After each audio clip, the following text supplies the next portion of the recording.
thought everyone's bonus would be $1 million. No, that sucks. God damn it.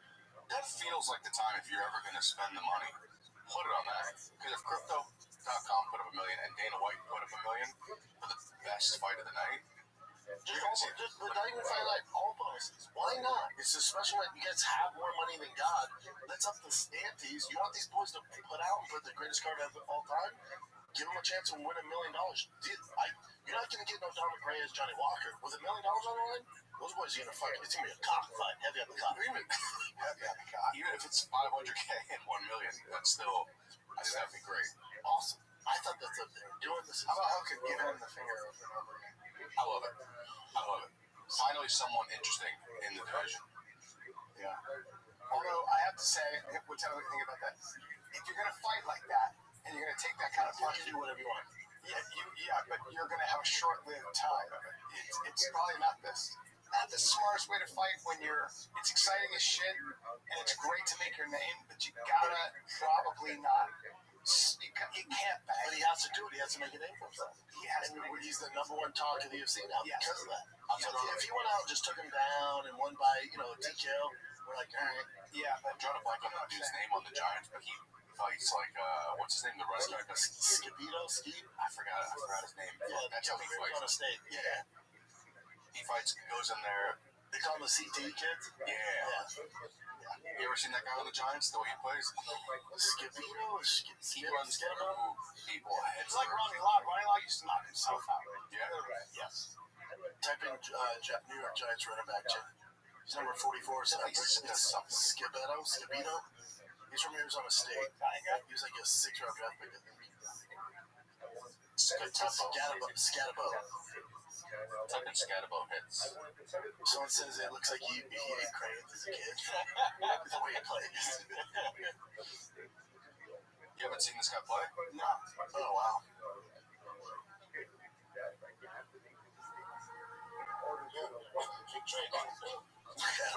You would think he's the one making the tackles. He should be Mike Allson's long-lost son, the way he played. He shot these old guys. Look at that picture of him.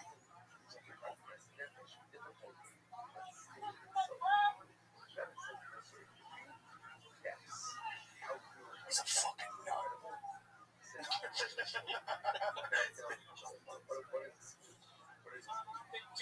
Waddell Robinson, he may have just got enough. That's going to be really close to the end. He's not even a tall dude either. No. He's like good height.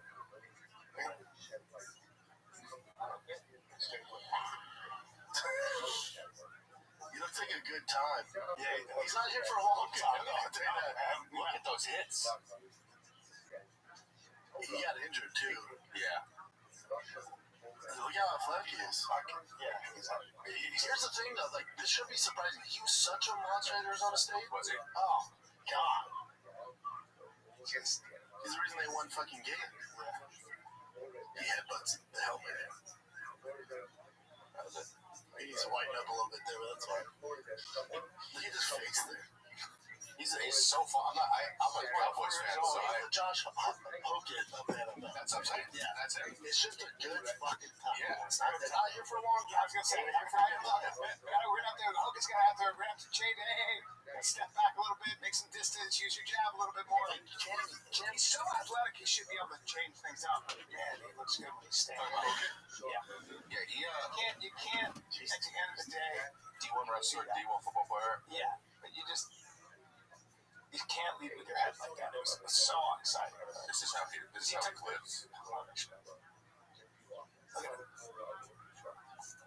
At 5'9", maybe 200 pounds. Low center of gravity. Just to break shit out. Yeah, that's not a long life to live, but Man, Mike also did it, but Mike's footwork was a little better. how's he doing now? Mike is cool. Yeah, I think so. yeah, He sent me a jersey like 2 years ago. yeah. Yeah. He's the man. There's certain people you wonder after the NFL, like, what is your brain like? Like Ray Lewis, like, what is your head? Well, Ray might be the one guy who, he's just such a pretty physically. Your brain doesn't care. Yeah, your brain Ryan's still an egg. Muhammad Ali was free. That's right. Like, Ray Lewis. I mean, Ladanian Tomlinson. Look at Daniel, one of the biggest freaks of all time. who was the great Samoan? Jimmy Sale? Jimmy Sale. He's the outlier. Well, I'm saying that they think depression was probably what, brain trauma was why he led him to suicide. He shot himself in the chest, so he said his brain. Yeah. Chris Benoit being the wildest. That guy, that TT was unreal. It was funny, people blamed PEDs when it first happened, and then they realized that he had the brain of an 80-year-old man with dementia. Yeah, we don't. He was jumping off the top rope, headbutting. But what's really weird is some guys, and actually a lot of guys, The majority are fat. I'm sure PEDs actually sped up. so they think some of it's a genetic thing, but the majority of them are able to take it. Like they're 65 and they're fine. There's also a DNA test you can do to see if you're more susceptible. Yeah, to the CD. Really? Yeah, Bo Camper, you remember him? He was in Miami. He was big defensive end or whatever, but he took a lot of hits. I said, he's 65. I said, do you have any, issues? He's probably 67. He said, dude, I'll be honest with you, I don't.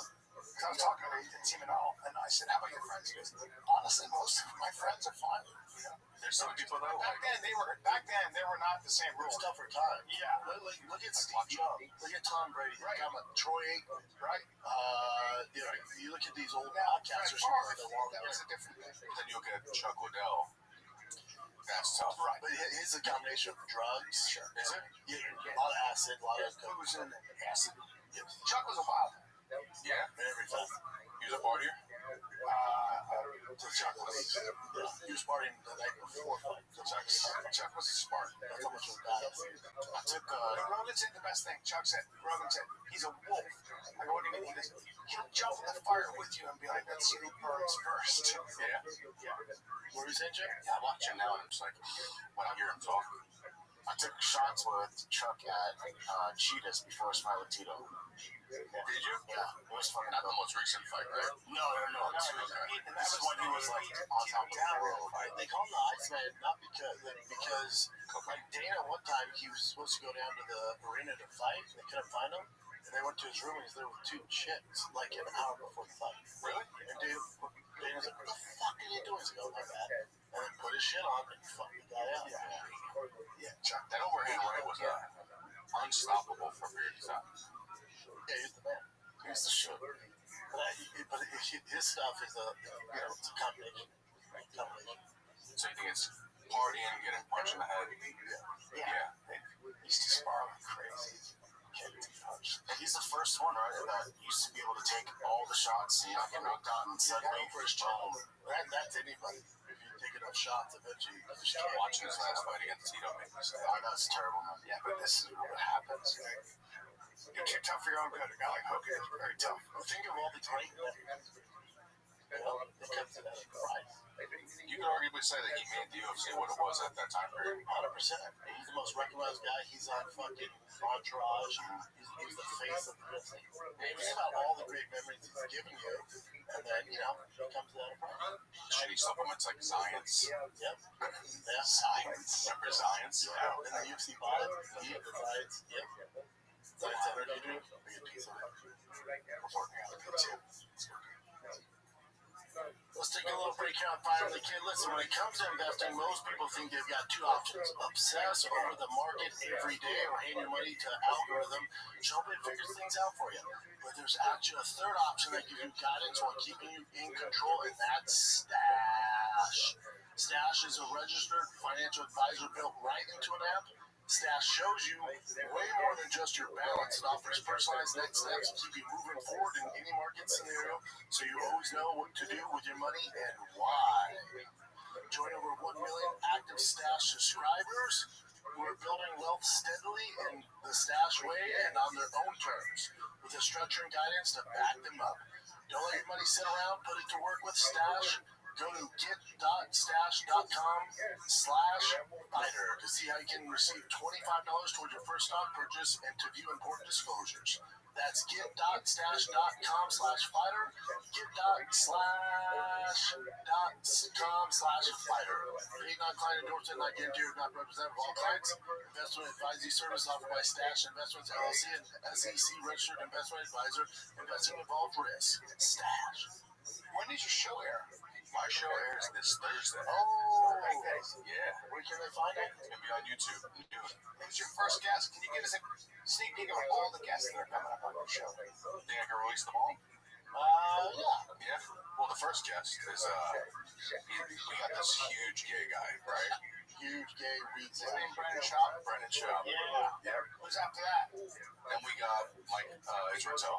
Mike Israel. Huge guest. Then after that we have Phil Heath. Wow. 7-time Mr. Olympia. Damn, dude. Then after that we got the man, the legend, Michael Hearn. Damn, you got some serious. He's a great guy. And we got some big ones that are coming up to film next In the month. light. Yeah, so really, like each episode with each guest, people are gonna watch like how the fuck did they pull this? It's insane.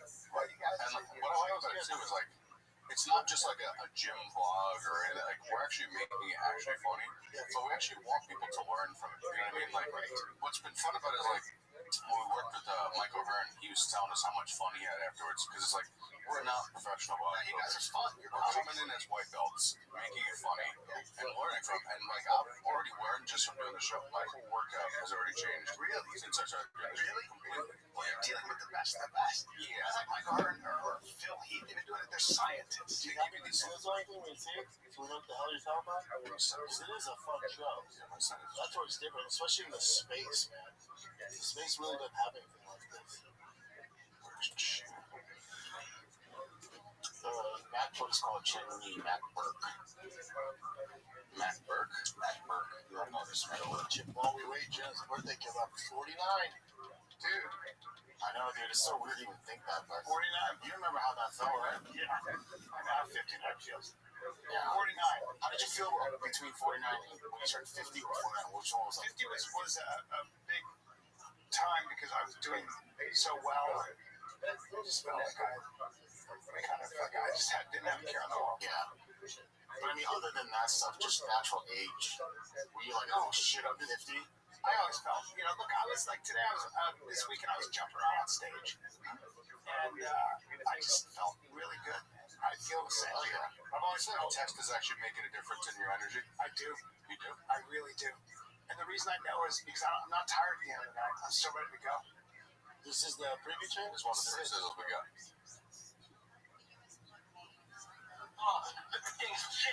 I like the pressure of if I don't get it, it's over. One of your hosts, Nick Simmons. Hi, I'm Nick Callis. I'm doing it now. You? Okay. I'm on my way around the gym.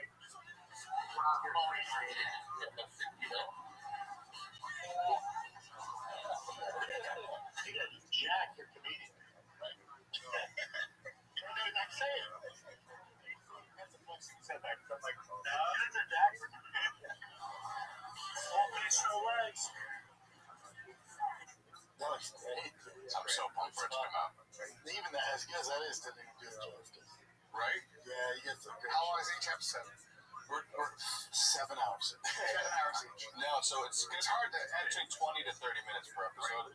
And the hard part is there's so much footage that's like to figure out like what to put in, what not to put in is the hardest part. So they'll release like behind the scenes or extended episodes down the road. That's what we're thinking about doing, just like doing some small clips because like You use those clips to promote. yeah, we had when we were with Phil Heath, he talked to us for like an hour about lifting and different. Phil can talk, yeah. Phil knows the shit. And he gave us like before we even did the filming, we still filmed an hour of just talking before the show. And he gave us so many gems in that episode, like even just like little. I've learned so many little things, like how you hold the bar, like how you like things you would have never known. But these people, like Michael Hearn's been lifting for 40 years, so he knows. Is there anybody who looks better at that age? No. Besides Yoel Romero, maybe. He's like almost 60. 60 years old and just insane. Like, when you see him in person, like, you see him online, you're like, oh, this is crazy. But when you see him in person, you're like, what are you? How much does he weigh? 260. He's big. He's very big. And couldn't be a nicer dude. That's why I can't wait for people to see what he's really like on the episode. Like, that's insane. Well, he also he threw up 405 on incline bench during his warm up like it was nothing. Oh, is that true? Like it was nothing. Yeah, he's just rather strong. And 57, come on. Yeah, he taught me a really good bench press hack that I can't wait for people to see on the episode because I've been using that. My numbers have been going up. I'm going to put 405 up. Because me and Brennan go for 405. We lift our way from 135 all the way up to 405 in our episode. Don't give away. I'm just saying. You actually did. Is that his lady right there? No. How tall is Mike? I think he's got to be 6'3". Yeah, he's not a small dude. Yeah. Yep, 6'3". Wow. There you go. His wife is like Soviet bloc. Oh, she's Russian? She has like a real like Cold War accent. That's strong. That's awesome. Strong. Yeah. There you go. But yeah, I can't wait for this to come out. It's going to be so much fun. Long time coming, brother. I can't wait. Give us some current events. And what are you watching again, Nick? It's going to be on YouTube this Thursday. On your YouTube? Yep. No leg days YouTube. Sorry. Okay. All right, so John Bon Jovi saved some woman from jumping off a bridge. Apparently, she was wanting to jump off a bridge. Wow. Is this old or shit? This just happened. Really? He did this with somebody else too. Oh shit. Talking to the woman, and once she is back on the walkway of the bridge, he embraces her in a hug. Megan Owen has the story. The video, shared by Nashville Police, shows a woman in blue, highlighted in the left corner, standing precariously on the ledge of a pedestrian bridge over the Cumberland River, hanging onto the railings. Several people walk by. One woman glances back. A little further up, the rock star John Bon Jovi can be seen arriving with a camera crew. According to posts on social media, he was shooting a music video on the bridge. He immediately walks over with a crew member, waves and leans on the railing. He calmly talks to the woman for less than a minute before the pair lift her over the railings back onto the bridge walkway. Bon Jovi continues to talk to the stranger before giving her a hug. They then leave the bridge together. The singer has been widely praised for his actions. It's really amazing to see. Let's see the date on this chick. Let's see. It's a year ago. Never mind. I don't know why this is popping in my feed. There you go, buddy. Is that the other person with the... It's like in other news, Trump just became president. Like, is that... I saw that. John's a piano player. He's really first known. How'd you know it happened a year ago? The Lion King. She's like, we went to Because I'm up Cumberland. to date What's on Aldrin? news. No, we do mess up. It's Like, like, breaking news, Charlie Kirk was shot yesterday. Have you guys been paying attention to the land wounding? Most recent one? The land wounding Artemis. Artemis 2. You know we went back to that one, right? No, we went around it. Did we? I don't think we landed on it. No, I want to get there next time. Yeah. Hey, There was no land wounding? no land moving. Hey, yes. Oh, did you go around the moon? Yeah, it was on the other side. I know it's important. I've never been into space exploration. I don't know why. No, it's You not neither. We talked about But that it's in Project important. Hail Mary. You didn't give a shit. Is it important? Yeah. Why? Thousands of reasons. Did you see Project Hail Mary? The movie? Ryan Gosling? No. Fucking good. I heard it's great. Really fucking watch it. Yeah.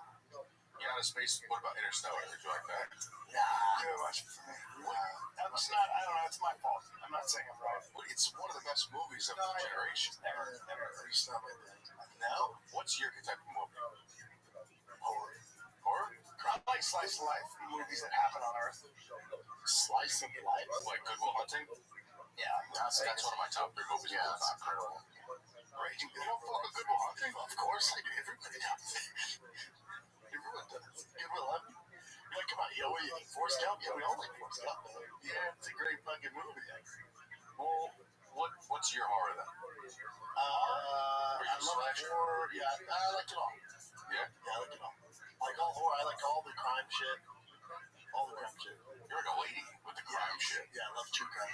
Love documentaries. You're like a 20-year-old woman. Yeah, well, really, any of them. They're all into that shit. Yeah, just you wouldn't bunch of animals. Demo. So you like the Dahmer stuff and you like the Ted Bundy stuff. Love it. Did you watch the John Wayne Gacy stuff on Hulu? Yes, he did. Oh, yeah. Dog, he was fucking weird. Super good. And no, my favorite part about it, whenever they call him gay, he's like, I'm not gay, I just bang dudes. Yeah. Kill him. Horrifying. Whenever they bring up money, he murder them. He's a politician, too. Democrat. Yeah, Democrat. Really? Yeah. Damn, you know everything Run about for office. Yeah, weird dude. What, have you seen Weapons yet? What do you think? It's good. Okay, not like super Weapons? Maybe it's I think that's I know you said for you horror to of the past 10 years. Oh, wow. For sure. What is your Hereditary, top? like, What is your top? What do you think is the best top? Weapons. Weapons is good. The way it's filmed, I love the way it's every filmed. different part of the And story. I like the actors involved in it. It was solid. It was good. Did you watch the new Scream? No. Scream 7? It's good. The worst of the whole franchise. Well, I want to give a spoiler because it sucks. And the director follows me. I don't care. He needs to know this was bad. Every movie they make, the killer, you're always wondering the whole time, like, oh, is this person the killer? Is this person the killer? It's always someone who has to do with the movie. They put someone who's only in the movie for maybe 30 seconds, who has no like a curveball or something? no, they're just a random crazy person. They weren't. It had nothing to do with the whole story. As I the can't show choose that, but that. it gets to the end, you're like, But like you like weapons more like Sinister? Sinister's With Ethan Hawke? scarier. You like weapons more than the Black Phone? Yeah, Black Phone 1 and 2 are both good. I don't like 2. I like it because if you like Freddy Krueger, it's basically a knockoff of Freddy Krueger, and it's like the whole dream world shit. So it's fun, but it's still not as good. The first one was great, but I think Like the time period too, it's like 90s, it's in my hometown. I've just never seen a horror movie filmed like Weapons, where you're seeing it from all the different perspectives. Yeah. And that old lady. Have you rewatched The Exorcist from the 70s? It's still great. It's so fucking. That's in my opinion. They had to have ambulances outside the movie theaters. How old were you when that came out? Like 27. literally, yeah. I was literally. Legit. I was probably. It was 20. Yeah, no, I was. I don't even think I was in my teens yet. No. What was the hype like at that time when that? It was such a shocking movie. It was such a shocking movie. First, it'd been like Blair Witch Project. You know that? But yeah, this was beyond. This was the beginning of something different. Like The Exorcist was. It was based on a true fucking story that William Blatty, who wrote the book, was a journalist, and in Egypt he witnessed, I guess, a child that was possessed by a demon, and wrote about this kid speaking in Aramaic and languages they didn't know. And that's what freaked them out. It became a whole thing in the Catholic Church. They sent. You know, like all the Conjurings? Do you know the truth about that married couple? It was That's all based on con. They're scammers. Yeah, like they sold those. So the books came out after they passed away. So there's no like fact checking or any of the historical documents. Check ghosts. But even where they were and the cases, so it's exaggerated. So how'd you find out that? Well, the William Blatty thing was an event in Egypt that many people couldn't figure out. And the Catholic Church came and performed an exorcism. But there's some really weird shit about him. This kid said that there was a message on a house. It's really, I have to look. You know what's crazy? If you look at the cast on that, you see the curse of that show. All of them. Poltergeist. That's what happened. Is that All of them died on this too? Poltergeist. No, Poltergeist. All of them died. I'm almost positive it's this one too. Curse of not the Type in Curse of Poltergeist. no, Curse of what was the movie you went? The Exorcist. Yeah, because the little girl in the Exorcist. That's why. No, you're thinking of Poltergeist. I don't think so. Got some 9 people associated with Yeah, that one's it. I know my shit. wow. His brother died unexpectedly in Sweden when he arrived to film it. His son was nearly killed in a motorcycle accident on the set. Influenza. Died of natural causes during production. The Curse of Poltergeist, because they filmed on actual Indian burial grounds. I think so. There's the little girl too. Mm-hmm. Yeah, the little girl got strangled by her boyfriend. Wasn't a little girl in Poltergeist Drew Barrymore? thought too for some reason when you said that. They're Definitely not. here. Okay. I don't know what's going on here. All right. Anyway, what else you got? Show me that franchise. Yeah. So 2 people died. Mine, everybody. You got me beat. Everybody. Oh, real Don't fuck fast. with me in a hot. Did you see Matt Rife bought the Conjuring house? Yes. He bought the Conjuring house, which is fucking crazy. Did you see that? He's into that shit like I am. If I had his money, I'd be doing the same You shit. buy weird haunted Yeah, shit. they'd be like, Brian, buy Charles Manson. It's old hair. Some shit. I'll buy all that shit. No, I don't fuck around with that shit. I love it. I can't get enough. I mean, I wouldn't touch anything in the real world that has to do with that. No. You need to go to Zach Bagans' haunted house in Vegas. Is it like a haunted house, like a... No, it's like historical facts of haunted history. So they have like Ted Bundy's mask, ski mask. They killed somebody in. They have. Wait a minute. Is it part of like a haunted like thing in Vegas? Because there was a guy. How was it Vegas? Some weird magician walked in the green room when Brian was on stage. One city we're at, and everyone. It was very weird. Me and Nick are in the green room, and this guy's talking to us. We have no idea how he got into the back. And he's like, "Yeah, I'm a part of the ghost tour." And we're like, "Oh, tell us about it." He's like, "Yeah, it's very haunted." And he's like, "Tell us all about it." And then we asked the staff afterwards, like, "Who the fuck is that guy?" Like, we have no idea who you're talking about. No, I don't think. While you're on stage. It's like its own thing. What's this, Jim? But we don't question it because Brian always has weird people in the room. So I guess if a ghost showed up, it would be possible. What's this? This is a Tennessee school board member, and then he was referring to some girls as hot, and you'll see what the actual video looks like here. Comment during last week's meeting.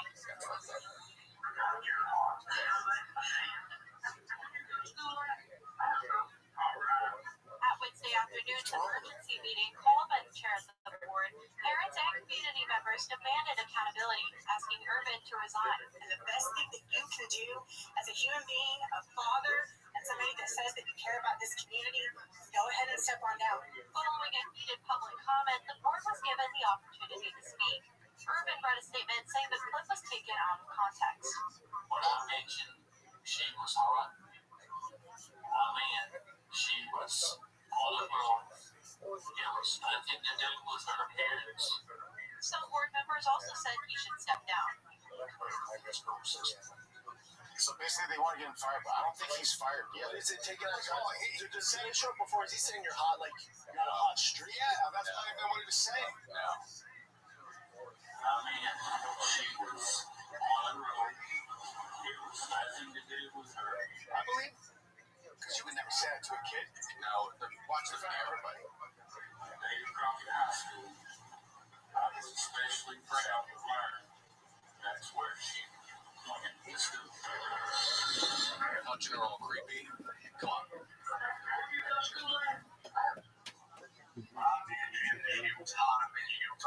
When you put your arm around and go, you are hot. Yeah, that's weird. That was kind of trippy. I mean, Just picture your kid. I just think that if he was a creep like that, would he do that in front of the He whole doesn't board? know that it's getting. No, but he's in front of the whole board. Like, so just picture this. He's an older man. How old is she? She's in high school. Yeah. Okay. So if somebody did that, everybody would go. Everybody. If you go. But you're not all paying attention to what's going on. No, but you'd still be like, "Excuse me, what the fuck did you just say? Are you out of your mind?" Like you grabbed her and said you're hot. Like that's crazy. Well, Now, I get the outrage because you can't do that anyway. But my guess is he was saying you're on a roll. That sounds like what it was. Otherwise, you'd have to be crazy to do that. Nah. Yeah, but then he grabs her and goes, "Where you go to school?" Yeah, I mean, I don't know. It's weird. It's weird. If that was my daughter, I'd be like, "What the fuck?" Your dad came down there and caused a fucking scene. That's why it's going on. So I looked that up. It seems like it was just a father that had a kid in school there, but he went after him. Yeah, and the whole thing is, awkward and weird. Like, show the video again. Yeah, and also, God, you're hot. Not like, man, you're on a roll. You're hot right now. It's a little All weird. around, where you go to school. Did you keep your head down? She see what I'm saying here, guys? How would you like your kid talking like that? No, Captain, what about kids getting shot up in school and all this other stuff, right? Like, what would you do if that happened to your daughter? Yeah, obviously. You being, what I'm saying. I would put up with it anyway, especially when he's like, no, I'm talking about she's hot on a roll. I'm like, yeah, but he said, God, you're hot, then grab my child. Yeah. And then ask where she I mean, at the end of the day, even if he wasn't meant it that way, you kind of gotta go, right? You meant it that way. You gotta go. I think he meant to that one, actually. Don't be touching her, too. Like, what the hell is that? God, you're hot, and grab a fucking underage girl. I mean, clearly he's not the sharpest tool. He seems so bad. So being like, no, you wouldn't do it if... No, that guy's a fucking creep. And they're leaving him on the board. As far as right now, that's what I heard. They're asking him to resign. So he wasn't actually fired. That's wild. Yeah, so I think he should be fired then. Yeah. That's why that father came and said, what the hell? Raise your hand if you agree with it, or, leave your hand down. All raise their hands and see what we're talking about. Let's just say that is even what he meant. If you still do you put your hands on a kid, like touching children, and even gesturing something that could be confused as that, then you shouldn't be around. No, definitely not. Nothing you said shouldn't be confused like that. Take a little break, kids, and we'll jump right back in the episode. What's softer than cashmere, warmer than wool? It's not a riddle. It's alpaca hoodie. I had to check it out after hearing some of my favorite podcasters talk about alpaca, and boy, were they right. Oh, man, an alpaca has the best fur, baby. Alpaca makes outdoor lifestyle apparel from alpaca fiber, one of the world's most sustainable natural fibers. The best-selling hoodie is softer than cashmere, warmer than wool, and breathable. Right? Each one is made start to finish in Peru and features an Inca ID that's hand-woven by artisans, honoring generations of knowledge and traditions and connecting you closer where your clothes come from. Over 250,000 people have already picked up the alpaca hoodie. What makes it even better? It's fantastic. It's soft. You wear it anywhere. It looks great. Listen, if you've been thinking about living up your hoodie game, this is your sign to do it. To grab your Paca hoodie, go to www.pacaapparel.com. That's pacaapparel.com. Pacas. Talking about Pacas. Pluto TV has thousands of free movies and TV shows. We're coming at you with everything we got. This is the best free. This is the free. This is the with movies like Pineapple Express, the entire Star Trek film franchise, and Gladiator, and TV shows like Survivor, SpongeBob SquarePants, The Fairly Odd Parents, and Ghost. Pluto TV is always free. Pluto TV. Stream now, pay never. And he's like, what? I just said, God, you're hot, and grabbed her. She's like, Yeah, that's the problem. Yeah, that's the fucking problem. As a matter of fact, the problem is you're not recognizing this, dude. Yeah.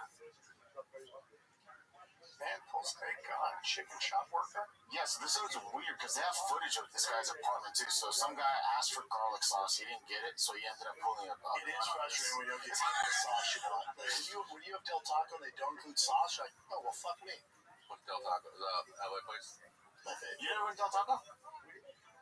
No. Oh my god, that's like It's like Taco Bell? yeah, it's like they sell burgers there too. I'm not trusting that taco place sells burgers. I get it. So anyways, this guy, he orders food, goes back home to his apartment. There's apartment footage. I'm not sure how this thing is. Yeah, but if you're expecting that special sauce on your tacos and you don't have it, it's so frustrating. So he notices it's not there. He calls them, freaks out. Then he argues with the owner.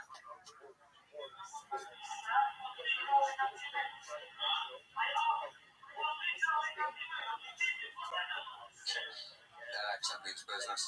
He's all, bro, I work at Del Taco. Be fucking cool.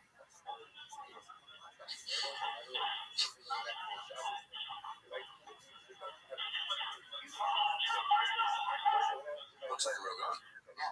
Oh, was it a real gun? No, it's a fake one, but it actually cocks. It's not good. There's a police entering his apartment. Oh, then they went and got him?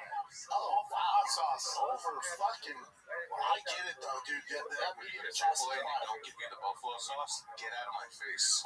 Get out of my face. Grabbing that girl in high school and fucking pulling a fake gun. Don't do it. None of those things are Just idiots of the day. He said, buddy, you're going to spend... That looks like a very real gun. That looks very real. Yeah, it actually cocks back, so. Let me show you this one. Oh, I've been seeing this. Her brother's a big influencer.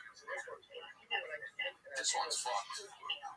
Both Angela Berlocka and Ailey Beck taught at Centennial High School in Peoria. Berlocka worked there for 25 years, and Beck got the job in 2020. The two educators were put on administrative leave in August 2025 after allegations of sexual conduct with a student came to light. Berlocka voluntarily surrendered her Arizona teaching certificates, but Beck did not until last week. Never showed the kid. Can we celebrate this kid? You must have had 2 old bitches doing his homework, paying him and sucking him off. It was actually, it's so weird because they have the transcript and all the kids from their school leaked the picture of him. He's this kid from the football team. Yeah, and he's a big guy. And He's a big guy. and all of us are like, oh, the victim. no, the teacher, you see the text message, she's like constantly just begging to blow him all the time. And he's like, I can't right now. And she's, and he treats her like a fucking, like a fat pig. Like, Wait, what? and he tells her to lose weight at one point. Jesus, so they're asking to, which one is going to blow him? So they're both On the right. Yeah, one on the right looks thirsty. Yeah, and her brother's like this famous influencer who has a movie coming out soon. Oh, His no. name is Noah Beck. Hey, I'm with this kid. Bro, when I was in high school, my teachers looked like goblins in movies. Well, they do too. They are like cute. They're not terrible. No, she is built like fucking. She's a big gal. Hamburger. Big gal. But dude, to do your homework, give you gifts, and pay you and suck your dick. Oh, he didn't have to go to class either. They were just giving him good grades. God, kids crushing. I mean, And he got caught because he was showing the videos to his friends at school. This kid, he probably needs therapy. But that's the funniest part of it. All the comments are like, this guy's a legend. He's probably the legend in his school. This and if that. it was a woman, it'd be No, She it's gets different. jealous so much. She goes, "You didn't tell me you started to talk to a girl." She's crazy, of course. And they both, though. He was pulling 2 girls. Same school. He just got one on his resume. Harvard's like, you're in. See, can we 4,000 texts in 6 more color on weeks. what the teachers look like? Horrible. And those pictures not bad. It's so funny how there's such a double standard as guys. Dude. It definitely is a double standard for sure. But when I tell you, like, you read the messages and you're like, this lady is That's the one on the right. She's alright. She's cute. She's not fat. no, you gotta see. They have more recent pictures of her. That's...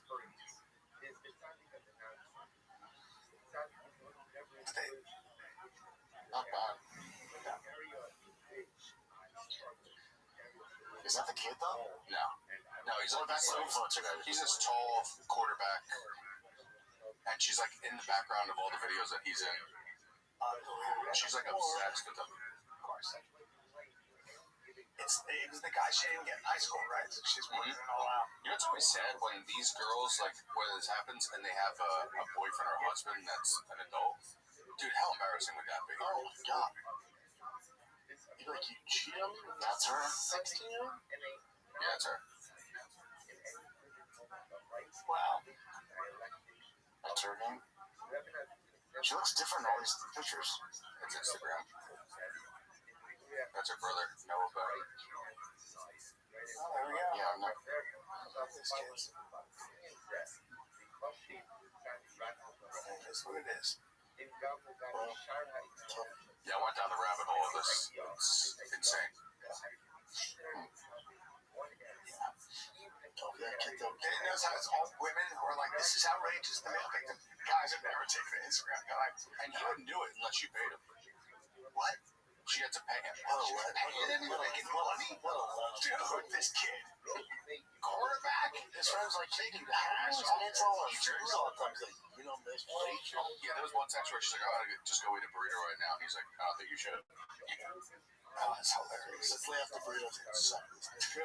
All right. Well, she was the one begging him. She's like, when are you gonna come over so I can... 4,000 recovered texts. That's crazy. Okay. You're obsessed with him. What else you got? Jazzy Red Bud?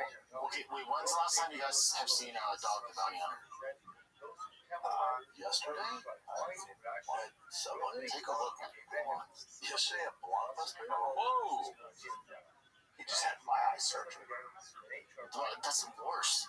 A million times worse. I couldn't believe that was him. Why would they put him on camera? Or why would he leave the glass? Like, if you just left the sunglasses on, we wouldn't say anything. Yeah, he had his eyes done. Looks like someone's Aunt Marie. Yeah, Like an old boy has eyes Italian. done. A lot of stuff done. He's not looking so good. How old is he? He looks like an Italian aunt from Staten Island. The problem is you hold on to that hairstyle in your 70s. The hair's kind of popping for that. It's the only thing working for him at this You point. want to criticize that man on his hair? Well, I think a lot of it He has is the same a eyebrow job? lot of it might be a wig problem. You think? Or extensions? You think so? I sure do. 73. He's a little older than you. See, it's way better like that. Sun damage, probably. Didn't he get involved in that Nancy Guthrie case? He's like, that's it. I'm taking over. I'll find her. What 6 happened months with later, that? radio silence. Whatever happened to that thing? 6 weeks later, they haven't found her. You think she's dead? Oh, yeah. Yeah, she's been dead. All right, guys. All right, see me this weekend. Hyenas, Dallas, Comic My Con. boys are going to be there. Fernando from his Dallas Diesel. Oh, nice. Boys are coming. Awesome, man. Tell them say hi. April 17, 18, I'll see you there this weekend.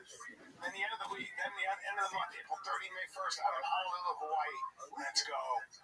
I'm going to be Stamford, Connecticut next week, and then Tropicana in New Jersey.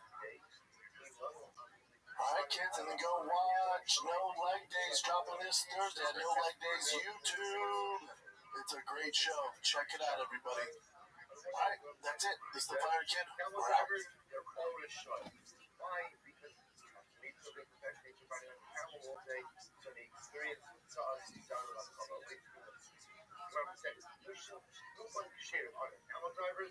That is a real capital. Why? They're not mean. They're real believers. Why? Because they have to be. Because, there's no vacation continents. When you're traveling vast deserts, like, and you have to rely on finding water here or civilization here. You realize how fragile life is and how dependent on the also you are. That is number one kind of society.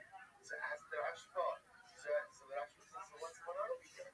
How do you reconcile these two divides? Are the camel drivers who shut in, or are they ksherim?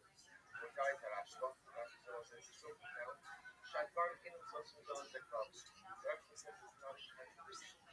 Sha'emesi, the Gabi King and that, Shashkasa, etc. That Shadim wrote play Hachimam in the side. In reality, says the Ashka. Fuck yeah, everybody, welcome. How are you guys doing tonight? Holy shit. There's a big crowd here today. A shout out to the Death Squad fans that are out. Hey guys, how are you? Welcome. There's a plethora of them. My homeboy, J.R. Steiner, is wearing the greatest t-shirt I've ever seen. J.R., will you come up here real quick and show this thing off? Yeah, it's badass. But there's controversy about it, but it's badass. Yeah. Look at this fucking Kill Tony shirt, ladies and gentlemen. Will you please? So, since discovering the Joe Rogan podcast and with Brian's help, we created like this little community called Death Squad. Oh yeah, you can. And there's like 8 of us here right now, and we flew from all over the country. And so what I wanted to do was get some shirts together for us. So I came up with this idea. Like the Higher Patriot thing is definitely like a, it's like a thing only the fans will get. You know what I mean? So I wanted to surprise these guys. So yeah, here's a shirt. We'll never actually be able to sell it because of copyright. This is it, man. So we fucking love you guys. Still Tony, man. Thank you so much, man. We're in together with J.R. Steiner and the Death Squad Nation, everybody. What we should do real quick, though, is stay up on stage real quick because let's introduce the Iron Patriots. There is controversy about it. Ladies and gentlemen, the Iron Patriot is here, everyone. Like you say, there's a million new ways to die. That's one of his. I am the Iron Patriot. That's one of his many catchphrases. Patriot, you have any new catchphrases this week? Just between me and you, here's my little secret. The bad guy always wins. Me killing you is just perfect symbolism for the times. Yes. Wow, that's a long catchphrase. Tony? Yeah. I'm happy that JR took the time to make the t-shirt, but something's bothering me. Oh, what's bothering you, Patriot? Is it the fact that JR somewhat black? No. Hey, what do you call them last week? Female brothers? I don't like the Iron Patriot in the movies. I don't like the Don Cheadle, the War Machine. I'm Norman Osborn, the one that fought against Green Goblin. I'm the comic book Iron Patriot. It's the thought that counts, though, right? Yeah, I love it. I love that you did it. I can put anybody on the shirt. I If can you put do anybody. Photoshop of me, maybe we won't get a copyright thing, because I don't look exactly like anything. Really, I look like the comic book, but not the movie. I'm sorry, I didn't get it right. Well, I did my best. It's beautiful, but it's just that kind of strikes a chord with me, because I talked to Tony about that before. He knows how I feel about that. Patriot, what's the difference exactly in the logistics between the comic book Patriot and the Patriot that's on the shirt? There's this whole great story of how it's Norman Osborn that fought against, and he was Green Goblin, he fought against Spider-Man. But why does anybody care who's underneath the suit? But they had to change the story because in the movies, different people own the rights. The Marvel owns the movie rights, and the different people. What the fuck are you talking about right now, Patriot? What do you? I get it, Tony. I get it. Jesus, I you get it. get what he's I saying? don't want to sound like I don't appreciate him. He did a great job. Hey, Three episodes ago, you started getting real Hollywood on us. What's going on? Iron Patriot, do you remember the old Tom and Jerry when it used to be awesome? And then they made that new Tom and Jerry that everyone looked really weird on it? Yeah. Is it like the same thing to you? Yeah, it's just when they change a story that you're so passionate about. See, I didn't even know they were going to have it in the movie till like a year ago. You know, they came out with pictures that the Iron Patriot was going to be in the movie. Before that, the guy that made the costume for me, we didn't even know it was going to be in Iron Man 3. And then it was kind of a shock when we saw they changed the story up because we were so in love with the story. So Who's we? Who was in love with this story? the guy that sculpted the costume in Norway, my friend John. Where's that Hollywood Baron? That comes. People run the light. I was saying to JR, I would like to maybe somebody in the crowd maybe get a shirt. Yeah, absolutely. Should we do like a contest? Like maybe trivia? Can you think of a quick trivia? Wait, I thought there was only one shirt and that it was for me. No, I brought like 12 of them. Did you And really? there's only 8 claims, so if you want to do like Loser. Oh, well, where the hell did that come from? You You're a ghost? A 13-year-old ghost? do you have mine? You want to give it to me? Because I want to put it over here somehow. All right, like you're gonna possibly be able to keep an eye on the shirt that's sitting Well, next to you. put it over here by Kimberly. I want to see. Just put it there and then I'll grab it. Kimberly will steal it, rip it up, and make it sexy. She needs her own shirt. Oh my Let god. me see what size it is. Let me see if you got the right size. Are you gonna wear it over your suit or? No. Don't want to stretch it out. The sweet ass. Can you hold that up? I want to see how big it is. Hey, why don't we take care of this after the show? Also, I brought Tony's new stickers. They're really shiny, golden point. They're extremely flamboyant. I don't know. Like everything of the There's no it's cameraman extremely there. flamboyant. Yeah, it's really it's super shiny. So if you guys want stickers, I brought you. That is so fucking cool. They're flexible. J.R. Steiner, everybody, powering the merch of greats like Tony Hinchcliffe, Joey Diaz, and Brody Stevens. The great soul. Oh yeah, Patriots gonna feel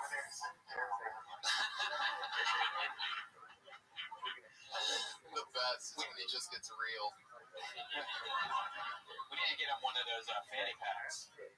I used to have one with my own costume before I got this. I actually had a red fanny pack, a colonial red. I do not find that hard to believe at all. I can picture a red fanny pack on that thing. Now it seems like it's getting a little dusty. Do you polish that ever? Or? I told you it's kind of dirty, but you know what? I think it's good that the light's dirty because in the pictures my eyes wouldn't really show up if the light was too bright on there. I really think it's designed for pictures. If you look at me in the pictures, my eyes kind of have a different light than the face. If the chest and everything was too bright, you wouldn't see my lights. I mean, maybe I'm just trying to rationalize, but I really think that's true. I think you're trying to rationalize a bit. Tony, you see my pictures, they look good. He does. He looks What good. pictures are we talking He about? got pictures on Instagram and Twitter. What he's saying, they look pretty I got a lot of badass. pictures. And the dirt is actually a good contrast between the lights and his Yeah, eyes. Red Man's getting what I'm saying. Thank you. I dig you, bro. Why don't you guys go bot fuck somewhere already? Fuck yeah, Patriot. Anything else exciting happened this week? You smoke any pot or anything? Any deep thoughts with the Patriot? Yeah, I was on one of those lines, and I was in the 16th century, and it's like a Salem witch thing in Massachusetts. And they dressed me in 16th century clothing and made me real dirty. They even made my teeth yellow.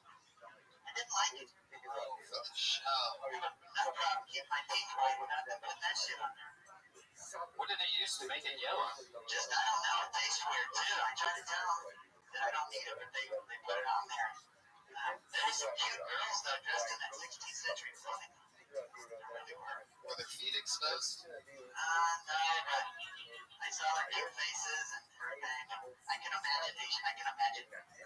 What'd you think of your girl, Miley, twerking?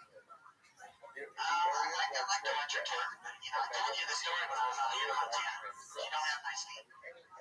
It shocked me too, I know. I couldn't either, Tommy. I couldn't believe it. She got such a cute face. Have you seen that new video that was released? There's some bad grammar in that video. Which one? The one that How she says, we run things, things don't run we? That's not correct grammar. It should be things, we run things, things don't run us. It's got your left arm twitching, I noticed quite a bit. I gotta stop doing that, Tony. That's what my mom said. That was twitching.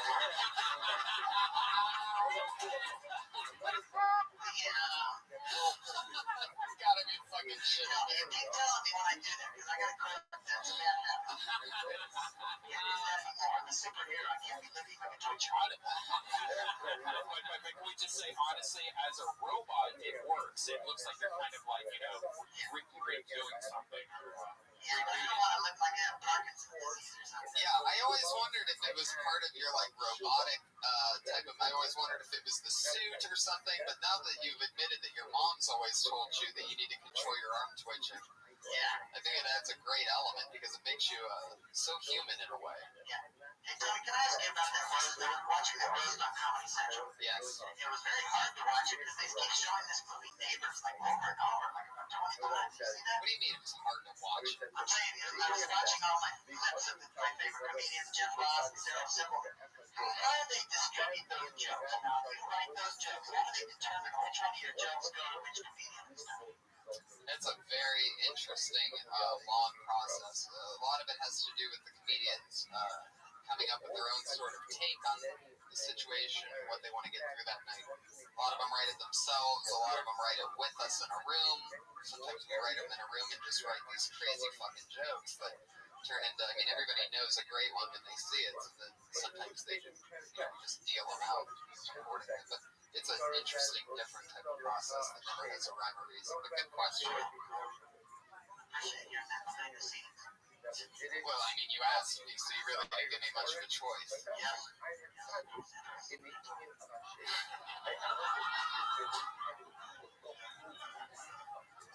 I'd like to thank you guys. People are watching the Dirty Private videos on YouTube now. Oh, they are? The heads up? They're saying that they're all desperate fans. They're saying they're Patreon. Now, do you still talk to all the crabbers? I've been in contact with them the last couple of weeks because I've been watching this show I'm on. And they're really featuring Dirty Crabber. Did you have a fallout with one of them? No, not really. The guitar player in Dallas, I still know him. The saxophone player lives there. The drummer lives in Las Vegas. So, I keep in contact with him pretty good. Yeah, I really well. They visit Hollywood. They wanted to see me review one of my dancers.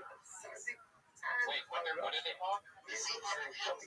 How many girls were there? I had 8 different girls that danced with me at different times. Did you bring one of the girls to a show? Yeah, I've been trying to work on that. One girl in my band, she wants money. Are we talking $10, $20? I don't know. I just told her, we're working really late to try to build this show. And then the other girl, she wants to bring her young daughter to dance with her. This will be 21.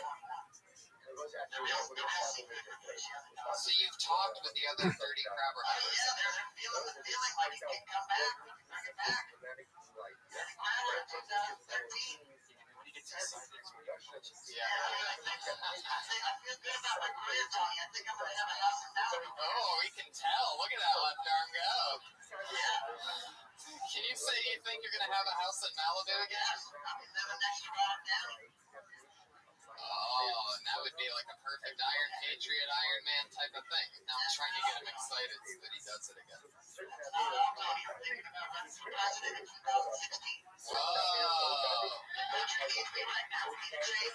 What would be your main platform?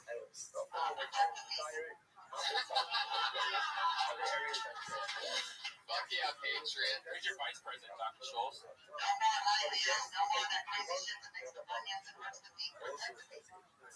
Oh, you are one excited little patriot tonight, are you? Yes, I'm glad. I have to thank you guys. You guys are the ones that make this all happen for me, and I don't say enough to you, Tony and Red Band. Thank you very much. Well, we're happy to have you, Patriot. You excited about our guests tonight? Yeah. I saw them both on the Really Hunter show. Bring them up. Ladies and gentlemen, you guys ready to get this thing started or what? My guests tonight, two guys, literally two of the smartest, funniest, most awesome people that I know. These guys are unbelievable, and it's an absolute miracle that I'm such a badass motherfucker that I'm able to get these two guys on my show at the same time. So, what do you say we just bring them up? Put your hands together for this guy. Has his own amazing comedy group called the Goat Face Comedy. Truly hilarious. You can catch him almost every single night of the week here at the Comedy Store. Put your hands together for the one and only Fahim Anwar. Monster. And our other guest, hello. One of the most amazing rising talents in the entire world. A great friend. He and this guy started together. One of the funniest guys. If you don't know him, you're going to. The one and only Gerard Carmichael, everybody. Hell yeah. Fuck yes. I can't tell you how excited I am to have you two guys with me, with Red Band, and with the Iron Patriot.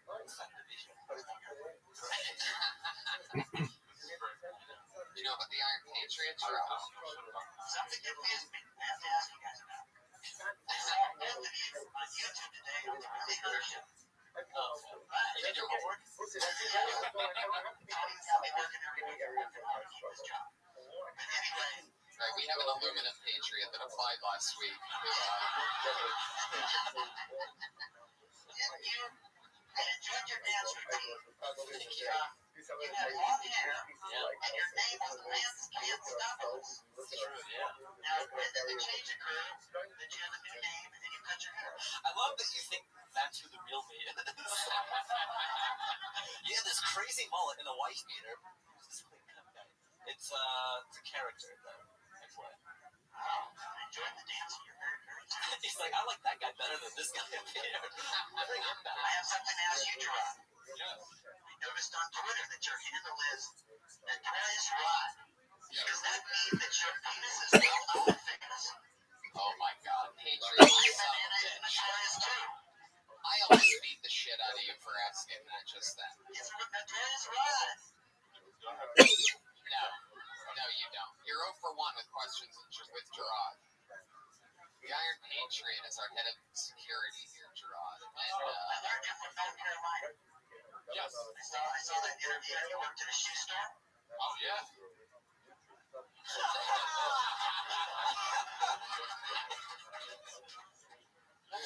Yeah. It's kind of creepy. Oh my god. Yeah. Thank you. I really enjoyed that joke on YouTube of you talking about the war that's going on at Chick-fil-A. Chicken fillet, the entire word. Chick-fil-A. I feel bad. I wish I would have known more about that. You can read up on me too if you want to go to my Twitter, look at my pictures. I feel like he baited you into it. Right. Funny you should ask. You can... I'll check it out, man. I'm going to check it out. I'm glad you guys are here tonight. It's a really good family we got here. I love when Tony brings his friends so I can meet them. Yeah. I saw 2 arm twitches on that one. He's really excited. He bought this $4,000 suit, right? It's amazing, yeah. And it was shipped from what country? From Norway. From Norway. It took a year and a half. I didn't know if I was going to get it. There was many delays, legal issues, and health problems with the sculptor.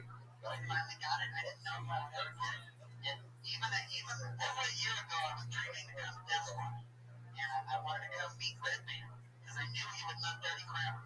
3 or 4 years ago, I knew he would love Dirty Crabber. But I had no way to get it to him because I could have said it, but he's not going to pay attention to me. You know, I couldn't get him. It was so frustrating because I couldn't get him the music. And I knew he loved the crab. The Dirty Crabber is a band that the Iron Patriot. I wanted to ask so bad. It was a band he was in Texas when he was growing up, and their big hit song, it was Peel That Banana. Share My Banana. Really? In which he would hand out bananas to everybody in the audience. He would throw them at him at first, and then he would start this song. And it's accidentally racist. You know, Tom, if you keep going down this route with me, Jesse Jackson and Al Sharpton are going to come. Oh, what's this, Patriot? Yeah.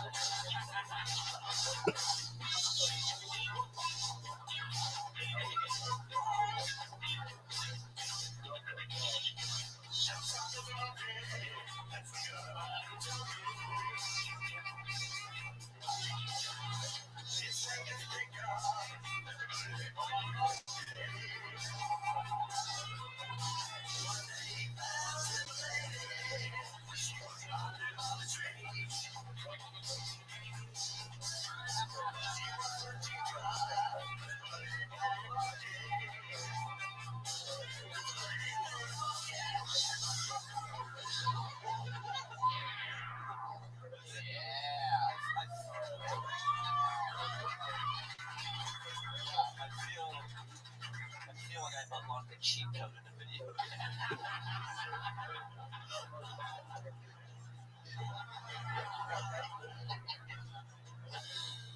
Oh my God. It's a story about 2 monkeys named Jacob and Ladidra. But it ain't racist. I ain't talking about no female brothers. He swears that it's not racist. I'm not talking about any female brothers during that song. It's about 2 monkeys. You could make a cartoon out of that. By the way, he could have said nothing, and nobody would have thought that. See, I like I couldn't make out a few of the words, so I just assumed it wasn't racist. Yeah. Well, we already went over this. And Kill Tony 11, we went over this before when Kevin was the guest comedian. Kevin used to. You know the name, you know the numbers and everything. Now, if you missed it there for a moment, there was because it all happened quick. Patriot just said the words. The songs.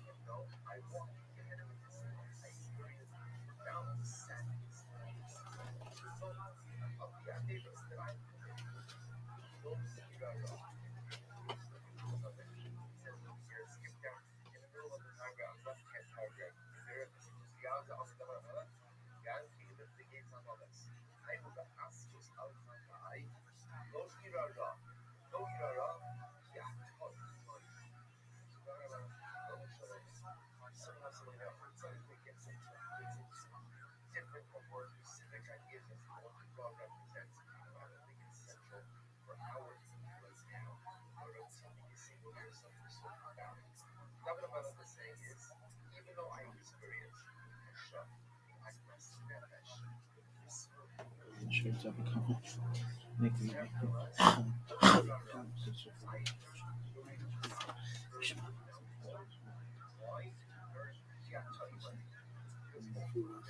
It's not racist. It's not about a female brother. And what he's saying when he says female brother, that's his way of describing black women. I'm not kidding. I noticed this over the last few weeks. He naturally, I guess it's his way of describing black women. I'm not kidding. There for a moment. Because it all happened quick. Patriot just said the words. The song's not racist. It's not about a female brother. And what he's saying when he says female brother, that's his way of describing black women. I'm not kidding. I noticed this over the last few weeks. He naturally, I guess it's from originally being from Texas or something, but the female brothers, and he doesn't call them sisters. I asked him this last week. He doesn't call them sisters because he doesn't want people getting them confused for nuts. I couldn't make that up. That's him. Gerard, what's the report on everything I just told you? You don't understand how much Trevor just put the mic down again. I love Jimmy Walker. That's money. Oh, Is he really Iron Man free? Can you not watch the movie then? not as much as he's validated Texas. The reputation stays true. Well, you guys know what we do here. We have a huge amount of comedians that sign up in order to get pulled out of this bucket. They get 60 seconds to maybe try something new, maybe try something old, and whether it's new or old, we can try to either tag their material or interview them, talk about something else that we think they should talk about or something like that. It's just an interview after they do 60 seconds of stand-up. Comedians, when you hit 60 seconds exactly, you're going to hear this cat meow. That means you're at 60 seconds. He's dropping out. Because if you continue to go, the angry West Hollywood bear comes out. Now, originally it would be like 5 or 10 seconds after you went over your time, the bear would come out. But we noticed recently that Red Band gets a little excited, and sometimes that bear will come pretty quickly after the cat. Oh, that bear's already brewing in there. You can just hear it getting ready for people to run the light. If you if for some reason they're not here for their spot, they get blacklisted permanently from the show, and all that means is that they're off the show, they go into a different pile, and the Iron Patriot makes this noise.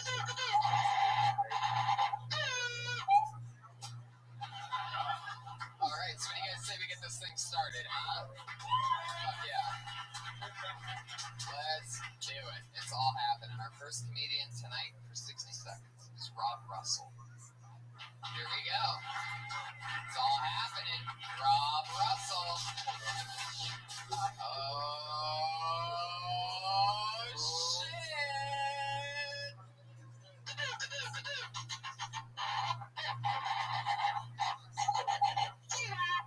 That was very aggressive, and I loved it. Yeah, blacklisted. Rob Russell on the blacklist. All right, your first comedian tonight is Jessamine. Here we go.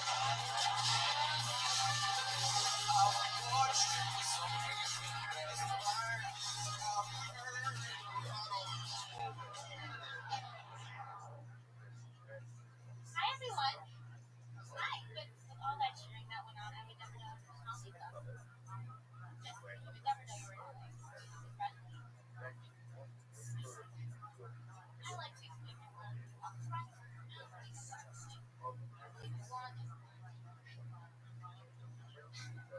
Also, a lot of girls went to sleep with the guy that never hears from him again, but I have to give her my number, and I will never ever again. I wouldn't hate myself.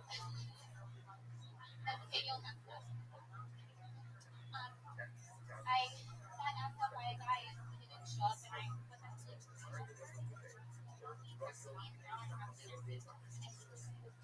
My girlfriend just broke up with me, and I'm in love right now. I was pretty hurt that, like, I'm not busy, like, I would never keep sorry. That was really hurt me the most. But it's about cancer for the first stage. And, a lot of girls in LA. All right, well, that was something. That was really something. Can I ask you for a second? Can you take down your microphone just for a second? The microphone. That was a mind fuck. We've all been part of an experience. That's really nerve-wracking. It gets really nerve-wracking on stage, and sometimes I have a tendency to either talk really fast, beyond talking, and then, or sometimes, like, when I'm waiting to go on stage and there's someone will beg and sing, I'm like, there's something. And then the host will, Hello? Yeah, you gotta protect Jessamine. I mean, we're not even really getting an opportunity to know what you're saying, whether it's like, you gotta like kick it out of the gate. Give us an example, like say, I'll have some pie. I'll have some pie. No, actually try. I'll have some pie. It's already better. Did you hear that? Did somebody get her some fucking pie? What are you guys doing sitting there? Jesus I feel like it's Christ. an unused Michelle Tanner line. Oh my God. Jessamine. I love what's going on with you, but I have no idea what you said the entire time you were up here. Can I try one of them one more time? Just one joke. Yeah. Yeah. Try to joke. Try to project. I don't see the world in glass. I see the blonde.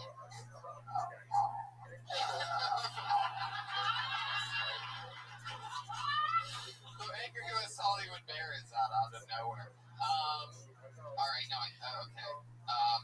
I don't get what you're saying there. Like, it sounds like that sounds like a joke that Hitler would write. I only see blonde and brunette. Like, are you saying that you don't want black people around? Are you saying that? Like, what is that? I mean, it's. Well, that's the problem. I guess that's true.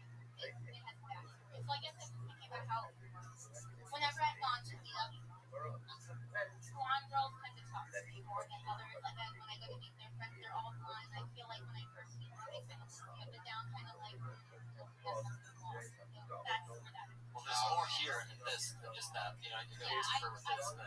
Yeah, I should have. Yeah. You have to be really specific in my head. Like, I just don't want to go first. And I should have gone, I want to go first. No, I want to change it. Yeah, I want to change it. Yeah. I wanted to, it's the first time you go.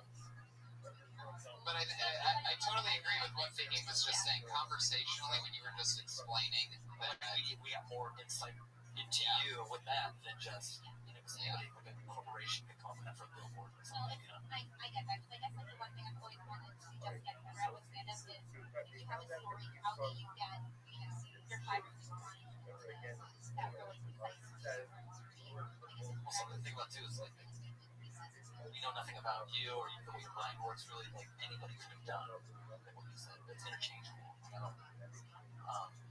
So there's that. There's joke writing, and there's also just nerves when you're new. So it's very hard to process it too because there's so much going on.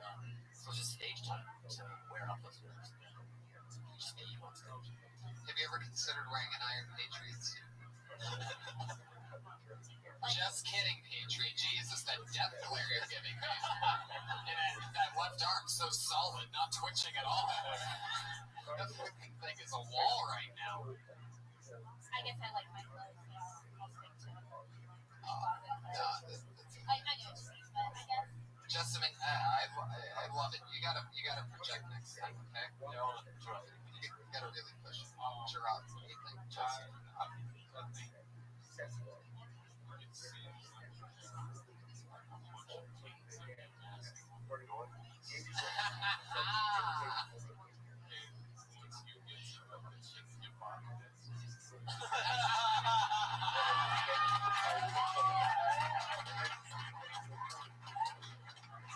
I was hoping you would go there. Boom. No, I appreciate that. And for the record, it's not my father.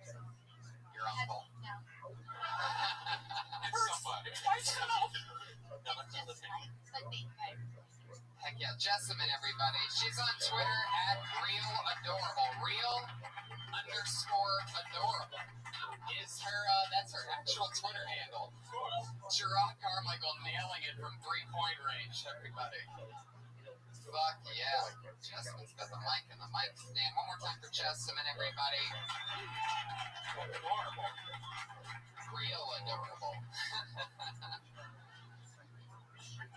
I think, I don't know, she said it wasn't her dad, but it could be because she just goes by the name Jessamine. She doesn't rep that last name, you know what I'm saying? So that's what's going on there. I think you may have hit that ball out of the park. She was quick to say no, it wasn't dad. You don't get that sweet and adorable without having to try to make someone. You know what I'm saying? Like, it's just like the cover of, like, not to get the pump. You're so fucking dead on, absolutely. Holy shit. Fuck yes. I'm so glad to have you guys here. This is so exciting. You fucking two are unbelievable. This is great. Patriot, having fun so far? Yeah, he nailed it on that joke. I couldn't beat that one. Patriot, I don't think you've ever been funny on purpose. No.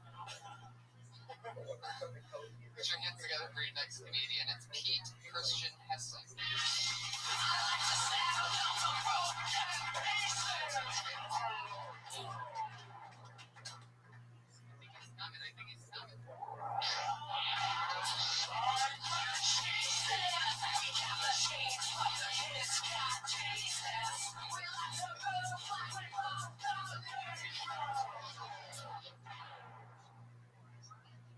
Yeah, how you guys doing? I hope you guys are doing alright. Thank you guys for the opportunity to come here and and I'm trying to find where I just sort of found it out. Yeah, I was walking on Hollywood Boulevard, and I saw they have all these signs. They have a sign for a star for Snow White. There's a star for the Muppets. There's a star for Donald Duck. So I'm thinking, these stars cost $30,000. Why don't you have a star for Jesus? Or a star for love or peace? And you would have love or peace in the world. They could flip a switch, and all you guys in here would be millionaires. Network marketing. You don't have websites and computer accounts, so we can have all the business. But they're sort of scared. All you guys have $1 billion. You probably, all the banks will probably shut down. They go to the bank trying to put all the, $1 billion all the time. They will, all the banks will be out. So there's so many things that, All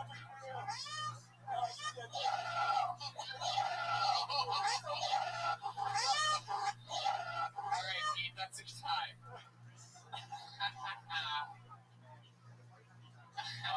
Well, you guys allow me to go first. I loved every second of it. Every second of it. And once we get to the bottom of whatever you did to your daughter, you get me. That's always my joke. That's it's a little pitchy. I mean, listen, here's the thing. And this is a compliment. Whatever you are, you're for real about. And I like that. Like, whatever you are, it's not like you're for real that. You know what I'm saying? Like, it's like for real. You can tell, like, you can just look in his eyes. Like, that's not like trying. That's life coming at you fast. Yeah. I've never seen somebody that looks both like a cowboy and an Indian before. But somehow you're pulling that off. Like, I've heard of the game Cowboys and Indians, but you can just be both sides all at once. You can play that like solitaire. But then if I were to guess, like, he's only married because he's committed a hate crime. Where are you from? Nailed it. Still shooting from half court making it. Gerard Carmichael. I think we need a Jamaican. I probably one of the Kings come and say, I believe that one day we'll have a dream and all the Jamaicans will have no problem. And he just squeezed another bit in. He knew the bear was sleeping for a moment, and he got it out there. Got the bear off guard. Fuck yes. Oh shit. Vinny, what do you got for Pete Christian Hessing? What's going on? I like how he soaked up the intro. No nerves, just I'm here. I'm about to rock your world. then it got a little like high school motivational speaker-ish in the middle. Yeah, and then it really, I believe at one point you were saying give everybody $1 million and the banks will probably collapse. Yeah, okay.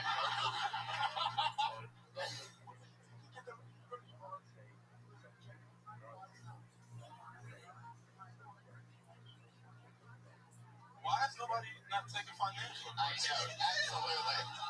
Exactly. I've used a lot of comments, not periods.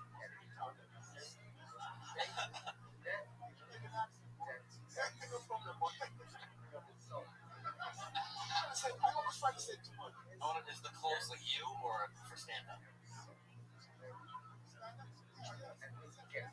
So like in the daytime you're like this, or I know a bit of I do a TV research.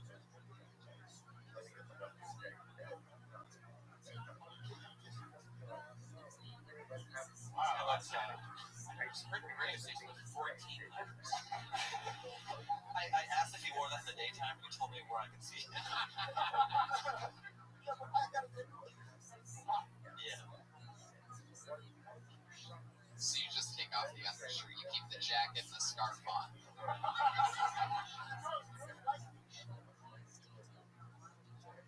You're banging a lot of girls.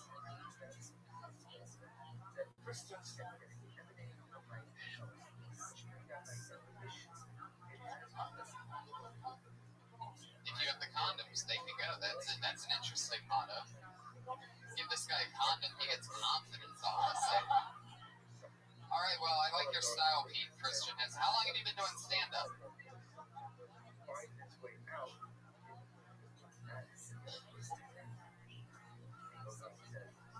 Patriot has something he wants to say. I love it. I want to comment on the first part of his routine. It is interesting how many stars there are on Hollywood Boulevard. You know, when I first got here, I thought territory. Quit encroaching. I mean, that shit stretches all the way down the Vine over to Capitol Records. I mean, when I first got here, I thought they would just be up kind of by the Chinese theater, but they got stars for everybody. Just like, you know, you said the Muppets, Kermit the Frog. I hope to have my own star someday that says Comic Patriot. $30,000 for each star. I went in and got $30,000 for a star. It's a comedy duo. Yeah, let's go on the road together. Yeah, well, there he goes. That's Pete Christian Heston. Good job, Pete. Thanks for coming, buddy. Heck yeah. Does he have a Twitter or a... Yeah, this is your official Twitter, @Hessing. @Pete Hessing, everybody. Follow him on Twitter. I'm surprised. You don't seem like the kind of guy that would have a Twitter account. Yeah.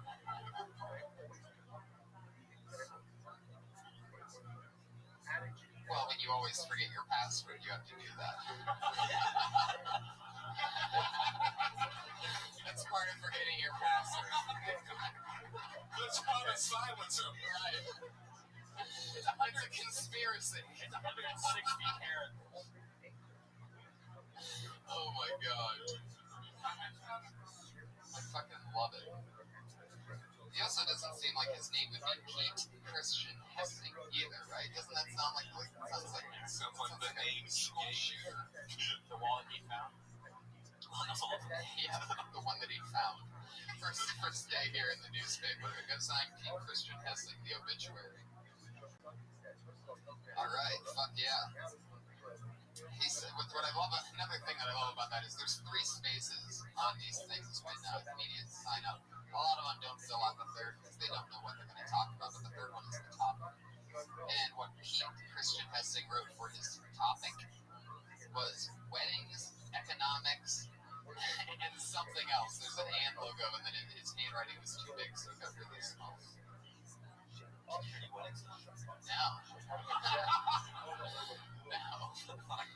I honestly didn't hear anything. He wrote 3 things in the topic. Looks like the word pearl or something. Are you going to cover pearl? Oh, there he is. Oh, I see the outline of the cowboy hat here in the distance. He just came out of nowhere from the farthest corner of the room. All right, Pete, you're good, buddy. We're having fun. We're bumping. Let's pick another one, shall we? You guys having fun out there? Oh, yeah, you're good. Put your hands together for Paul Aaliyah, everybody. Here he is. Paul Aaliyah.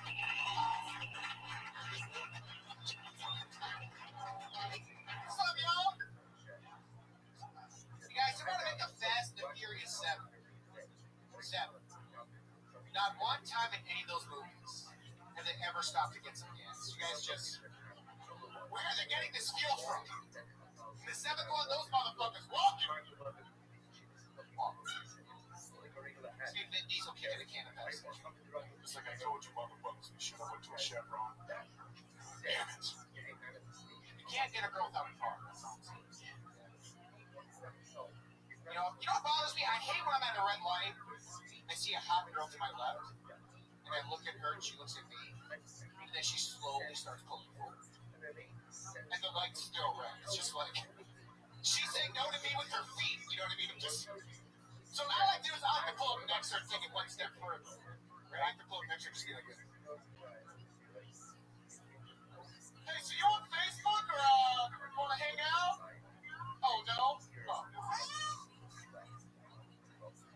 you going in here first? Minus ball line. Thank you very much. Tempting the kitty cat and the bear. Yeah. I like that on the thing with the foot. But what really stood out to me was at the end of the first trip, they turned into a black comedian at the end. Did you notice that? What was the word? It was something about water. Those motherfuckers walk. Yeah, and then you repeated it louder the second time. You didn't hear it. I mean, it was really like I was expecting you to just start walking off the stage like Chris Rock. I mean, just like walking sideways. Right. I did that a lot later. Yeah, I watched a lot of urban comedies. So. He was right. I love that you have like black frame glasses. You're like, feels right, you know? Yeah. I'm like a fishing wand. It doesn't look right. It may feel right, but it doesn't come across as right. It comes across as, oh, that guy's trying to be cool for a second. Right. But he's not. Right. Got it. Yeah. Probably. Is there more to that? The one with the window and the stomach? Yeah, I had more. I only had 1 minute, so I cut a lot of it out. So that's part of this whole thing about picking up girls in cars. So I knew I had 1 minute, so I see the first part of it. Yeah. Yeah. I have before. Really? Yeah, man. Like if I see a girl next to me, I'll roll down my window and say something. Oh, you're that guy? Yeah, I don't give a shit, guys. Jesus Christ. That's something you need to be talking about. You're that douchebag. You need to come out and say, I'm a fucking douchebag. Here's what I do. This is why, and then explain. And then that other stuff will make sense. Just like, why are you creeping on women is what we're wondering when, I mean, and it's funny, don't get me wrong, and you can still use that if they're deciding with their foot, like you can see them making that decision when they press that gas a little bit. Like, I think that's very funny. Let's hear their cat call. Yeah, like, what do you say when you roll down the fucking window and talk to all of our girlfriends? Yeah, because we hear about it almost like once a week. Right, yeah. Like, your girl tells you that? Oh, yeah. Some guy trying to hit on me in a car. There's this creep in, like, Ray-Ban glasses, and he sort of looked like a white ninja. She had such good vision, she saw they were Ray-Ban glasses. I know Ray-Bans when I see them. You know Donatello from the Teenage Mutant Ninja Turtles? Like, there's something like... remember V-Nets? And then he did an impression of a cool black guy and drove away.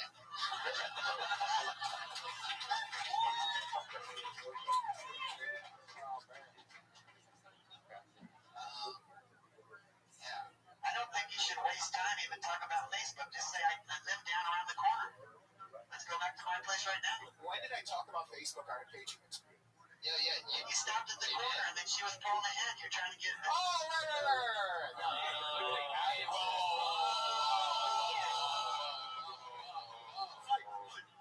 Never grabbed this fucking thing before. It's supposed to be a prop, but I swear to God, there, go away. You apologize to the Iron Patriot right now. When the fuck did I talk about Facebook? He's gonna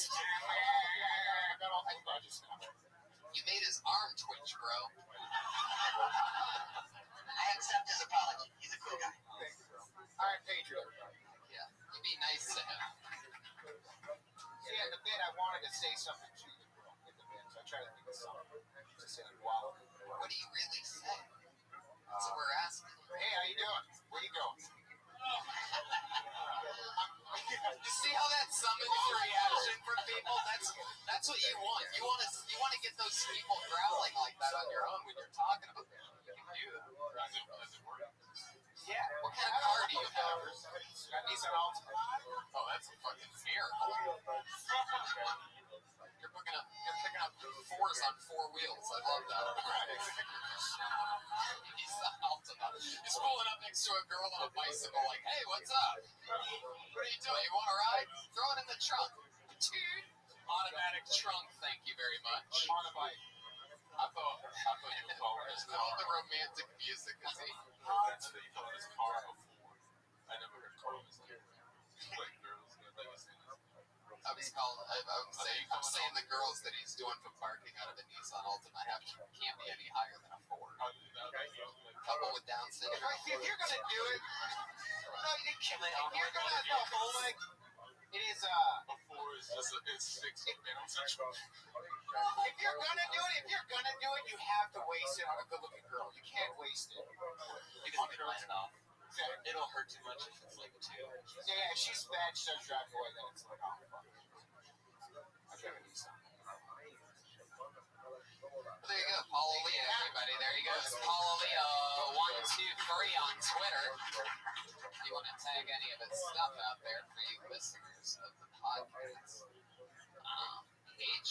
Jeez, I get so offended when somebody comes at you, you know what I mean? I'm so defensive of you. Yeah, I feel his frustration. It's hard. You gotta move slow with the ladies these days. They don't like you can be too aggressive too quickly. You need to take them out to dinner, buy them some appetizers. Take a jump movie. You gotta be patient. You can't just jump right in their pants like that and touch the pouch.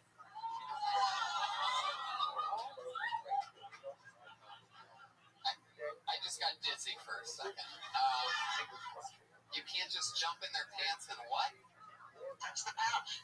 Yeah, be suited and good looking at the pouch. Tony, you know it. Until it's time, you gotta wait. You gotta be patient. A woman likes to know if you're. I love how it's not take a girl out and buy her dinner. It's take a girl out and buy her appetizers. Like a special occasion. Is she allowed to get entrees? The whole thing, buy a flower, be nice. Last date you went on Patriot, where'd you take the girl? It's been a long time. I've been in a dry spell, Tony. I haven't had sex since the summer of 2004.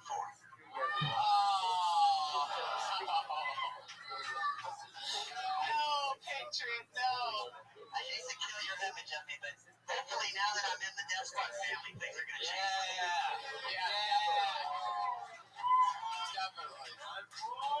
I want to know the story of 2004. Yeah, I do too. I want to know what had to happen in 2004 that went so bad. I didn't tell you about my DJ years. I DJ'd for 7 years. I was at this club called the Sugar Shack, and there was a cute bartender girl. She let me play with her feet while we watched the last episode of Friends. Wait, last episode of what? It was the last episode of Friends. Remember that year? And I took one sock off, and then I took the other sock off, and she let me play with her toes. Was she alive when you were doing this to her? Is this just a corpse that's laying over your lap and you're like, oh, her skin?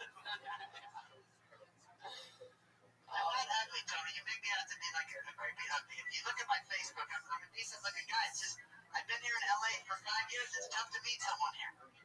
I'm real picky, too. I want the right girl. I know I'm going to find the right person for me, my soulmate. yeah, you'll find one that suits you. I'm jealous of Redman. I heard him talking that he met a nice girl. Did you go to church or something? Where'd you meet that nice girl?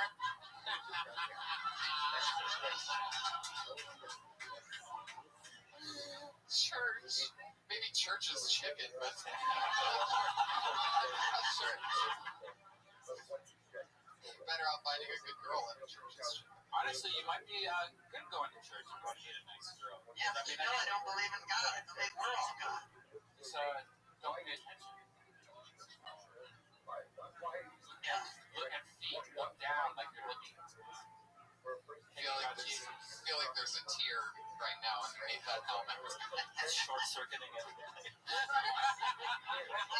My glory years were from 86 to 93. That was when I was in Dirty Crack. Those were my times when I had sex with about 20 God, I'm about to cry. Holy shit. This is awful. Hey, we'll talk after the show. I got a website you can go to. No, I don't want Tinder. Yeah, I could have our young producer here, Josh Martin, suck your dick. Would you guys like to see that right now? Come on, Josh, come suck his dick. Come on, Josh, get in there. Get in there. Come on. Just blow it on your chest. Josh. No, I'm not into that kind of stuff. Come on. Hey, Jerry, what are you so uncomfortable about? on. I like girls. I like Josh, but not that way. Come on, he looks like Rhea Perlman. Let him do it.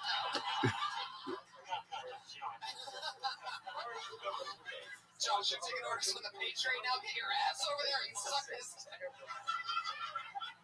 You're crossing the line, Tony. You crossed the line. All right, let's pull another comedian out. This is fucking unbelievable. Hey, that really does suck, though, and I need to help you somehow because I can't. I mean, 2004 is a long time. It is post 9/11, but. And the last time before that was 2 times in 1997. Oh my God. It's awful. We need to stop this. We need to stop talking about this. I can't even think about this. Oh my God. Do you masturbate? How many times a day do you masturbate? I've been surviving on porn for a long time. Do you ever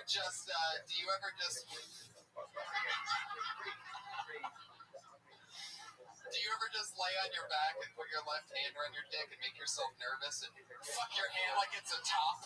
No. Puberty came on me very, very strong, Tony. It hit me in those years of 13, 14. The first orgasm I had, I ran out naked in the backyard and swung on a tree like a monkey.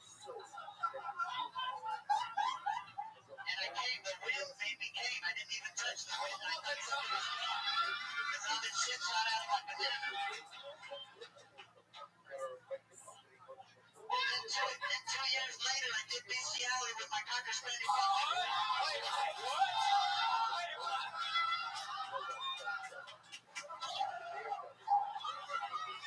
Get that bear away from here. It's a danger.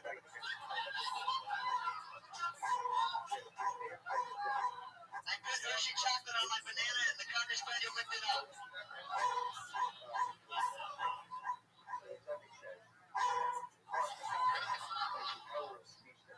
Wow. That is a good one. I'm pretty sure we just had the, It's like somebody shouted, you're not supposed to feed dogs chocolate. They're more concerned about the dog eating chocolate than sucking its dick. I just hate that the dog risks his life for them. It is the last thing the dog did. of all the things, why would it be chocolate? Why would you do that? Everyone else knows about it. That's the one thing. I was horny in Texas and I couldn't find a woman. Yeah, there's some cute hussies in Texas. Are you talking about actual fucking You should see how nice and tan their feet are. They're so Are you talking about the dogs? What are you talking about? Do you like paws, too? No.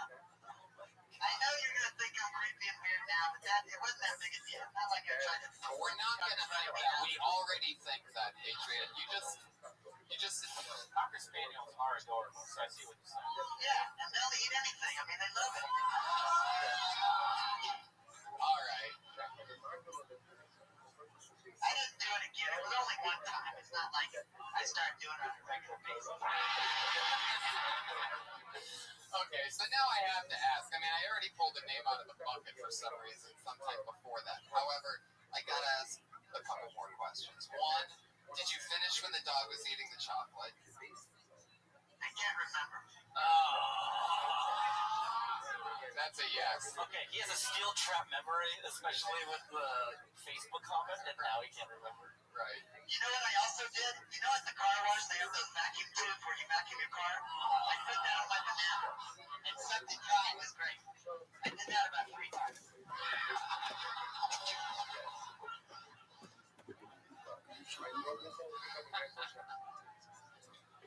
And that would make you finish. You could climax to that. It's great. It's just easy. It cleans it up. It just sucks it dry.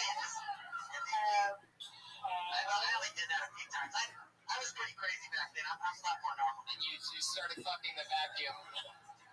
Since the breeze, you just dump the bag after you're done. How many dogs did you go through until you started fucking the vacuum? No, that was just, those are like 3 things I did a couple times. Nothing beside that. All right, let's keep the show moving along. Good luck to the comedian who has to follow that. Put your hands together for Michelle Westford, everybody.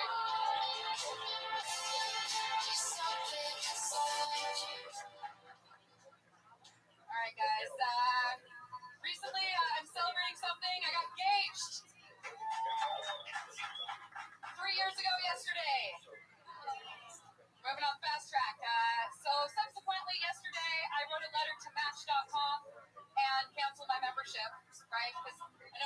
in now. Match.com, if you guys aren't familiar, maybe they should, I don't know, maybe they should rename it to something more realistic, like circusfolk.com or the creepiest assholes you ever met.com. That's the service where you put in your zip code and then they scan the area. They do like a 15-mile radius and bring you back every sex offender and broke turd. And yeah, these are your new matches. Went out with the guy, Dancing Dave was his name. We go dancing. But to me and everybody else in the club, it looked like he was getting electrocuted or playing an imaginary game of highly aggressive tetherball. That's it. There you go. That's right. She made it in between the kitty and the bear.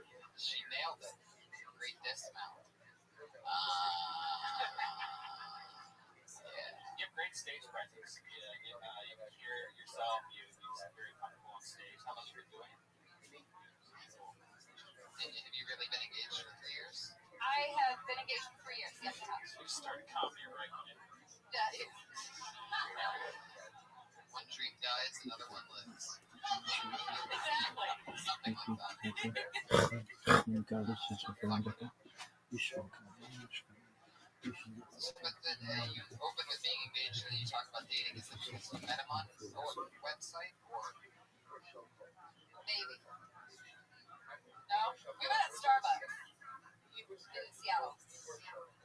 That just got news for the audience.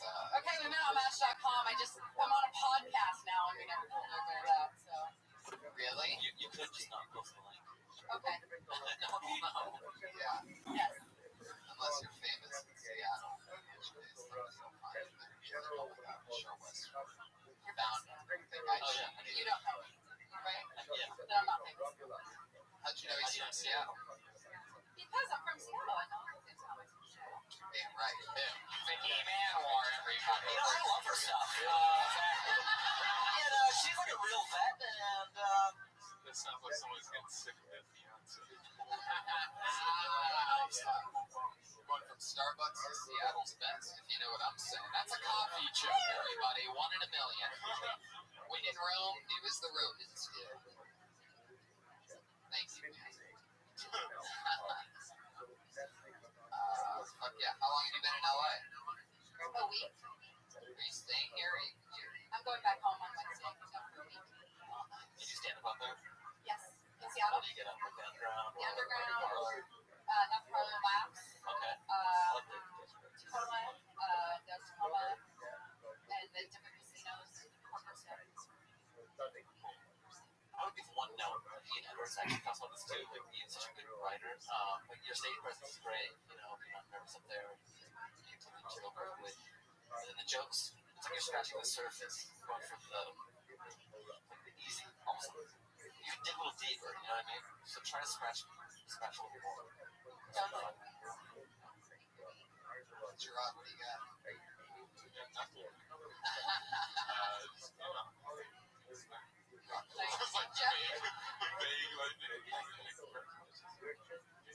Oh, thank you. When's it gonna happen? Maybe next year.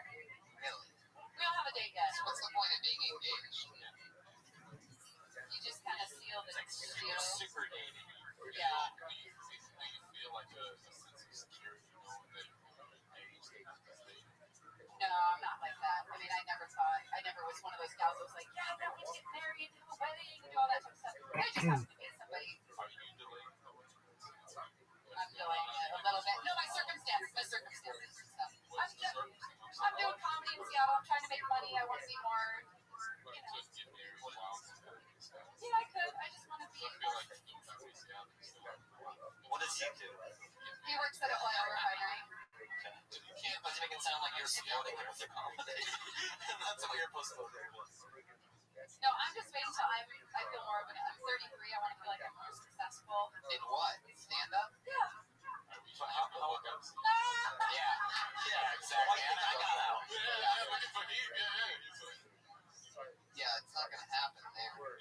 All the greats, they get out of there. They shine somewhere else. Right. Oh, I love you guys. This is a good therapy therapy session for me. Let's push back this engagement another 8 years and down to LA. Then you'll get that success you wanted, and then you could go back and get married. He'll be waiting for you. He's a fucking oil refinery guy in Seattle. He's got nothing going on. There she goes, Michelle Westford. Love you guys, thank you. She's on Twitter at Michelle's Comedy. Wow, you actually were able to get that handle, huh? At Michelle's Comedy, the one and the only. Fuck yeah, how fun. A little Seattle life for you there, Vicky. How about I want to be like that from Seattle. you're like fucking Dave Chappelle in Seattle. That's how I brought on stage. Fuck yeah. Seattle's a great town. I love it up there. I could never live there because of the rain and stuff. I'm from where I'm from in Northeast Ohio. We have one more day of clouds than Seattle has. And Seattle has one more day of rain. So Seattle has this reputation of being depressing as fuck. But statistically, where I'm from in Northeast Ohio, it's just as depressing, but we don't get the same reputation. Exactly. Which bumps us to the most depressed city. Yeah, it's fucking crazy.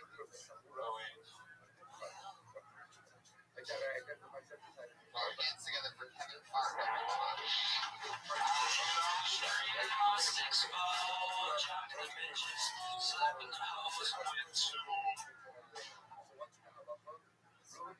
Guys, I'm getting older. I really want kids. But if I have a daughter, she gets married, I'm not paying for that shit. Isn't that the rule? The father of the bride has to pay for the wedding? I've already given you permission to bang my daughter for eternity. Isn't that enough, punk? Now you want me to pay for it? Yeah, at least get a discount. Like he should be paying me. You know? He should be paying me. Seriously, guys. I'm not giving that shit up. Like on a law. It's a ruse what we're doing to these fathers. It's a sham. Like how about I start sticking it to your mom and make you throw me a party? Essentially what's going on, folks. It's the same thing. It's gonna end 1 minute right now. Holy shit. That's crazy. Either you've been practicing this every day for 7 weeks, or you're just a really smart guy. I'm a smart guy. The fucking Jedi, right? When you said that was. Yeah, it was. I looked too. It's great.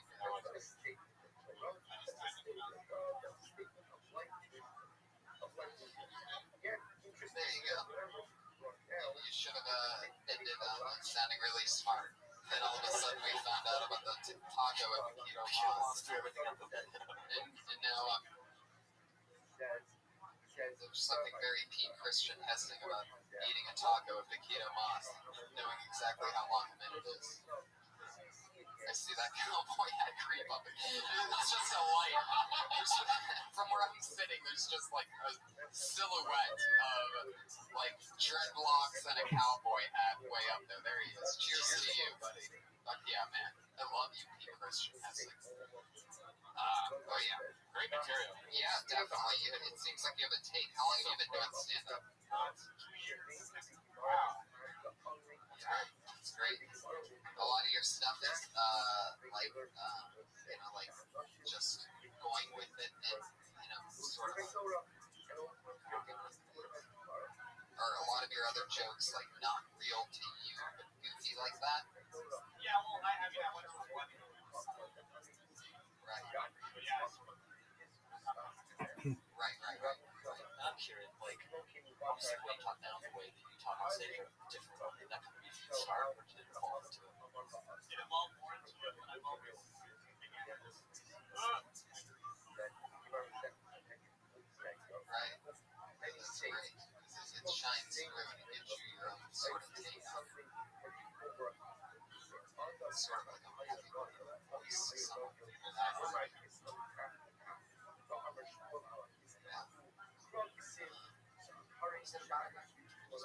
Well, it is pretty funny if you think of it. It was about, like the husband or the dad having to buy, his daughter's getting fucked for the rest of his. Right. It makes a good point. Yeah, it's true. You have to pay for it, and you have to walk her down the aisle. Like it's like that would be something I'd add into it. It's like the real fuck you part. Like, and I don't want her to you. Like she's like a dog or something. Like, I don't know. It's like the icing. I think that there's a better take on that, but definitely going that route after everything, after paying for everything, after all that, you have to literally hand her off. Like two fighters going down to maybe 300 or whatever, that are just walking down and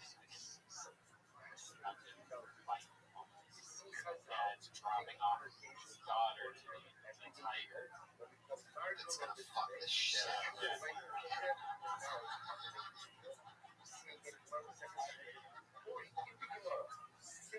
Yeah. There's something on top of all that. That's already all funny. How long have you been doing that shit for? How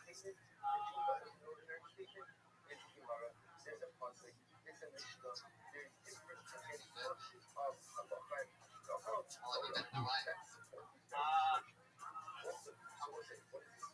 Where you originally from?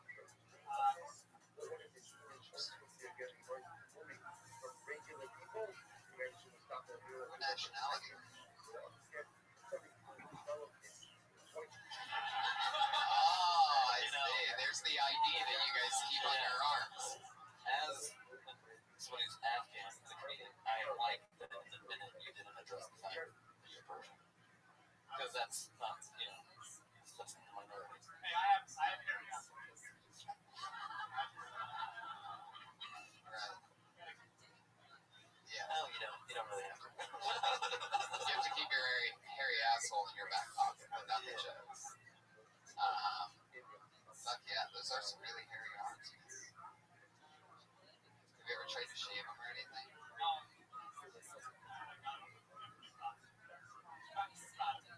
I feel like you just, like, finally faced it like a few weeks ago.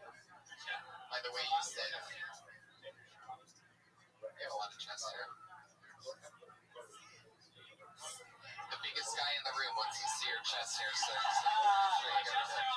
yeah, flash the audience real quick. Oh, yeah. Fuck yeah. We went from the Iron Patriot to the Iron Sheik in a heartbeat. Oh, Jesus. All right, that's too close. 3D HD coming from Batman's corner. Fuck yeah, there you go. Kevin Fard. He's at Kevin Fard on Twitter. That's Kevin F-A-R-D. This is fun, right? You get to see some comedians. It's interesting going on. It was like you forget about those years. Yeah, totally. What do you do? You just stand up for a long time? Like, we're in our own class or whatever. Like, after you've been doing it for a while, I'm not saying class, like level. When you've been doing it like 11 years or whatever, you forget when you do comedy for a year or two or what it's like. So this is interesting. It's not often we get associated with people who are at light still. Totally. But meanwhile, when we go out to dinner, sometimes late night or whatever, we'll end up talking about those years. Yeah. But reminiscing, but then seeing is everything. Oh, yeah, exactly. Totally. That's a big part of our lives. Gerard, you and I definitely were hitting open mics together for the longest. 2007, 2008. Yeah. Getting rides from people. I didn't have a car. Me neither. And I remember you and I were two of, well, I mean, I guess there was quite a few of us. It always seemed like the funniest people didn't have cars. A lot of walking. And the funnier that, and the less funny that somebody would be based on how nice the car was. It almost seemed at the So time. it was like pulled over in 70 series. Right. This guy's a hack. When somebody rolls up on a bicycle, you're like, this motherfucker's a killer. Yeah. Because it does, man. You have to have a fucking passion in your spinal cord to be bicycling across 90-degree fucking heat across the city. You just see the runs. It's the new manager. Yeah, that's great. Yeah. Just passion.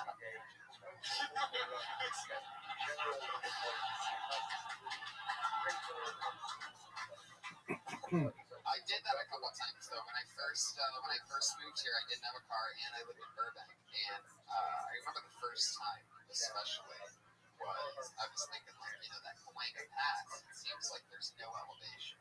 You know what I mean? It almost seems like it'd be a smooth ride.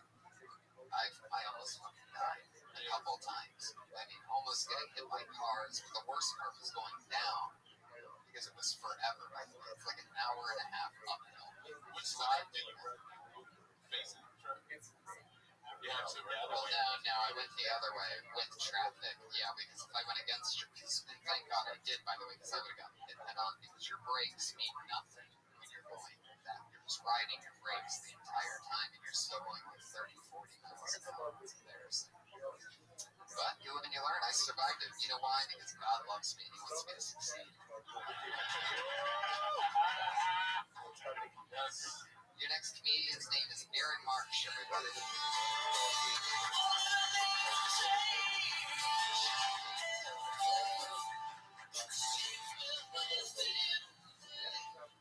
Thank you, guys. So you may notice right off the bat that I have a lot of tattoos, right? And you'll see that they're really nerdy. They're like Star Wars, Star and so, yeah, exactly. The women laugh. I got up to try to impress the women, and it turns out I only impressed a bunch of really introverted men in their 30s. Like, that's what I ended up with. I know. It wasn't exactly as planned. I'll show you guys this one. This is Malcolm X. Here, I'll let you guys see that. Yeah. Yeah, we call that a mistake. I should have put Malcolm in the book. See, and then white people look at me when I show them that, like, he doesn't look like Denzel Washington at all. I know. But he taught me a couple really valuable lessons. He taught me no pork, no white women, and no pork and white women. And that's my minute, I believe, right, guys? All right, thank you. Yeah, exactly 59 seconds. You guys are getting freaky. You learn so much from Malcolm X. And you're like, you know what Malcolm would love? If a white dude tattooed his face in the sun. He can take it. I actually believe that 2 weeks before he died, Malcolm would have loved it. The rest of Malcolm would have just hated it. He would have hated the whole thing. Why do you have that tattoo? What happened? Like, what was the bet that you lost in which? It wasn't a bet. No, it was just the early 20s. I fucking read the book. 1920s? What are you talking about? Shit, that, you know, my early 20s. Talk about being a vampire. Exactly. No, it was like 1999 when I was like fucking, I was in my early 20s and I read the book and it really got me. And I fucking loved Malcolm X. So I fucking did it. I was like, fuck this. I want to be more disciplined and I want to be most, no, it's not. But, you know, like it was. Where were you raised? Tucson, Arizona. What's your relationship with your dad like? It's alright. Yeah, wow, that was a really high tone you got to on that one. It's really good.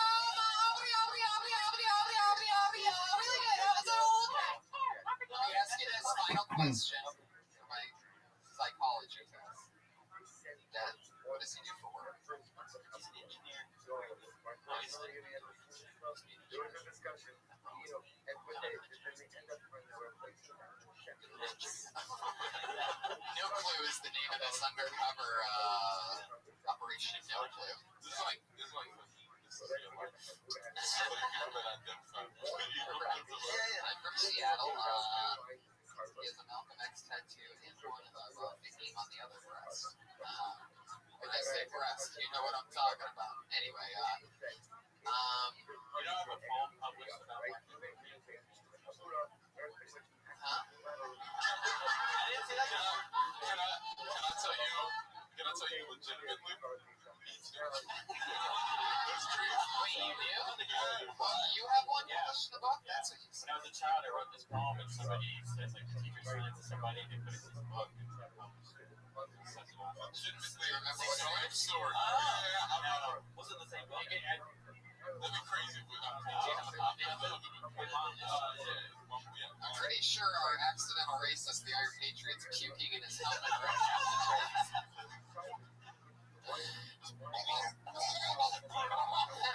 It sounded like you were vomiting the word nigga.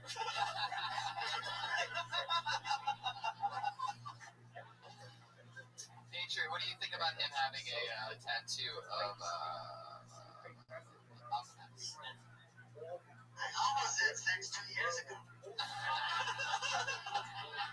There you have it. Listen,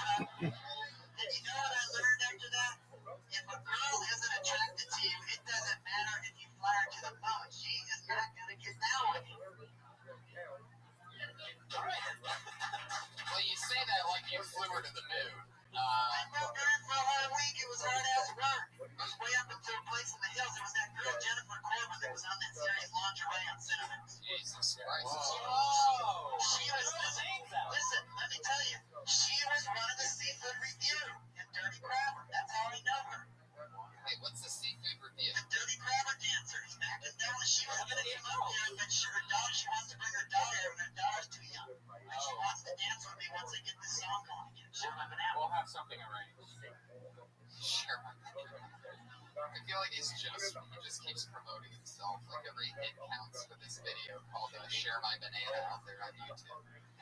Should have brought tequila that last day of helping her move, man. It probably would have changed everything. I don't know what happened, brother, but it just this material. Yeah, did you ever have a drink with a girl? Did you ever try to do it? You know? I got stoned with her, but that didn't work good.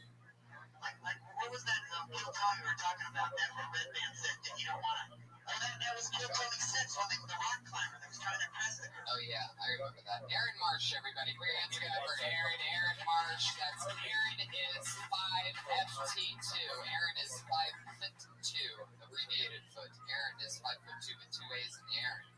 On Twitter at Aaron is 5'2". You want to tweet him and he types just 2 things. Malcolm X. Interesting. See what I was getting at with the Phoenix dad thing was I was wondering if he got the Malcolm, the dad was racist, and he got the tattoo to like disappoint his dad, like you know, like white chicks will bang black guys, and they get a tattoo of like Jamal's pussy above their vagina. And you're like, hey dad, look at my new tattoo, and the dad's just like, what the fuck, you know? Yeah. Television on BET at night. They were both.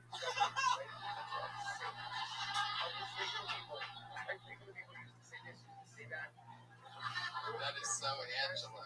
Fucking wildebeest of a monster. The funniest guy ever.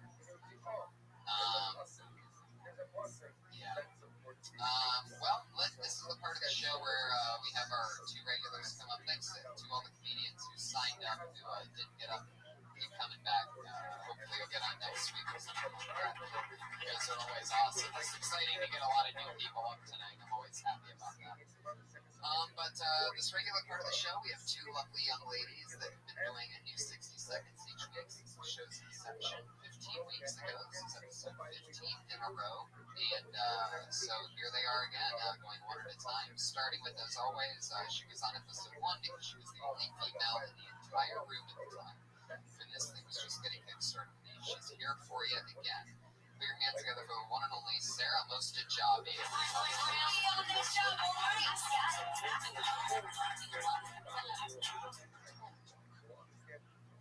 I don't know if you guys know, but every time you sneeze, it stimulates your nerves equivalent to 1/10 of an orgasm. So I learned how to masturbate with pepper.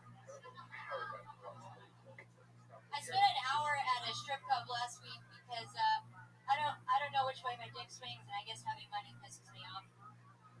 So I think the man show had like a lasting effect on my sexuality.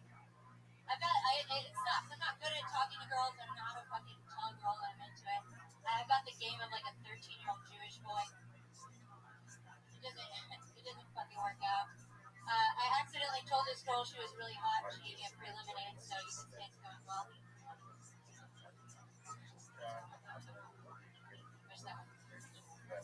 Alright, yeah, alright. Awesome. Sarah Mostajabi, everyone.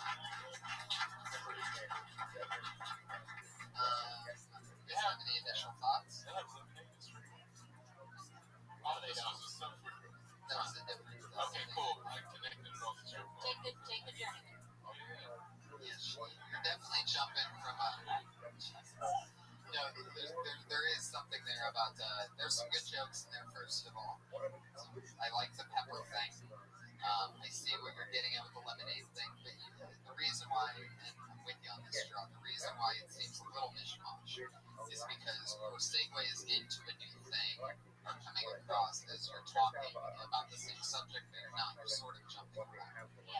There was the part about orgasming, and then it was into something else, and then it's into something else, but it doesn't seem clear. We're assuming that you're sort of staying in the pocket, but you're sort of doing one-liners without super clear segues, which is fine if you're doing 60 seconds. You're trying to do your things.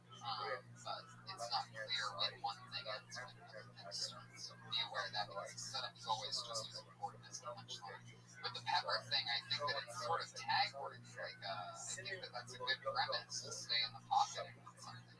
You know, if pepper makes you sneeze, then, I mean, if sneezing makes you orgasm,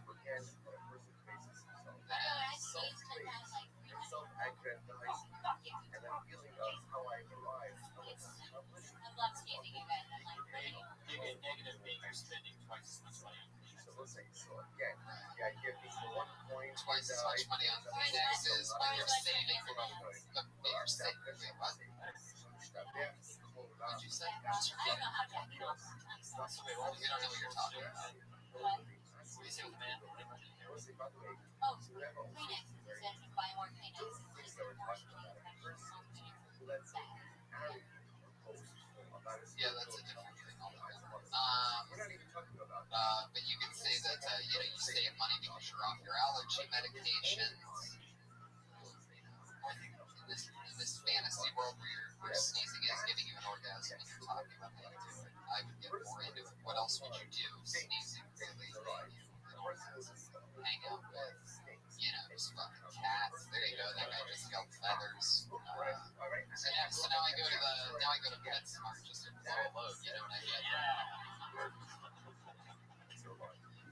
Carrying a hamster in my pocket. All of a sudden, looking at a cat looking at a cat in a pet store is like one of those fucking striptease things in the red light district. Yeah. You know what I mean? Jerk off. Yeah, it's like a jerk off thing in a pet store. Yeah, that's something. This is more the tagging part. And then almost anything can be close for you.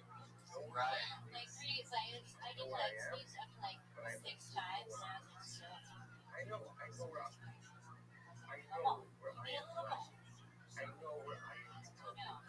And the lemonade thing you're talking about it being a little girl, right? Little kid. I didn't even get it. I thought I got it, and I didn't get it. What I said is that And I don't get it, then nobody's getting it, by the way. what I said was that, and I accidentally told this girl she was really hot. Like I didn't mean I was saying it was hot outside, but she took it like I said. Gotcha. And it was a little awkward, but I just didn't really so it went well. Gotcha. I like it. Good work. You guys have anything else for me? Sarah Mostajabi, everybody, knocking it out. A few more jokes, adding on to the big thing. One of these episodes, we're going to talk about having her and Kimberly do a longer set on the show. So figure that out something to do on the holiday season. Sarah Dresses on Twitter. Yes. Follow her on Twitter as always. A lot of you already are. Her and Comic Patriot are huge fans. They always reach out. It's so great. As does this young lady, our other super regular. Put your hands together for her every week. Something new and fun. She quit college to stay here and keep chasing her dream of doing stand-up. She was completely built out of this room. Put your hands together for the one and only Kimberly Condon.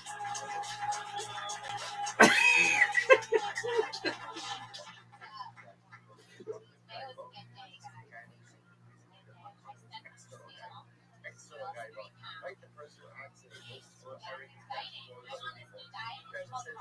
That's bad. Don't get me wrong. That's definitely bad. But it's structural kind of guys that run out of the kind of guy side out is a guy wrong. They will be at smoke. They will be at smoke. Personalistic guy wrong. There are a lot of countries that right and errors. Like the outside world that can look very humble. The outside world that can look very pious. But there's a guy wrong that's weird. I mean, what have we created here? A monster. Chero, Silverman, Handler, look the fuck out. Because it's Kimberly Condon and she's coming. How old are you? How long have you been doing stand-up? Suck my dick, everybody. Unfucking believable. You're killing it. Everything comes across so naturally. It's probably the best performance by anyone all night, by the way. It just came across as comfortable and everything's funny. And I just love what you're doing, you guys. What do you think about Kimberly?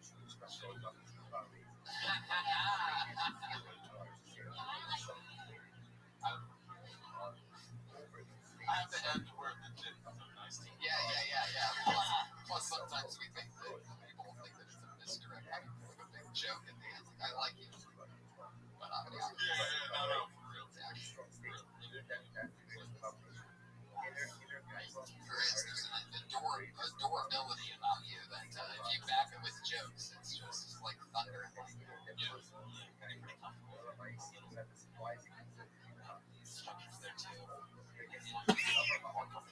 You've been going up as much as you can. Awesome. Kimberly Congdon, everybody killing it. What can I say? What can I say? Our little baby monster ending with an applause break. The only person to say, no, that's my time, not to say that's my time. She ended in an applause break. What a great way to end the show. You guys have anything you want to promote to our many, many fun, awesome listeners? Shows coming up or Twitter handles? Website, email.com. FAHIMANWAR.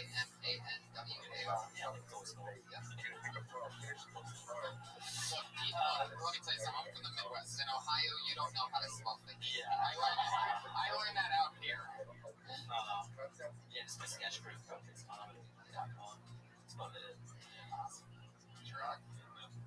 I love it. Yeah, but no, this is great. Thank you so much for having me. Oh, Gerard, I mean, such a pleasure to have you guys. Absolutely. I stood on the patio earlier. I go, you guys, I give a little announcement sometimes about the guests. And I go, these are the two funniest young guys that I know. So it can only be a win-win signing up. And I'm so happy to have you guys. So thank you so much. The Comic Patriot, as always, he's the Iron Patriot, but on Twitter, he's the Comic Patriot. Huge episode for you, my friend. You were fucking hilarious. Catch Redman and I in Phoenix on September 26th, and then the following day in Columbus, Ohio, the 27th, go to deathsquad.tv. Yes, please go to Columbus on the 27th and join me at the Ohio State game on the 28th versus Wisconsin. Night game, holy shit. And the new shirt, yes, J.R. Steiner. September 30th, after Red Band and Tony come to Phoenix we're releasing a new shirt that night. September 30th, will be the Golden Pony. Yes, the new Golden Pony t-shirt is coming via J.R. Steiner. Thank you so much to the Death Squatters for coming out. Thank you for the listeners. Thank you. Good night. Thank you for the kickoff show with Don Harris.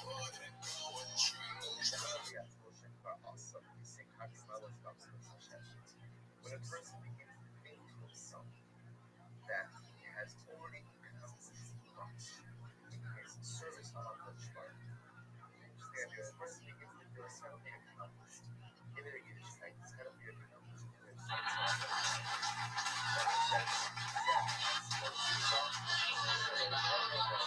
Here we are again. Good to be here. Hi everyone, how's it going? Good to be here. What an exciting now. We had some surprise or half plan from warm-up from Brody Stevens. There's been over 2,000 from warm-ups. No, he really has. A lot of people say that he is the foundation of Chelsea Layton. He would get the crowd warmed up for over 2,000 of those shows, and also domestic sports show period. Many other things. Give it up for one more time for Brody Stevens.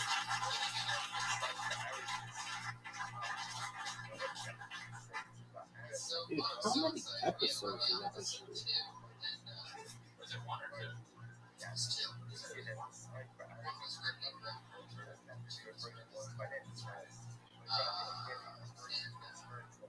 so it's like 7 so much fun.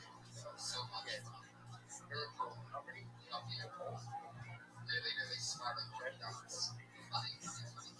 Most comedians' favorite comedians are all the big time comedians that I've had the pleasure of meeting for 3 years and doing this. The one thing that everybody has is somehow more regular. They've got the same routine. So funny. Check out his stand-up. He's on the Oddball Comedy Tour right now. The most awesome possible thing as a comedian. Touring all around the country. The latest edition.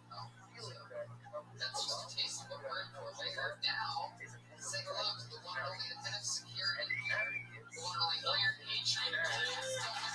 I don't care anybody says it's the best episode. Wow. There he is, the one and only. There's some good building for you in Canada. I was worried about you. You needed your security here. Referencing a recent trip that I took to Wednesday.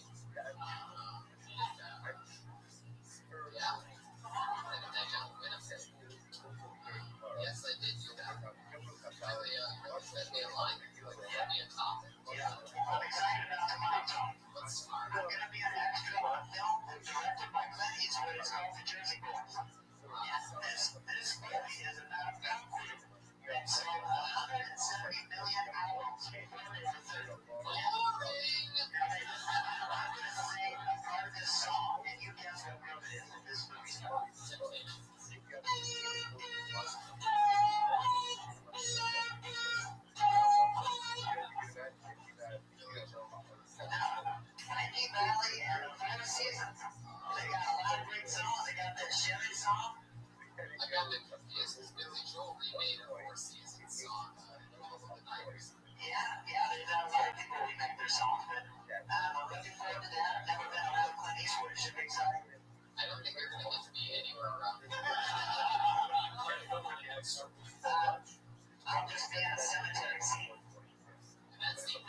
example, he calls the way he references black women as female brothers.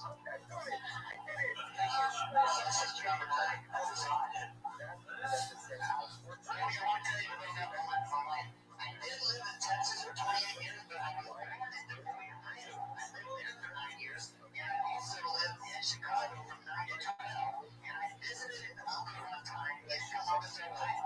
So I'm a Yankee, just like you guys are. Oh, I almost forgot until he just did it. So the last couple episodes, we noticed a left arm twitch that happened. It doesn't have anything to do with that. It's not uncontrollable. It's not like something I'd really be scared of. Uncontrollable. It's just yeah, but I don't think about what I'm talking about. Yeah, so that's an uncontrollable. No, it's standing still for an hour, not even moving. It's never going to happen. It's just, Okay, try it right now. Sorry. I remember that rain I did at Sears about Denver.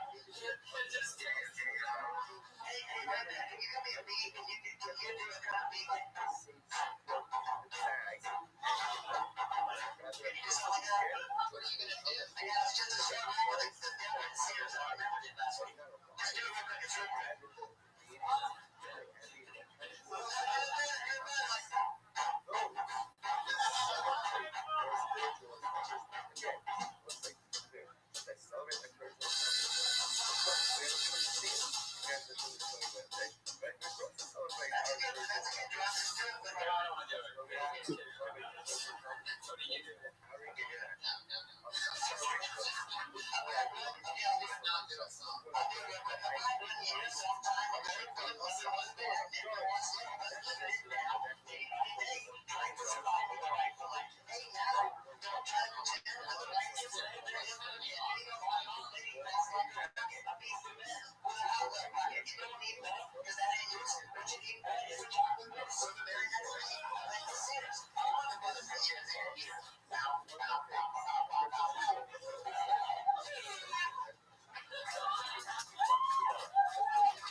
How exciting. So, sick of the world right now. So what do you say we bring up our guest? I mean, that was truly disturbing. This has been a strange show so far. It's a different flavor. You know you love different flavors, right? All right, everybody. Well, our guest tonight, what can I say? Hangover 2, due date, Chelsea lately, everything, the burn. Big part of Comedy Central, in fact, his own show, all about him and his life, is debuting this summer. This fall. Only Comedy Central. It's called Enjoy It. I'm lucky enough to have him as one of my really great friends. We text. He's a great guy. Very hands together for my guest tonight, the one and only Brody Stevens.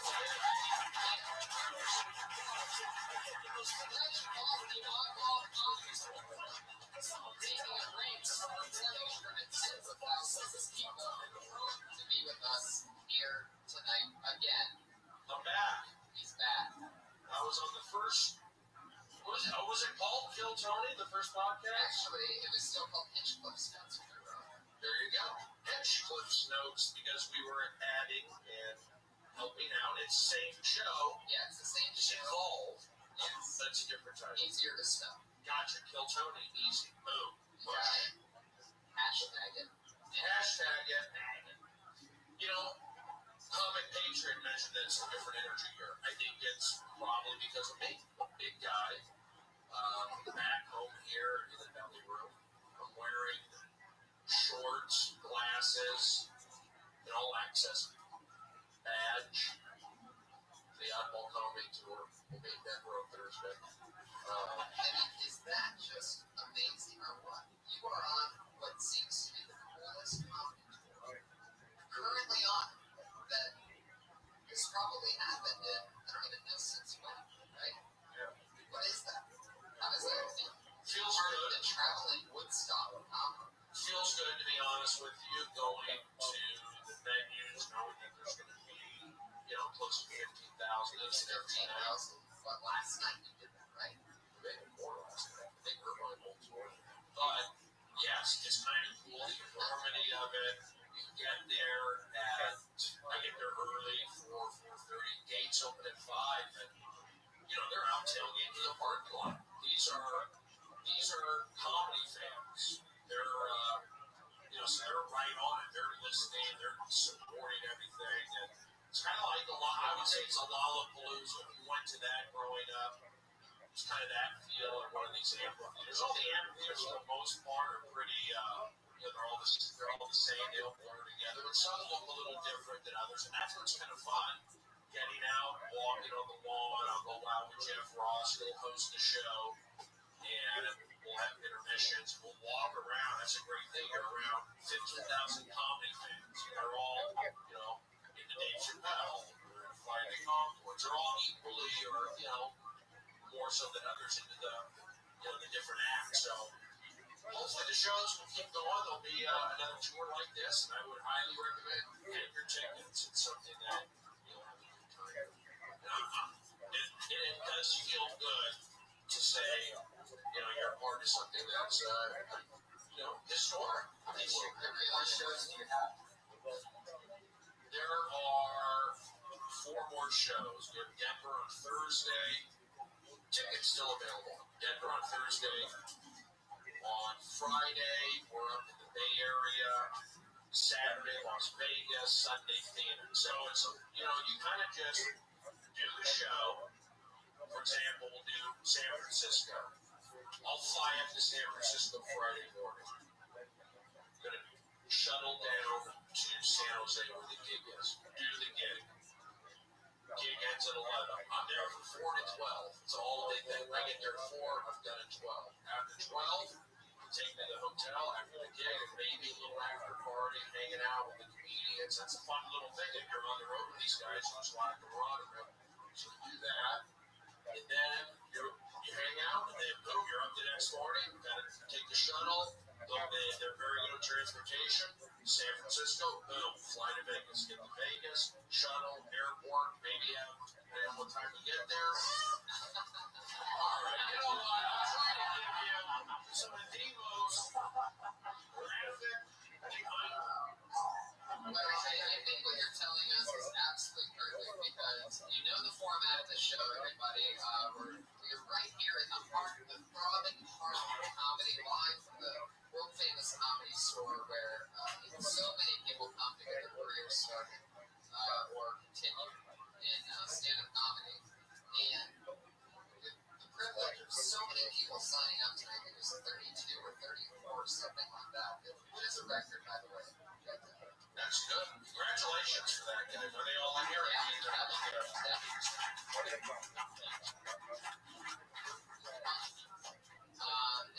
So, being on the Outlaw Comedy Tour, who's more in touch with true comedy right now than a guy who has his own show coming out of Comedy Central? What is that? Adrian has a show. Yeah. If all goes well, if I keep my sanity, if the editing is, where everything needs to be, could be December 1st. Wow. You could see Stephen Bernstein on your Comedy Central program December 1st. Possibly. It's all about you. Like a lot of people get their own show on a TV network, and you end up different things. But this is all about you. Well, that's where the pressure comes in. Yes, it's all about me. In your real life. A lot of it, yes. And there is, pressure with that. And this real stuff, it's not like I have a normal life or a normal relationship with my mom. Oh, my mom owns a cake store, and I've got a dog, and, I'm looking for a house, and we go around and play the cornball music. It's not that. It deals with mental disease. Right. What have you been diagnosed as? I've been labeled as bipolar. It's a daily battle. So how do I handle that? My struggles with that, reconciliation, looking back and going forward, and also maintaining a healthy, lifestyle. It's not easy. And I'm under pressure doing the show. how exciting. Oh, you love seeing a guy under pressure. Brady Stevens, everybody.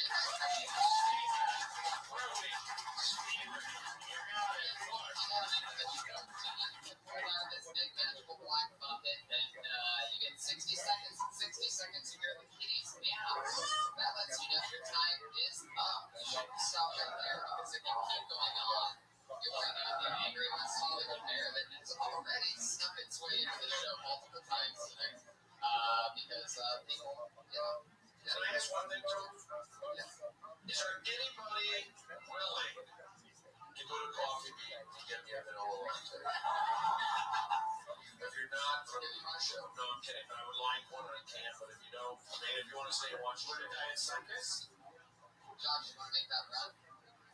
Josh, don't worry about it. Don't worry, I can find you. I'm okay. You'll be back in 15 minutes. Josh, you want to watch a show or you want to? How are you going to do it? Are you really going to make poor Josh? No, don't do it. After he won. Producer of the show. I pay him money. Well, then Josh should pay somebody here. Yeah. There you go. They're dirty copy. Well, Okay. That's a good idea. How long will it take you, Josh? I don't want to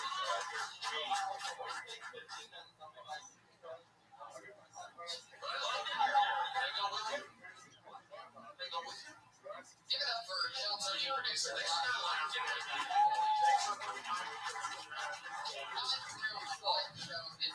Getting the vanilla latte. What is that, large? Can I get a large vanilla latte? You like I do. Just give me the receipt. he doesn't eat much. I'm so used to being on oddball. That's what happened. People get me along. So you get bossy. I'm not bossy. I wasn't part of it. You're doing it. I know you're about to start a show, but dude, it's crap. Give me a copy. I didn't say it like that. You're gentleman. Josh just won an epic battle, by the way. Yes. He fought Boone Shakalaka. You don't know, he's a homeless transvestite. Josh. In that comedy. Oh, man. Connolly. Didn't make any sense.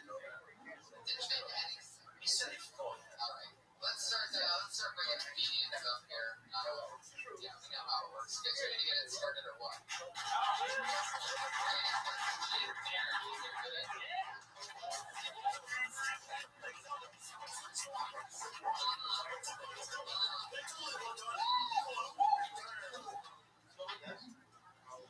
Just had hernia surgery. Yeah, it was a blast. Actually, it was horrible. But the one cool thing about it is that when I woke up, all my pubic hairs showed up. Made me wish I had back surgery instead. That's that. After the surgery, though, I talked to the doctor, and he told me that I could work out or have sex for a month and a half. So my life's been exactly the same. Actually, no, that's a lie. Okay, guys, I have been seeing a lady person. That's right, being out the chick. Last night, we got physical for the first time. I don't want to be vulgar, guys, but in baseball terms, I round first and set my bag with pussy. And that's it. That's what. Cool. Okay, good. You want to jump in? I liked it. I liked the hernia bit. Got my attention. I had hernia surgery. No, it takes around 6 weeks to recover. Did they go laparoscopic through your belly button? No, the one they took the bitches right here. Oh, wow. All right. Well, you're going to be okay. So that got my attention. And then you tied the joke was pretty good. I like that. And I play baseball. Got my attention on that. It's a little graphic. There was like a rape with a bat. Is that? It was no rape. It was just stuff with that. Okay. All right. You know what? I like that you went first. I like you had a good personality. Keep doing it. Fuck yeah. I spent most of your set trying to find a pen and a piece of paper for Brody, at which point he pulled out his phone and was going to start taking notes on his phone. I know Brody so well, I know that he has his phone and he's interested in getting started on social media networks. So I spent most of your set trying to take care of that, so it's not a problem in the future. So I really want to go I like the back there.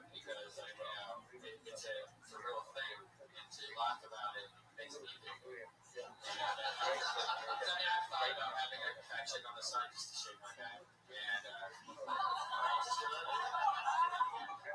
also, it was good when we talked about he couldn't have sex or work out for a month, and now the change in his life, I think that was brilliant. and good shoes, good pants, you face me, and let me see what's on your shirt. Your shirt's very terrifying. I'm not in, I mean, things have changed a little bit over the years. I'm not into having a message on the shirt as a performer, because the audience will look at the shirt. They're going to be thinking of Kenny Powell. There's a slight distraction with it. But again, times have changed a little bit. Those are considered humorous. But I would be careful having a message on your shirt. Yeah, I would agree with that, especially comedy. A shirt like that, like Kenny Powell is like, you don't want anybody to have any type of idea. Unless it's a permanent gimmick.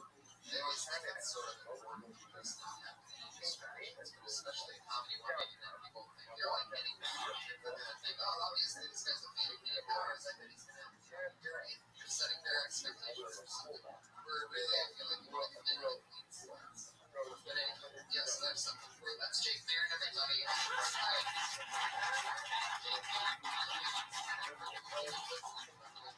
you want to send your tags to the comedians, a lot of people do Twitter handle. Tony, I haven't even tweeted today. I noticed that. Well, I'm working and I'm having some, I am really some little issues. I'm telling you guys, gotta watch the show, enjoy it. Those previous episodes, they don't want I don't know where they're at, you know. You'll be able to find it if you go home tonight or sometime this week. Seriously, look at what HBO did. It was originally, that's awesome.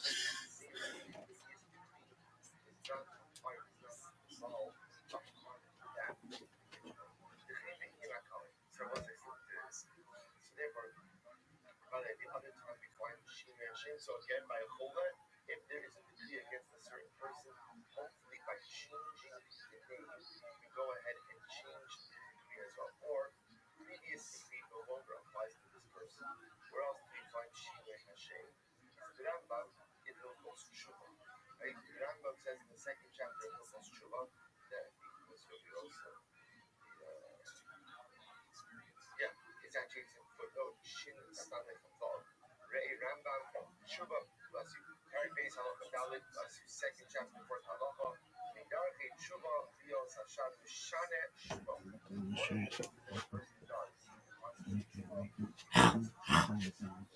Omar, Ani Acher, Ve'eni Sayyid Shachasam. When it comes to Tshuva, I changed my name. What do I say? I'm a different person. I am not the same person who has committed the two examples of name changes. One in the case where a person. The show actually is, HBO had made it 15-minute shorts, and Comedy Central bought that from them. I mean, it was Here's what I would say. HBO had it. They could have said, you know what, we like it. Let's bring it back. We know you. We're family. Let's bring it back. That didn't happen. Number one. Number two, this crowd not totally with me. I'm kind of okay if they don't watch my show. That's my opinion. And I'm a good guy. We have to have energy connections to groups. For those of you that don't know, one of Brody's very interesting fun facts that I normally don't talk about in front of him. One of the things that I love about his comedy is it seems like sometimes he'll dig himself a purposeful hole with the audience and have them turn against him, but they're not really, you guys aren't really battling at all. It takes a while for people to realize that they're part of it. Like, the joke. Well, it can take a while, but again, I'm doing professional. I start most stages. Now, again, the Oddball Comedy Festival has 15,000 people. I'm the first one they see on the main stage because I bring out the Postmaster General, Jeffrey Ross. So I'm on the main stage. I'll just do 2 to 3 minutes, and then I bring out Jeff. So I'm doing something right there. They see behind me. Then I do the side stage. Gates open at 5. I take the stage at 5:15, and I go from 5:15 to 6:45. Somebody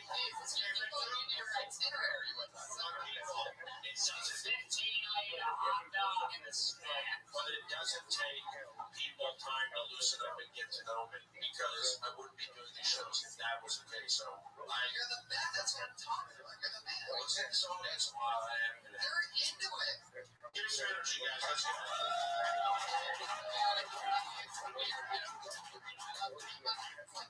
Well, I'm not into weird and I'm not into awkward. I'm into positive comedy. Let's go. You're into oddball comedy. Yeah, it's positive comedy. I get to be an oddball with the parameters of that. Let's push it. Your next comedian or Trust me, I got a talent pass. I'm doing something right. Let's go. he's all in the good and he has the credentials to prove it. Thank you, Tony. You're going to look at your next comedian in 60 seconds. Daria Lauren. Daria Lauren.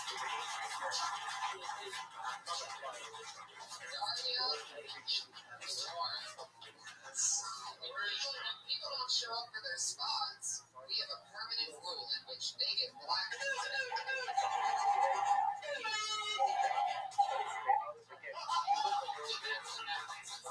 Blacklisted. The Patriot makes a set of noises. Pretty often, just a few episodes ago, Doug Benson was my guest, and just like that, there was no forewarning of what the blacklisting thing was. And he had his cocktail sitting right there. He's so mellow and funny and everything, but his cocktail's sitting there. He's sitting where you are. And all of a sudden, the Patriot, and it really just shocked him so much that his drink smells. He's just cracking up. I watched the video of it the other day because I couldn't wait to see the video of it because I knew I was on this side of it. It was just as funny as it was. It was so, the look on his face because he's like, fuck, still drink and laughing at the same time. Anyway, so the blacklisting, that's what happens. Tony, do you have Josh's number? I want to change my order. Still nothing. Big laugh by Tony. You guys know it's true. I'm playing that game. If you're going to make me feel like shit for an hour, I'm going to jerk back. That's how I do it. You're right. Yeah, I'm right. Thank you, Tony. You're right. You guys know laughing and wanting to change his order. You know Josh is probably a pretty order. I can't believe you didn't laugh at that. I warned you.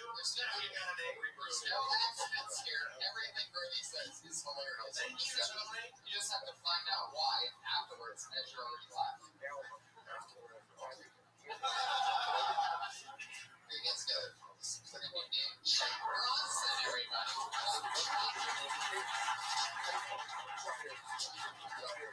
You know what that means, everybody. You never know who will ever see it.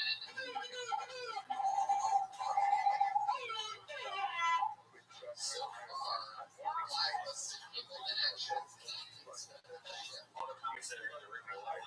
Sure, it's a great name. Give me something for that. More laughs? Here we go. It's Victor Cleveland. That just seems like on TV. No wonder the correctly 36 people that signed up. Victor P-Love? They're all in different handwritings, so whoever this is, really scary, very strategic. Cody Ginley is our You got it, Cody. Give me that.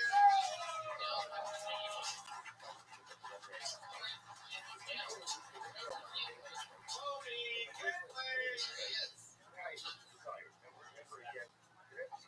Brody's here. That's super cool. Brody, I'm catching. You really nice sometimes. And positive energy.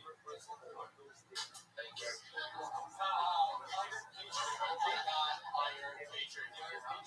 My mind next week, he spilled some knowledge on it. He said there's a difference between comic book Iron Man and movie Iron Man. Did you guys know there's a difference between comic book Iron Man and movie Iron Man? The difference was who's that? One of them was the Osborns, right? Norman Osborn is the guy. He's the Iron Man from comics, right? So, if you had to say there's a difference between the two, logistic, movie comic size, right? There's a big value in secret relationships between sexes.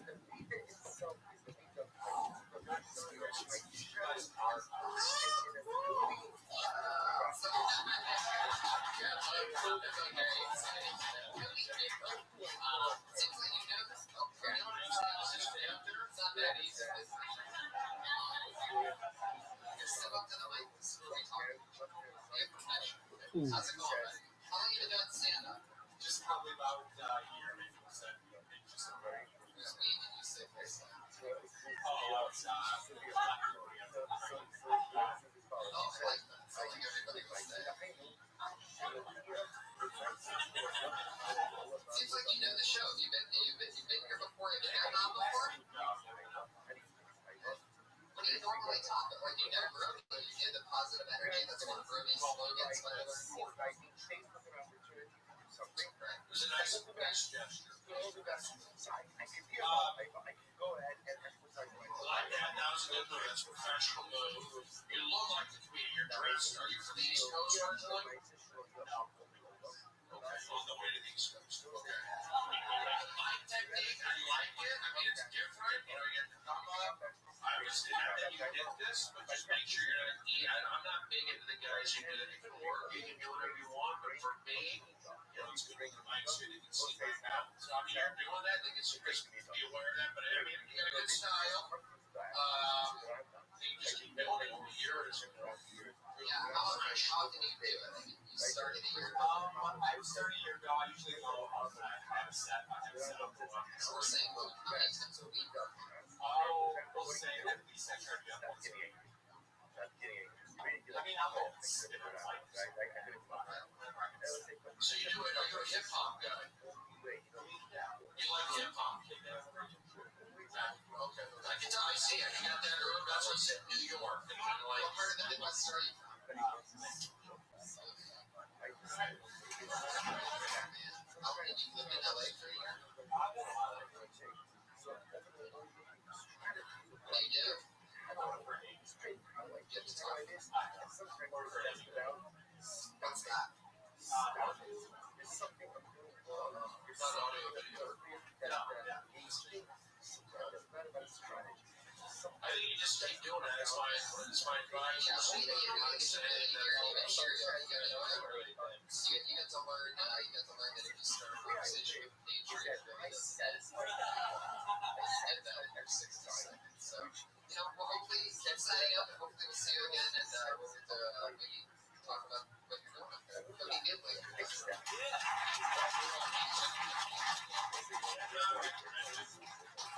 Well, I mean, it's not really. My friends ended the banter with nature. Yeah, because you have 60 seconds. Well, he got in trouble because he's talking about the Iron Man. Right. Oh, I stumbled out of the way. Yeah. I get it now. I get it. All right. Get me fucked up. Yeah, when he had been grabbed him on his own thing, that's it. Alright, your hands give it a turn to Willie, everybody.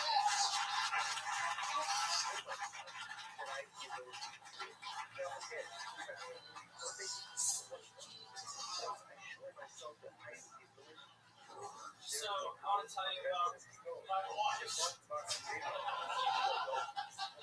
I came home and I said, where's my bowl full of lightning bolts? Covered in sci-fi, fish beaks, and nightmare bacteria because I'm hungry. She said, I was taking care of the kid all day. You know, she just reminds me of the dictionary's word bubble because they both just complain about how it's fat. Because the dictionary, you know, all of them are on the internet now. So the dictionary's word bubble is like, approve too much language. Sorry, language goes everywhere. I use this parachute go the opposite way. And I went to a planet where everyone was their own dads. What? Let me tell you, there's like two different types of people in this world. Shadows made out of blood and people bleeding numbers out of the left eye. And shadows made out of blood ruin it for everybody. Hell yeah. Can't even go to the movies. Shadows made out of blood get conviction right out of the screen. You know, I'm gonna make shadow blood fiction movies. That's what I'm saying.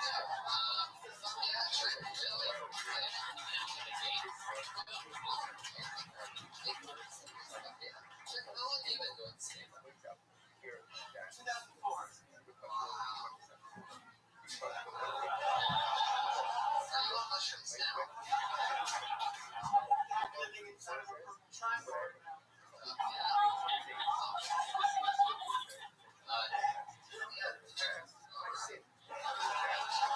It seemed like you walk a very fine line now from people who are like, what the fuck is this guy talking about? To bringing them back might be a little silly. So that must be dangerous. dangerous if that's your material going away. It must be a very dangerous line to walk. And I was thinking about it while you were doing that. It almost seems like you came out of the gates with. We talk about it, like it's so funny and goofy, and then you want to talk about life with bowl of wizard, whatever. And you had me. I felt like when you start getting into longer things, and it's like waiting to be pushed. I mean, I know it's just 60 seconds. You're just trying to get stuff out. Like, how much time do you ever do? Like, what's the longest stuff that you do? Longest, and I shoot Was that just you and your friend with a karaoke machine? You just sit there, I'm not sure, it's just hopping, and you're like, dude, I just didn't know. It was my girlfriend recording it for, she had a museum show, visual art museum show, and she had my first night. And there were 4, and so, you know, we're talking about living at their perception of greatness. There's one more piece of it. You know, it should be noted that this is the same gentleman that Don Barris talked to about that he really freaked out Don Barris one night. Like, he's scared of you. Like, he showed us pictures and stuff. you didn't Don Barris?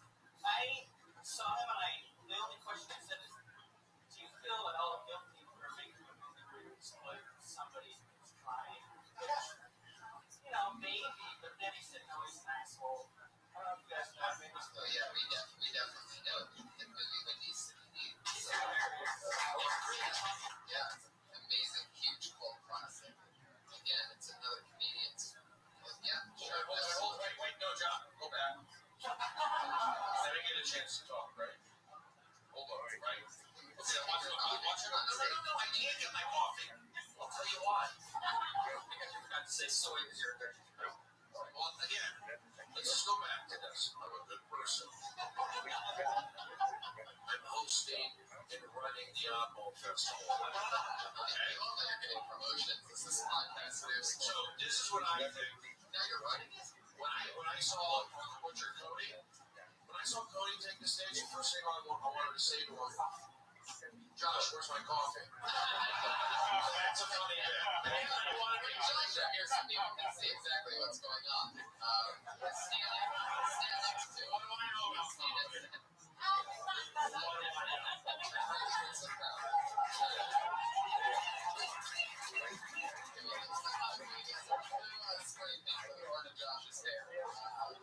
So guys, isn't that kind of what made that happen? Even though I was cold beginning before. Now, Inland, what's your name? Trenton. I like what you did. You got a style, you have a similar pair of shoes, they're comfortable. You took the mic, did your stuff.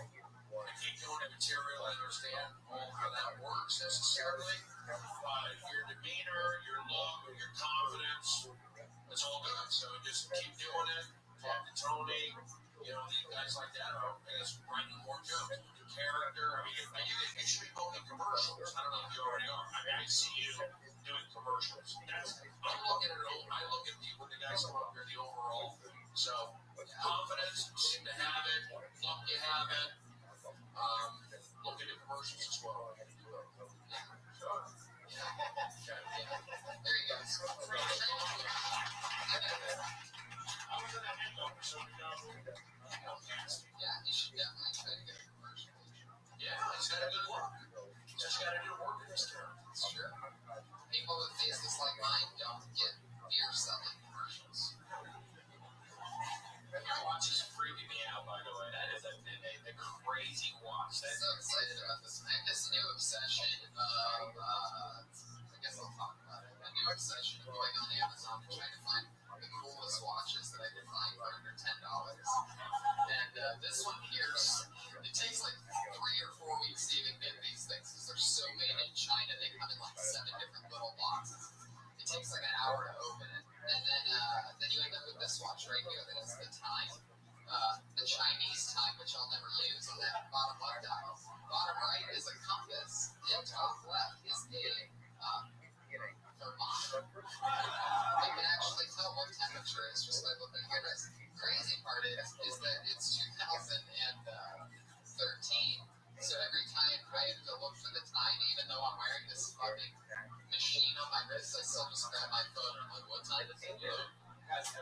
He just said that happened. They find that buried with the Titanic? And they just, Yeah, there you go. no way. The idea was Titanic. You see the connection. One last second. 25 years ago, I'm a good guy. I've been traveling all the time. I'm in town only for a couple of days. You know, cleaning up my apartment, running errands. If I say something, it may not be funny to you. You may not get it, but if I'm saying I'm tempting, it's going to be chuckle. And then we'll avoid these moments. Trust me. Saw the coffee bed, the connection with the judge. How did you find that out when I'm pulling random names out of it? You can't take credit for that. I will. I did. You're coffee bean and the guy that looked just like him were on stage. Because I put out positive energy and those things happen. I've seen signs my whole life.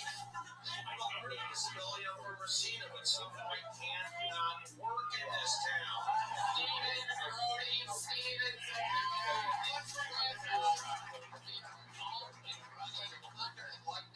Sarah Weinstein.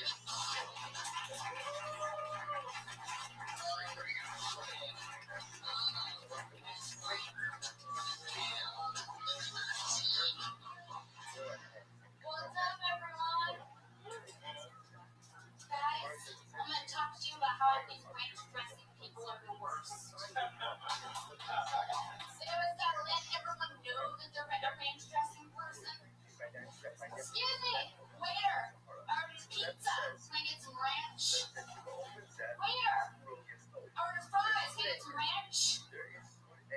Nuggets. Can I get ranch? Jack in the Box drive-thru. Extra ranch? Guys, I want you to imagine being on a date with a fat white bitch eating a lot of ranch. You gotta eat all that ranch, I gotta get some of that. Like, what is ranch? Someone's like, oh, you know, this mayo. Doesn't have enough flavor. Let's throw some seasonings in it. Call it ranch. Ketchup. You like ketchup? There was the weird, pinky little kid eaters. I don't want anything on my cheeseburger, just cheese with the bun and the meat. No, and a little bit of ketchup, okay?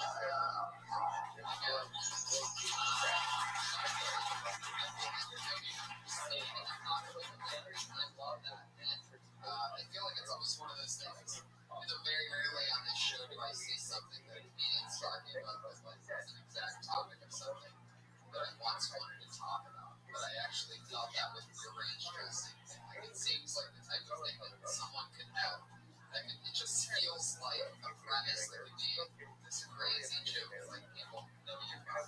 Right? It's ranch is a crazy part. It's one of those interesting parts of life that, and more and more, it just seems like it's a regular condiment that somebody's wanted. So I think there's a lot there.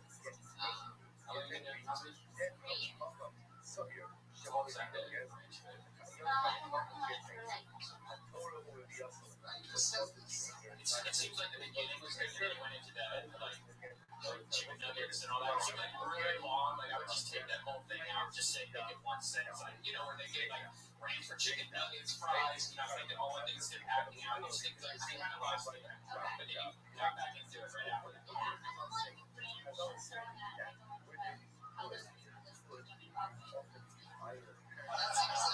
seems like a great approach. I don't know what Brady did that in front of that didn't lie, but that seems like a huge part of it.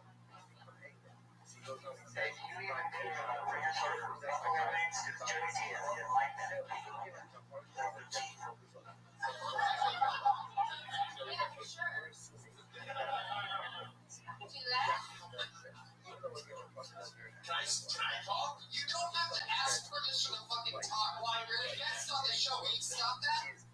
Don't you dare take that call. Can I talk every single time? Yes, get my eyes going. Last thing that you do is something you're gonna do. You know what I wanted? You're alive and stuff. David, can I get a word in? What are you trying to do? Have a show? That would be fun. No, here's why I wanted to do something for time. Alright, good stuff, good energy, you went right into it. Thinking of ranch dressing and so on. So obviously you're doing something like that, your confidence, that you're branding it. I like it, Dad. I like the fact that you get up there and you're doing a 1 minute video, flesh it out, just keep doing it. It gets some nice specific comedy guy, doing the material leading up to these guys, but good, yeah, good stage presence, likable, I say keep doing it. And I think you're on the right track when you go with, somebody says, mayonnaise isn't good enough. I think that still sounds like the beginning of it, but I didn't feel like the end was great. It's like, it almost seems like, You say basic with spices, right? Yeah. Maybe you could add to it, like I want mayonnaise, but I want it a little bit more sour than spices or something like that. I mean, I think it's sour rich. it's like somebody says, That's how I put it. Yeah. I feel like the person would say something like, this range is good, this mayonnaise is good, but also some salt and pepper chips or something like you have a reference, it's not that, but some kind of reference that's funny with flavor, like some really good fucking. Did everyone already took an album called David Branch? See, I actually get to get going, right? That's how I write. I just take words, push, visuals, quick to What's your name? I like the name. It's beautiful. It's easy to say. Got a good walk. It's people are gonna like you. So just keep doing what you're doing. Very German name. Yeah, German. And I'm Jewish. That's okay. I'm from China. Really? Oh, from China. Yeah, That's what every German person says when they target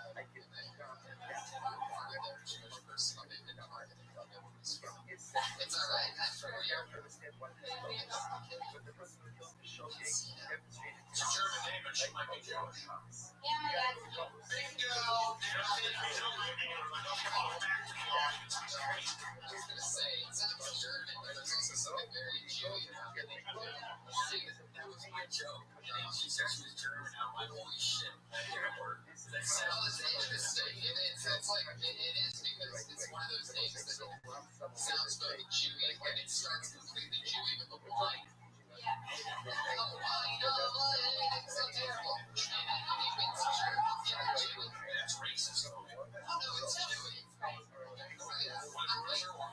never met a white guy with the last name Plank Scale, but those are my friends, and that's all my last name, and black people know that too. That doesn't make it racist. There's a Jewish person, which is it's very Jewish. The word Jewish. Say it's very Jewish. Say that. So my Jewish friends can say Jewy, but I They can, yeah. You're going to get in the N-word battle and get uncomfortable. Anyway, the last part's very German with the shank. Like, it's like, I'm the shank you, like evil in German. So it's like, why shank? You're the most German ones. Yours is just great. Wrinkle? Like the third wrinkle? What's wrong with that? Yeah, like when you have like one of the thing, you have like the third rank is like the whole thing. And that's basically your last name. It's like my name being Tony Holocaust. Alright.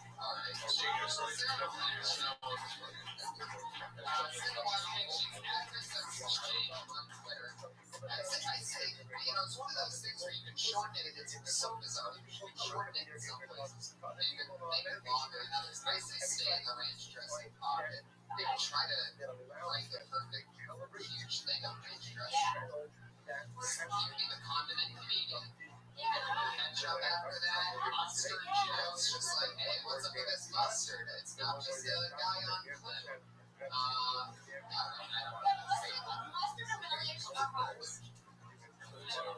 Alright. There she goes. It's Sarah Weinstein.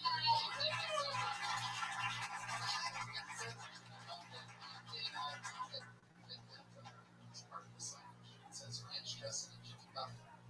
But we didn't get the Jimmy Buffett from Jimmy Buffett's also interesting. This big song is Cheeseburgers in Paradise, which means a condiment, right? So it all goes together.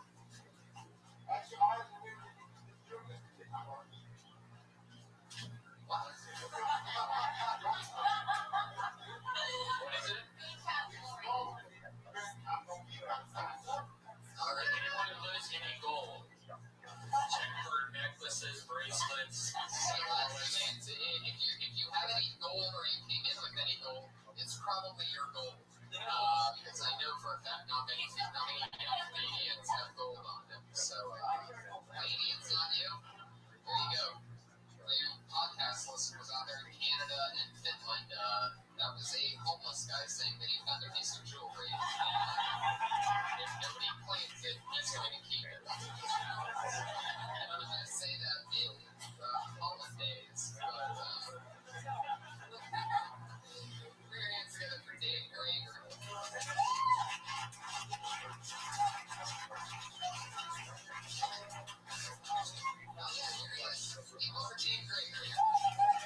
you start listing off foods that I can't eat. I gotta know with my fucking body.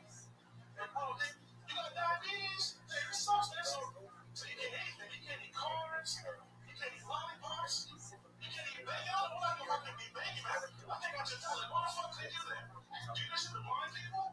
I think we blind to this shit, man. That sucks, man. So you can't see anything, man.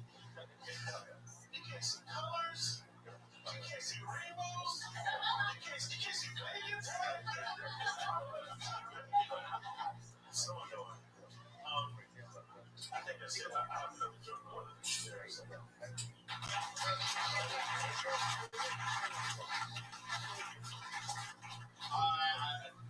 The diabetes right out of the gate, that's great. That's setting the foundation. I like it. Good personality, good style. Diabetes, it's like, it's educational too. We're learning all about diabetes. That's another thing. Like, my sister has diabetes. My cat looks like it has diabetes. You have a black cat? Yeah, it just has that. I just like that because when you're willing to talk about it, you can also educate people on diabetes. Right, it definitely establishes. It's a great, it's a great way in. Anything that certain people talk about is awesome. And I love the approach that you have because it seems like so wrong to say one person start listening. Did it end in Rainbow? Was that the third one, or was it just two? Oh, Anchor was the right.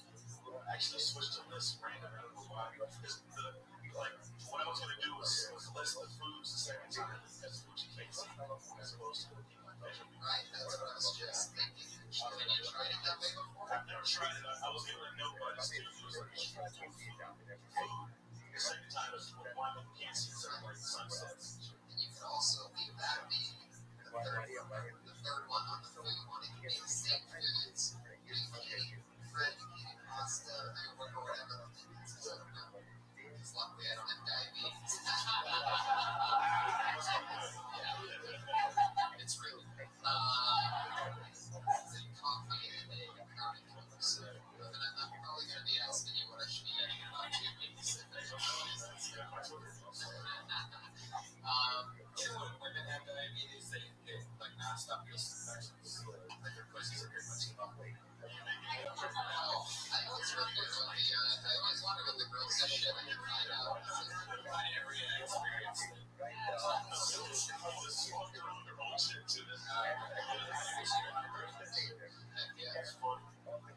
Yeah, you gotta do your research on diabetic. Well, I guess that's what it is. You know, like your body makes too much shit. I know. What do you think? Candy comes out of I highly doubt that a yeast infection tastes like Sour Patch Kids. I never think that Sour Patch Kids now. You're wrong. It's way worse than that. It's a ratchet. Oh, yeah. Brian Ratchet. We call him around the comic book talk. We call him Ratchet House Ryan. Do you have to do the shot thing every day? What's the pump? Oh, shit. Oh, my gosh. That's way better, right? It's a lot better, man. It's more convenient. Have you unplugged that thing? It's like a gun shop. It's more convenient, but with the shots were addiction, because it answers all like 13 or something. And just keep more shots. And actually, just keep out telling people that I have diabetes. So it was great talk about. It came out of the diabetic box. Yeah, it was like coming out, it was tough. Like, people that know me for years never knew people that lived with me didn't even have diabetes. So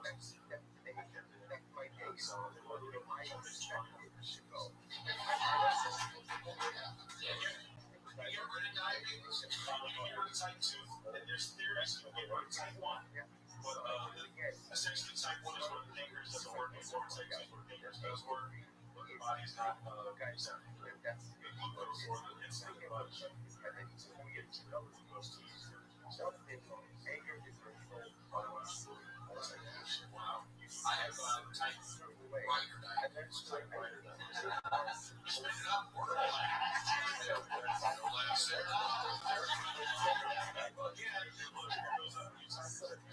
No, my sister has the same pack and she has one on and so one of the wears her and get took her backstage to the Oddball Comedy Festival. Had something to speak of, like, you ever just, like, blanked out? Like, how long have you known this? I found that when I was 12, I was diagnosed at 13. Basically, Right, people love candy. I've never been a candy person. What happened is, like, I was more like the Prince of Pasta type. And, like, I guess I've had a few scares. Like, I had to walk home. I had to walk home from work. I was like, I'm flying on train, like, 4 o'clock in the morning. I couldn't get this thing on. And I almost passed out. I'm like walking home, and I'm like, I didn't the phone was dead. I'm like, holy shit. And luckily, it was a 7-Eleven. In my head, I'm like, I hope that 7-Eleven is not a garage. I hope it's real. I mean, it's like scary shit. And it's like, the scary thing about having a low blood sugar is that it's really close to death. And as many as you never get used to getting close to death. As many low blood sugars I've had. It's like you're almost used to feel, oh shit. It's like, continues. You passed out. I've never passed out. Lucked out without down. And like, I wake up in the morning, like sometimes I wake up in the middle of the night, like sweating and cold. I'm ready to get some sugar. So I'm lucked out. I feel like weird because I know you guys are a DJ in Dallas. I was being Saturday party. One time there was a guy there that passed out. And we were trying to get him some like orange juice and some coke, and he didn't want it. And he passed out. Then he finally took some, and that's when I learned about diabetes. It's a very strange disease.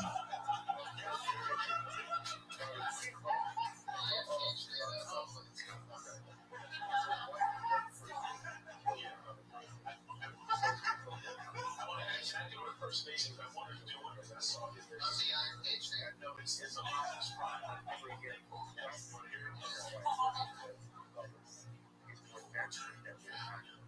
Like I said, he's walking up the ladder and he's going down. Has the power to create wonders.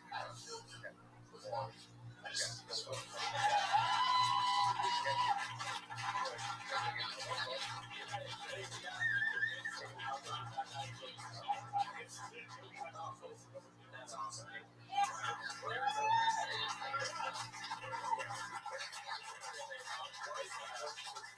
What is clear is I am Dave Gregory. Dave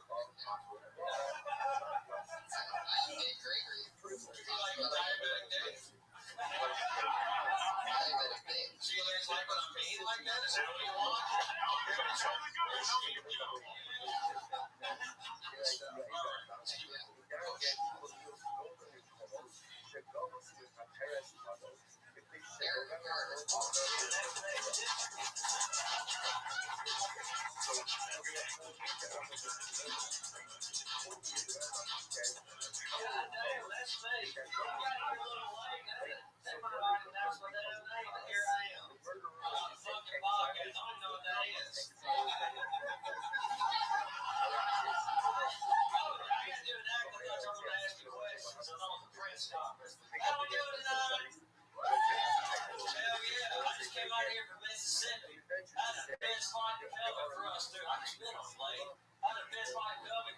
Louisiana, Texas, New Mexico, and Arizona. Here in Southern California now. But being a son of man, I'm also a family man. I love my daddy, I love my mom, I love my brother, and I love my sister. I love my sister until the bitch broke up with me. I am also a son of stud as well. Fucked every girl in my family tree.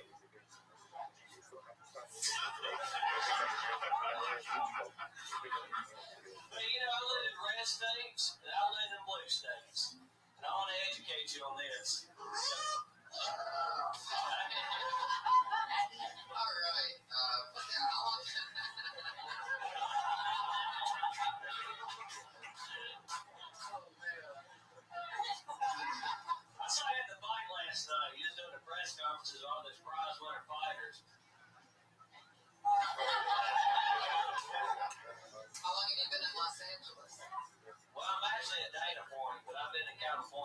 months. I'm here. Yeah. Hell yeah. I like your style, man. Your cadence is very blue collar comedy. Are you wearing pajama pants or are those hospital? I'm on these for some German lady that promotes the bees. She owns one of those new age mystical clothing store. And I'm very good at coat pants when I go to Miami. Yeah, when you go on the ship and do some lines. I think Miami Vice. Yeah. Because I got men's jeans, but I left those at home. Tony touched on what's your name again? Eric Carter. Eric. Yeah, you speak well. You got a likable energy. I would say you don't have to be so. I mean, I'm not into the hard edge stuff. It doesn't match you. That's my opinion. You're like a likable guy. Southern, you can play in. I'm not telling you how to do your act, but I can see there's so many different ways to go. I mean, like you had the Southern guy who looks in San Diego. Again, I don't want to get into that, but I'm looking at the positives. You speak well, you have confidence, a little bit of character there, so there's something, but, I'm just not into the harsh. You're gonna go further up front, I think, without doing the cocaine stuff. You can make sure it's right on, and there's smart cocaine jokes, and then, stuff with the sister that's been done before. Right, yeah, I definitely lose that. Did you do comedy in Mississippi? No, I'm not going to comedy for a lot. You don't know this is your first time, or did you go back?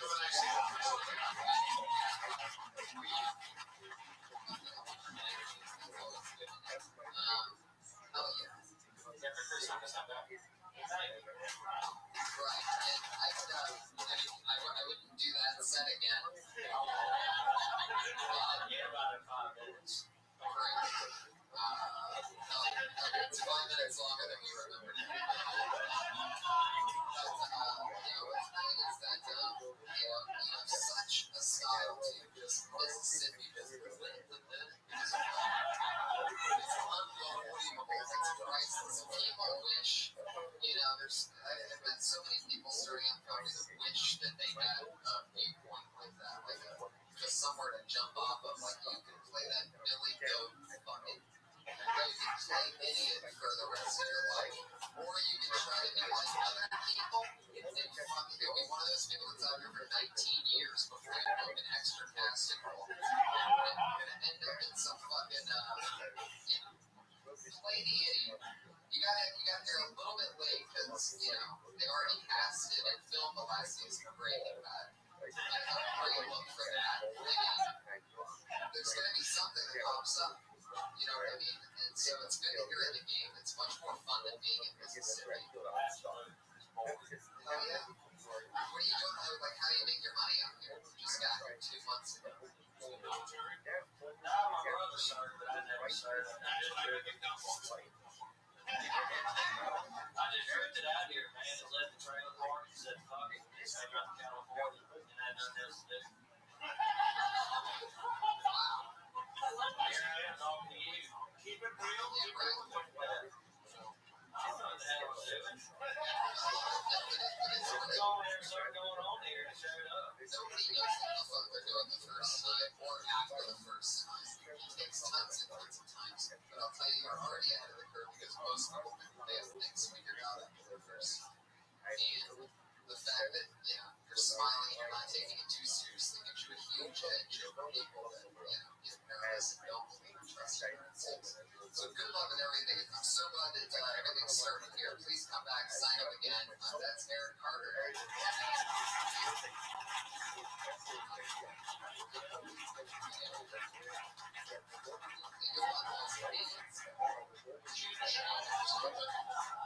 Good showers here. What do you think? Well, I left the mobile home. Some days let me live with their data point. How's your water pressure? Oh, it's getting a lot better than the outhouse back at home. Oh my God. That's all the shit you gotta be talking about. Mobile home, house. Have you heard of Wi-Fi? You know what that is? That's the most large.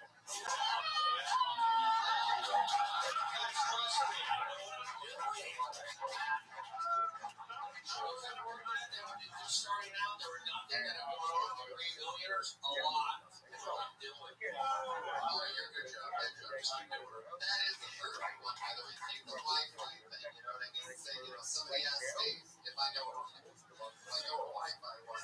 Something like, is that martial arts? You gotta like what you're given. You know what I mean? There you go. Call me easy on the head. Don't act your fear. Don't act your fucking secret. You're not Mississippi anymore. Welcome to Smallville.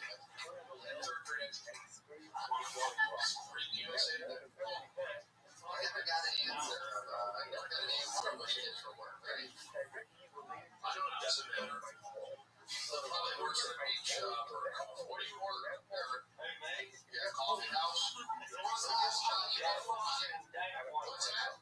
Dishwasher. Holy shit. And what norms?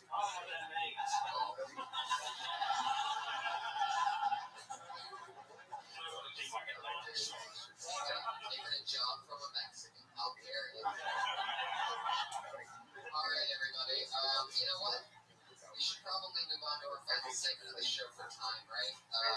Sorry to all the comedians that didn't pick up. This was a lot. We spent a lot of time on it. Sorry for you guys who signed up that didn't get up. We're going to move on to our final segment of the show, which is always exciting and fun. There's two lovely young ladies that are part of every single show that we've had, and they've been being built here 60 seconds a week for 16 weeks. This is our 16th show, and so let's flip it this time. And going first tonight from the great state of Florida, she dropped out of college to pursue her stand-up comedy career, and that all started here in this room. We're going to get together for our friend and yours, the one and only Kimberly Pond.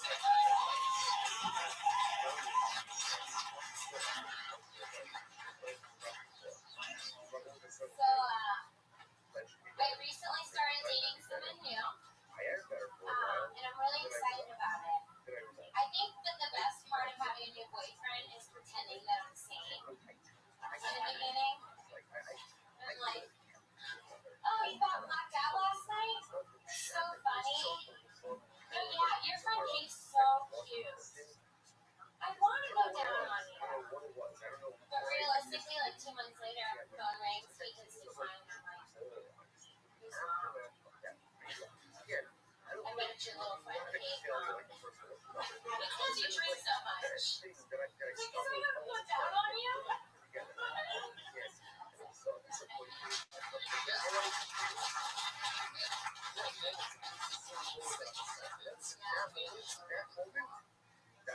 at least it's a new one, you know? I would make the examples funny. Yeah, it's really new. And they're going down, you keep it going down, you think that I would switch the two of both. So that's a potential very last thing. Just because it's a rule of three type of thing, it doesn't mean that the first two can't be funny as well. And everything starts as sort of a one-liner sometimes when you take that approach. Anyway, point being that that's a good new thing. Oh yeah, I also feel like originally when you started talking about pretending to be sane, and you can get that example later, but I also feel like there's something to be acknowledged in, like it's almost like how when people wake up in the morning to a phone call, they don't want to sound like they just woke up. Everybody tries to control their voice. I feel like there's something comparing that to that, pretending to be sane, almost like a clearing your throat, trying to get the grogginess up, cover the phone or something like that. I feel like fighting that type of thing with craziness is interesting. You slaughtered last week. Oh yeah, bro. Did you know? Well, I did. I liked it. I mean, I don't know what the whole process is exactly. So we can remove the stop that right now. Just looking at the big picture. Fine.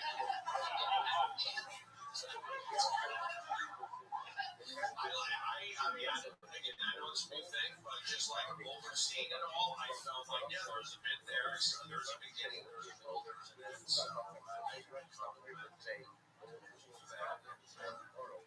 Kenny's Tony on that, and I see, I see other things. I see the likability. I see the smiling. And that's what I'm saying. All the comedians I see there, and they really have a good, some got a good voice, good point of view. So, have you ever heard a bit about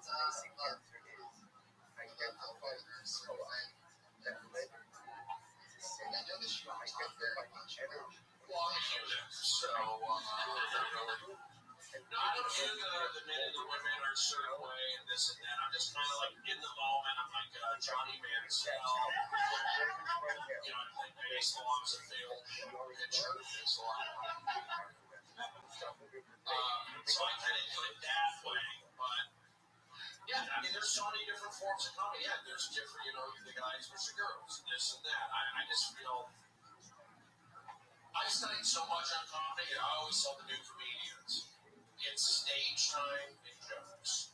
Can't go wrong with that, and that's what we're doing here tonight. Yeah. I give you the overall opinion. The guy who's working, Tony Morris, right now, just for work, but I see the overall, the big picture. You've been doing a lot of spots, a lot of stage time lately, right? And you're likable. That's a good thing. I noticed that all your bits have you playing in there. Is that like every time you're always just like you're acting stuff out? Yeah. Have you ever tried to like do bits that aren't? No, just try to. No, it's a big part of it. It could also be part of your natural thing.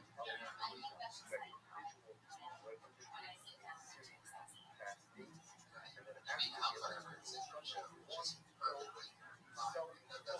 That's just a perfect thing. We're just making sure that you're aware of that. You have to know that to be committed to it for long term. You don't want to be one-dimensional. It's not that it is one-dimensional, but you don't want to develop a comedy voice that you don't want to be doing for an hour and get down the road. So you talk about going down. How does that start? I just start like basically trying to say how like wasn't on track. I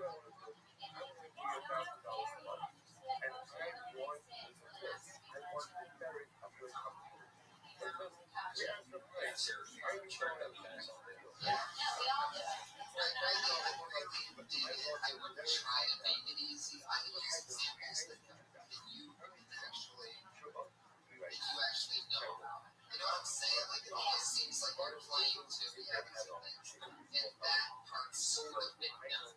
But if you can dig in and make it, you're 22, right? You get a 22-year-old's version of, and you're actually in the game, you're 22.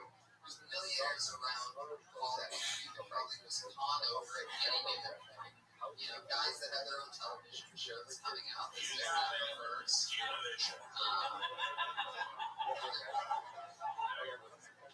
So, if you can figure out, like, things that you haven't done that in real life, like, that you would do, or, like, specific comedy fucking examples, I think that's what will make it funny and original. But as far as it goes, as always, great work. There she is, Kimberly Condon.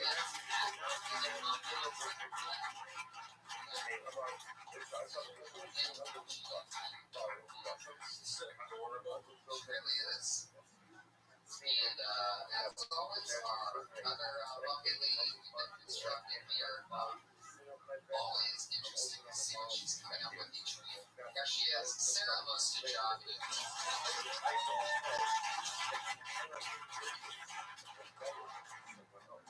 What's up, guys? So, I'm bisexual. Or a complete slut. I don't know. One of the two. My sexual preference is most easily defined by the early 2000s cartoon Cat Dog. I would have both if I could.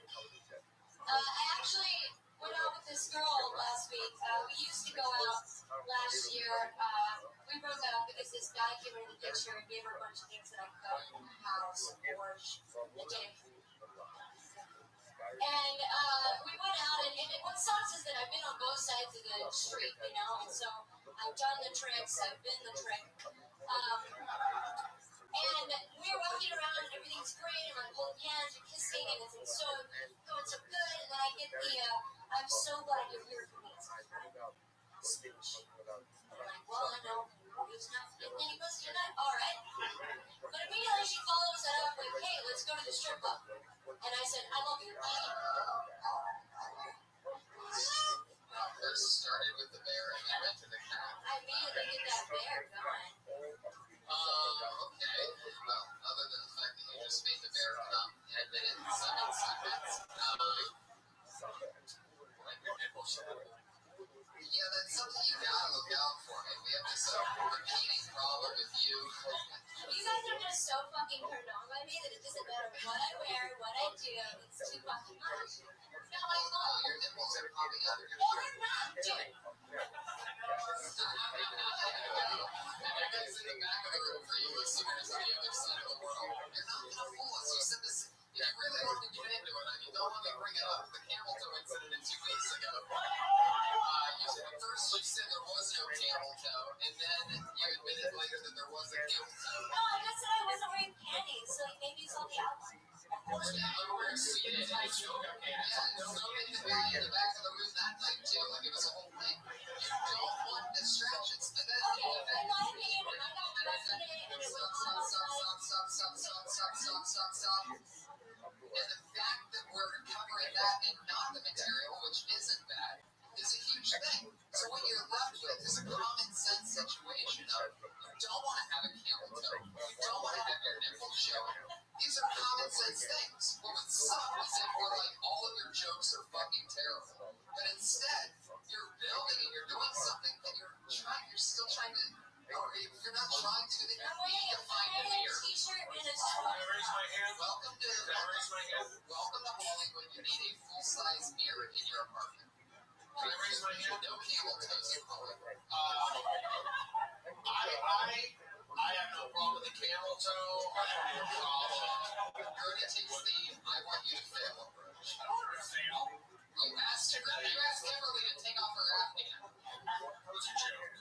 Why are you crying, Sarah? Sarah's Sarah Cryer on Killtown. Well, you did good, but the whole time I'm looking at your nipples when we're saying you did good. Why are you so offended of us telling you that your nipples are poking out of your shirt? today, and it was 110 degrees outside. It wasn't cold in here like it was there. This is where you come to learn. Yeah. Glove. This is where you come to learn. Your nipples can't be out. I don't mind it. I see a lot of comedy. I'm okay with it. You're getting terrible. If you got, Sarah's always nipples Oh, I know. You guys are Chelsea, talking about it. your nipples never show. Definitely not. You know, you guys are fucking distracted by my nipples, and people still laughed at what I said. But they would laugh harder if your nipples aren't showing. Do you really think you're right? I think they would laugh harder if the jokes were when they get better and their nipples are showing. That's funnier. It's actually I think it is. Extreme pent-up sexual tension. The audience applauded me. The first time this audience applauded me, Tony. If you have, I'm saying like, look, ideally speaking, yes. Bernie's taking his stance on a joke, by the way, for you clappers out there. He's saying that the more naked the female comedian, the better that it is. I think it's funny if you've got good jokes and you're a good comedian and you're up there with a camel toe. I think it's funny. It's a layer. You don't think it's a distraction. Meanwhile, we got the guy that's wearing a Kenny Howard shirt. Then that's a distraction. Because you're looking at a message, you're reading something. The nipples, like, oh, you're reading a camel toe. You should have seen these pants for 2 months. Okay, I'm just giving you my opinion. That's what it's all about. We don't agree on everything. I don't mind it. Why the tears, Sarah, most of Johnny? You're being built in a war zone for 16 weeks. I take it up the ass for you guys every week. I take it, but no, you really don't. First of all, second of all, if you do, it's because it's unacceptable, and we want you to be good. It doesn't end up working for us if we end up, hey, what we're building every you guys year. can just talk to me about my fucking jokes. Like, I don't like. You're just out. It's Tell me about that fucking jokes. You're always fucking talking me out of track. I'm so excited. You told me about my jokes. Like, why do you tell me my jokes? I don't want to talk to you outside, first of all. Let's hear all this joke. No, you come up to me. Second of all, this isn't. Stop talking, Sarah. Stop talking. Let's hear the joke. We already heard the jokes. No, I want to hear about that. Seriously. What you two hecklers don't realize, you two uneducated hecklers. Let's think about who saw nipples who heard jokes. I saw nipples. I heard There's all that. These are people in the back of the room. Like, are you friends with Sarah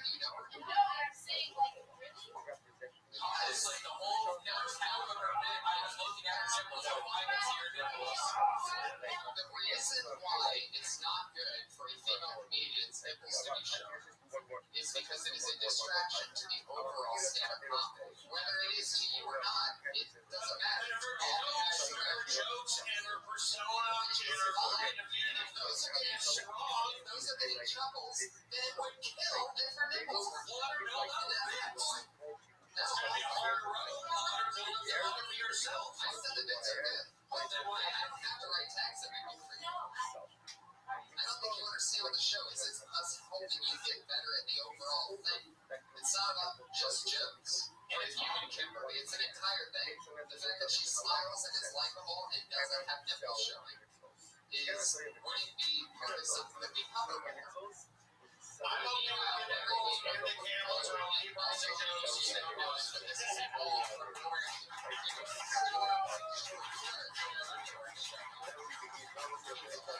Parents say anything bad about nipples and give them fucking hot as hell. We're trying to tell you that you're so hot that you need to fucking not have your nipples in your pussy show because we want to hear your jokes. It's hardship now because these are people that are regulars on the show. It's absolutely true. We need Kimberly and Sarah to come out of this being two of the best female stand-up comedians in the world. And if instead one of them looks like a stripper on stage, it doesn't work. And it's taken a long evolution. I think it does work if you're You're name one that's successful. Alicia Michaels was. You just said once. Well, she stopped, she's Name one that's successful. Name the female comedian who's purposefully sexy on stage that is successful. Eliza Schlesinger, is she sexy? He dresses down on stage. Dresses down 100% of the time. Name another one. A lot of the African American comedians are looking good. Go to your jokes. It's a safety approach because I'm winning this argument. All I know is I go on the road with a very funny comedian in Chicago, huge brass, high heels. She had a point of view, jokes, and crushed it. What's her name? Forget it. Well, I have a bad memory. This has been a fun episode of Kill Tony. Well, this was all about having a debate. That was just my opinion. I love you guys. Absolutely. I mean, you took the wrong end of the debate. You could have used your common sense and your comedy education and not left us sitting on two bad guys. You're not bad guys. But when am I supposed to go down that road and say something that I don't agree with? But you should agree with it. You can't name one successful comedian that dresses sexy as a female. Maybe she's going to be that trailblazer. Absolutely impossible. I disagree. I wear shorts on stage, Tony. I wear fucking glasses. I don't even need them. I'm wearing Anything with a woman. I wear my G-Shock. I'm 43. There you go. So you can be different, but it is about the It's not job. about being different. There's a difference between being different and trying to be sexy on stage. Nipples and camel toe are something that nobody Did else she has. try to show camel toe? Is that just a natural female? But it doesn't matter. You have to know that you can't do it on stage. You can wear whatever you want off stage. She was wearing no underwear yoga pants. What do you think happened? Every girl that has a fucking pussy knows what happened. You said no underwear. Anything you want to promote, it's the end of the show. I'll be on the Oddball Comedy Tour. You can find me in Denver this Thursday, Friday, Saturday, and Sunday. Patriot, what do you got? He's at Comic Patriot on Twitter. Red Man on that Tony Hinchcliffe. Thank you so much, everybody. Sorry about your bad at the end, everyone. That's what comedy's all about. Tony's a great guy. He's trying to help. We're all positive. I just know what I know. I'm pretty fucking smart, by the way. I went to Arizona State, 2.5 GPA. Graduated. It's a scientific fact that I'm right 99.8% of the time. Thank you, everybody. Good night. Damage goods. So I'm saying that's not true. That's not true. Have I changed? Have I been impacted? Absolutely. Have I been irreversibly or irrevocably altered? No. No. And of course the proof to that is true. That's the proof. And he says if it's true, the fact that true is possible indicates that sin has not Fuck yeah, everybody. How you guys doing tonight? Another fun night. Here we are. Another beautiful Monday. And these were last night. Jesus Christ is here right now, everybody. Put your hands together for the Lord and Savior, the one and the only. How's it going, Jesus? Feeling good about things? Why is it taking 17 episodes for you to make your first appearance? There you go.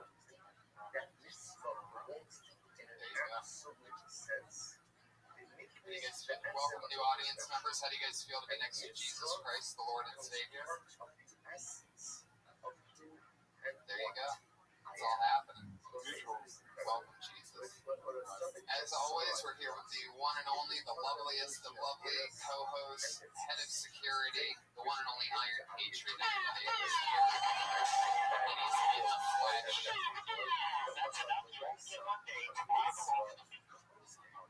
That's right. You got a new friend. Yeah, I couldn't help but to notice that you have a blow-up doll in your hand, Patriot. What's going on? You met my new girlfriend, Tony. No. Very nice to meet. She doesn't talk a lot. Helps me do it more often. I got her at the Glendale Gallery and Mall. You've been there in a while, and they really did some good remodeling. Wait, are you talking about the Glendale Mall, or are you talking about the Americana across the street? Actually, the Glendale Mall is one of the most saddest things I've ever been into my whole entire life. I go there a lot still. Especially if you look at the Apple Store. Because there's an Apple Store in Glendale Mall, and there's one right across the street that's a billion times better. So no one goes to that Apple Store, and it's really sad. Yeah, I saw that. But they got this thing built like a third floor there and stuff. And I had to go up to it with them down a lot. It's the Galleria, right? Yeah, it's big. Yeah, it's really big. That's where Rothschild your dog comes. Glendale dog. Really? Second floor. Oh, the little twinkler. Yeah, they were going out of business, so they were all like, they had them all into one case. They were selling the cases of all the dogs. So there was like 17 dogs in this one case that was supposed to hold like a golden retriever. And it was just, like, I wish I took a photo of it. It looked like an aquarium of sad dogs. I have the cutest dog. She came out of a big cardboard box. What? There's something else I want to tell you that happened to me this week. Yes. Remember I told you I was going to be an extra on the Jersey Girls?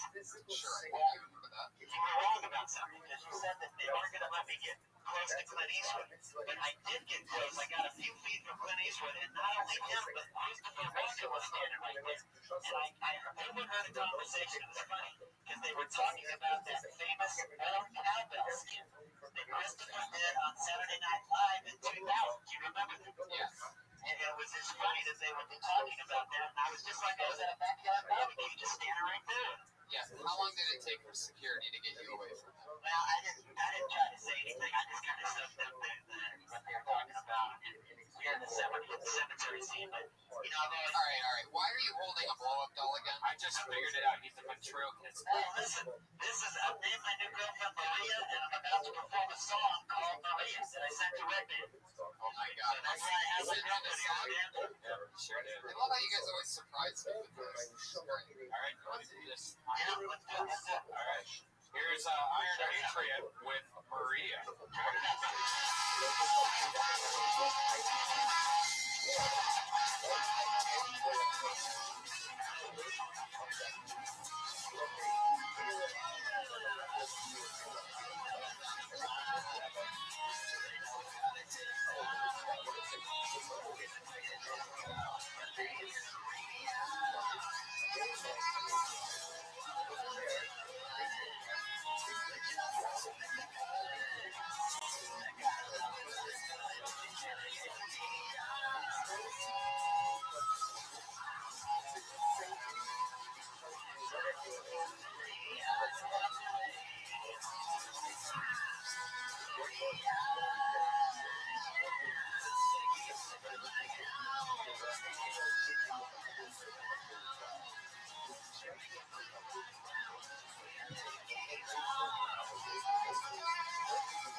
Oh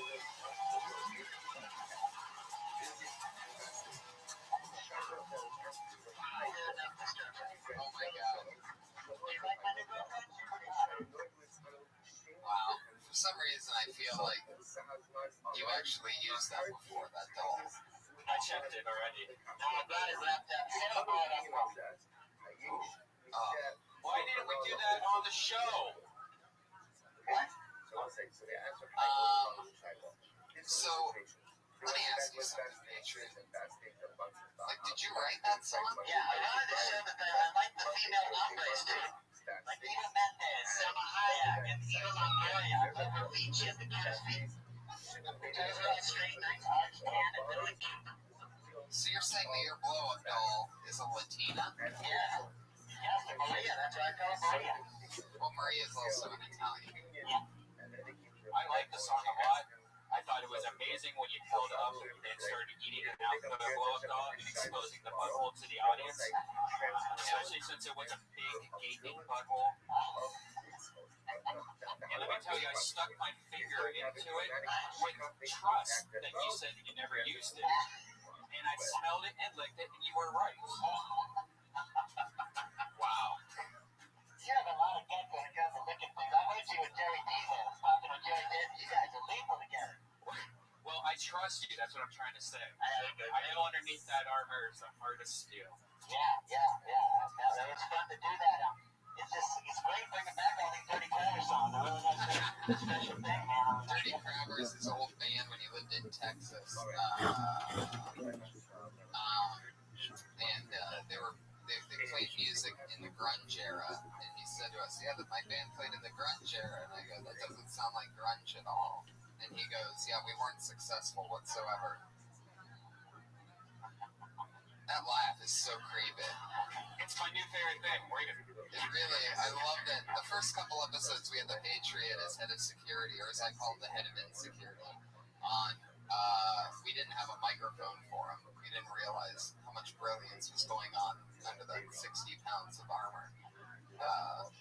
Now, we got them all wired. You know, another story I have is on Thursday night, wasn't there an episode of Upset? Yes.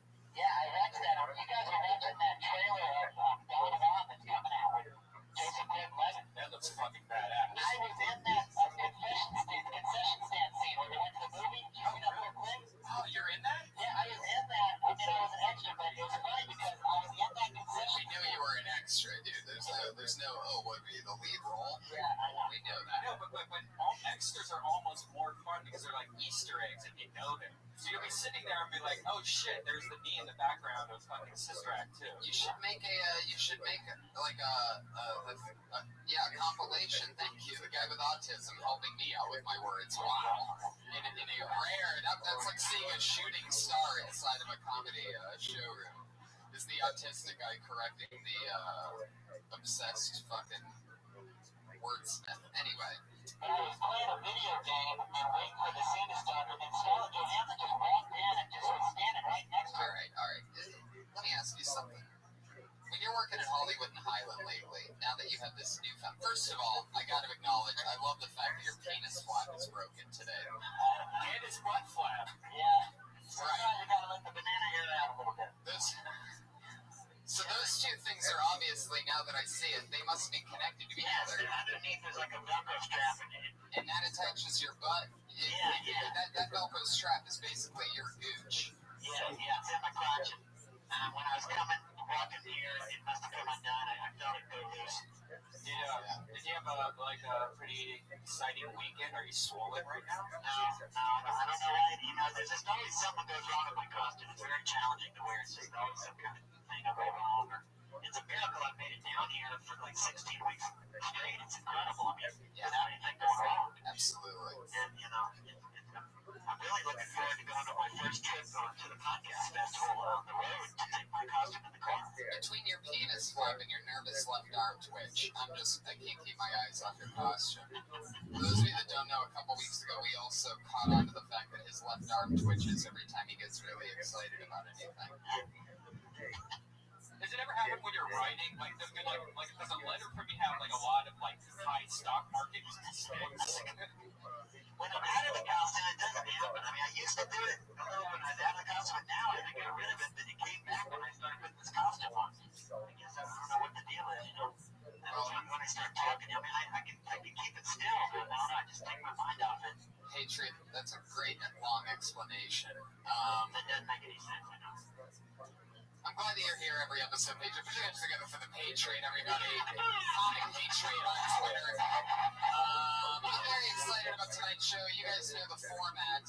Comedians each do, I'll talk about that after I bring up the guests. Your guests tonight, two of my very funniest best friends. It's like a flashback to what I call the class of 2007. I started in 07, and these two guys did as well. We've been road dogs together since the beginning. We've done gigs all over this shithole of a town and everywhere else. So I'm just going to bring him up.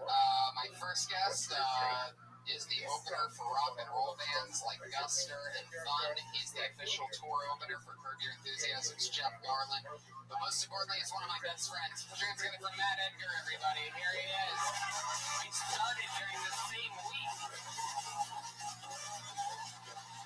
And our other guest, a guy who in the LA comedy world is blatantly recognized as one of the funniest guys. We all say that he's going to be bigger than anyone we know and all of our friends. I absolutely think he's the future. Put your hands together for one of my funniest pals, Jamar Neighbors, everybody, is here. I am so excited for this episode because I've been trying to do this thing lately where I match friends' chemistries up and picture what two guys together can be most functional for a crazy formatted show like this. So I'm so excited to have you guys. Anything crazy happen lately? How's the day going? How's this Monday?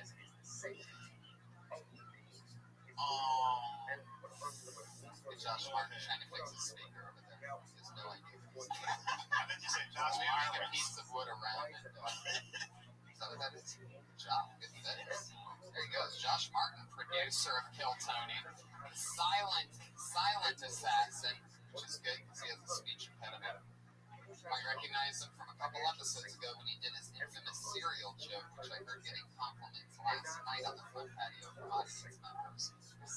I remember when it was just a puppy of a joke, and that's the type of fun we're having, watching little gold come to all together. It's once again about 20 of the comedians that were signing up for the open mic downstairs once again have signed up for the show tonight.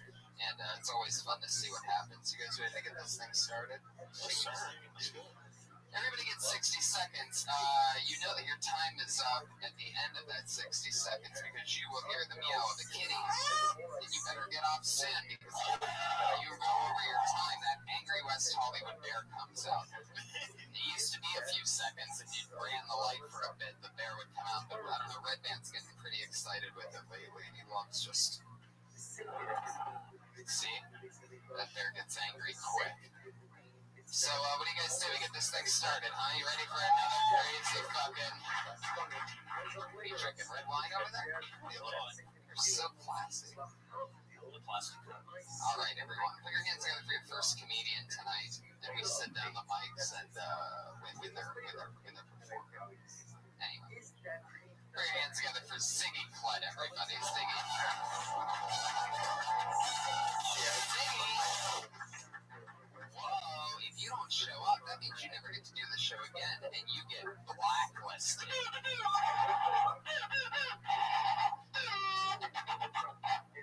That's what the Patriot does every time somebody gets blacklisted. Oh, I'm just saying, every time you say the word black.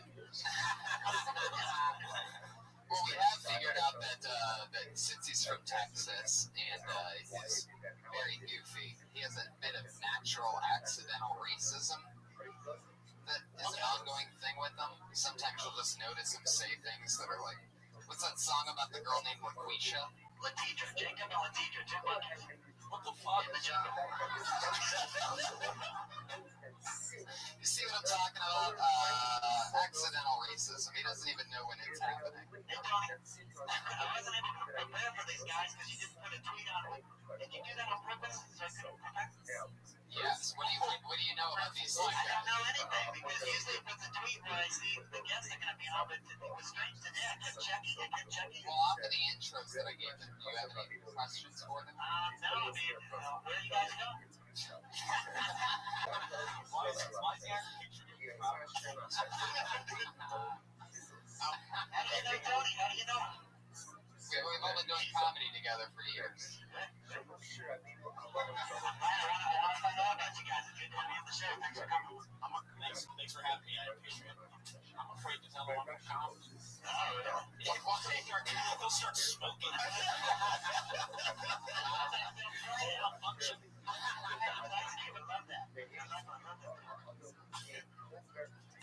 A little bit of feedback that happens from all the tubes and shit that are inside of his suit.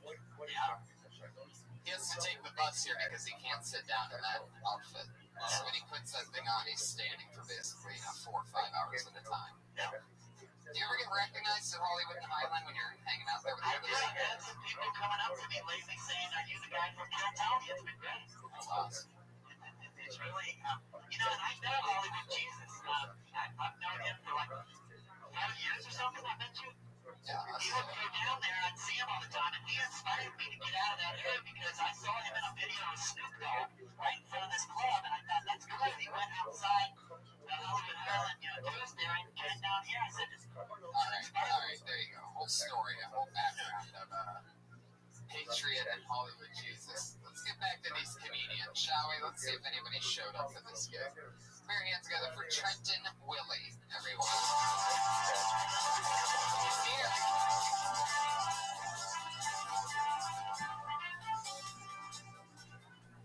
Wait. Whoa. Alright, so I was coming from Chicago to Colorado one time with a group of friends, and I stopped at this restaurant in Iowa. It was a Christian-themed restaurant called the Garden of Eden. And the motto was, "You can have a Yahweh." He knows what I'm talking about. Right? I sat... So all the exercise at Exodus, I sat in the New Testament, and I was eating a little bit of crust pizza.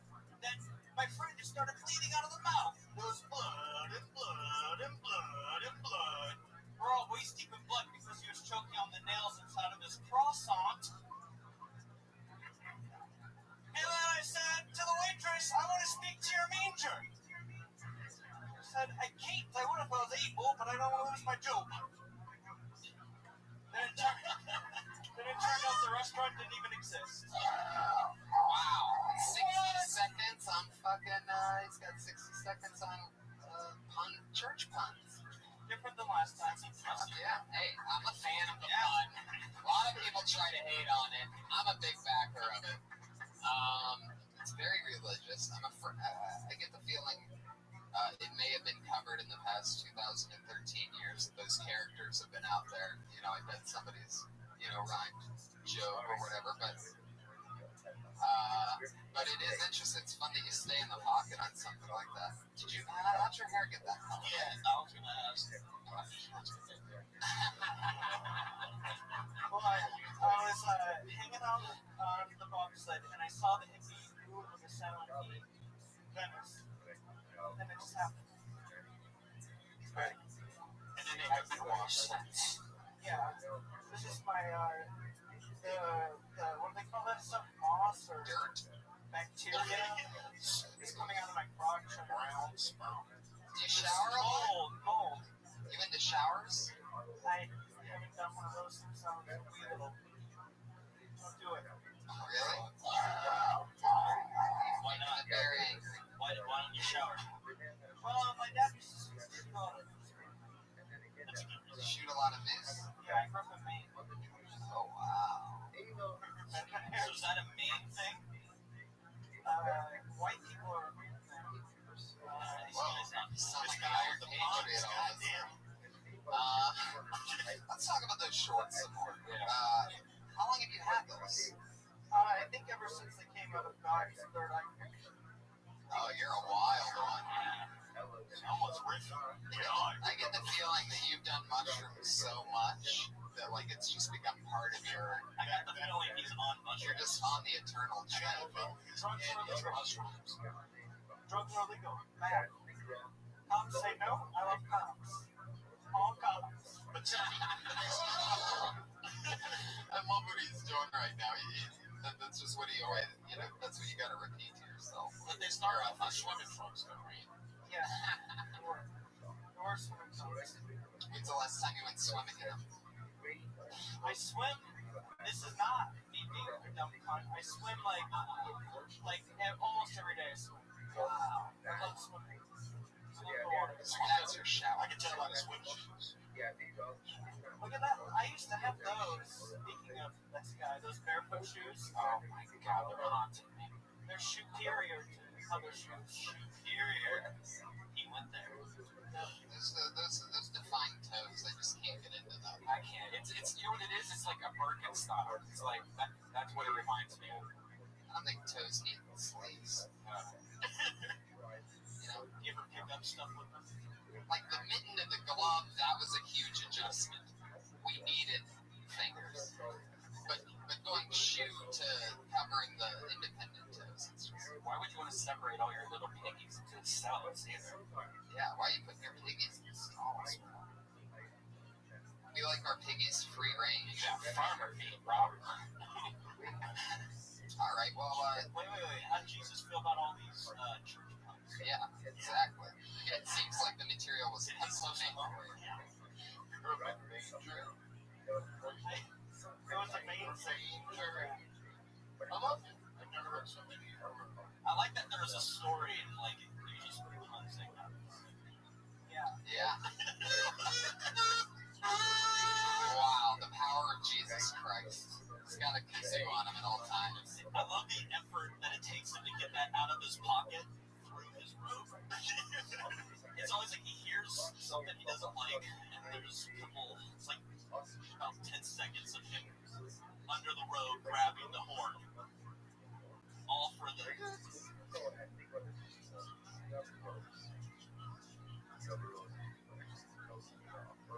Is it really? It does look Your like kazoo doubles as a pipe? Drugs are legal. Some of the authorities. Do comics get big off puns anymore? Just admit. Do they what? Do the comics get still work? Yeah. Oh yeah, totally. Absolutely. Like, when is there a comic like that's just your shit? No, you can't just. Yeah, you can't just. You can't be what they would call one-dimensional. Oh. God, that was brilliant. There you go. That's how you can have that. I'm just gonna sit like this. Good job. Fatality. Yeah. Then that's just goes to show. Anyway, Trenton, how'd the hair get that color? Did we ever get there? No, we went to shorts. Is that Kool-Aid? Is that the old Kool-Aid thing? No, it's hair dye. Really? How long has it been bluer? Off and on for a long time. But different colors too. It started off yellow and then just molded. He's like, He said off and on, it changes like that by itself. Were you the guy that used to always be the center square in Hollywood Squares? Before I got AIDS, yeah. Yeah. What was his name? Bruce Blanche. Yes. Look at these. I'm scared of that guy. Now he's still alive.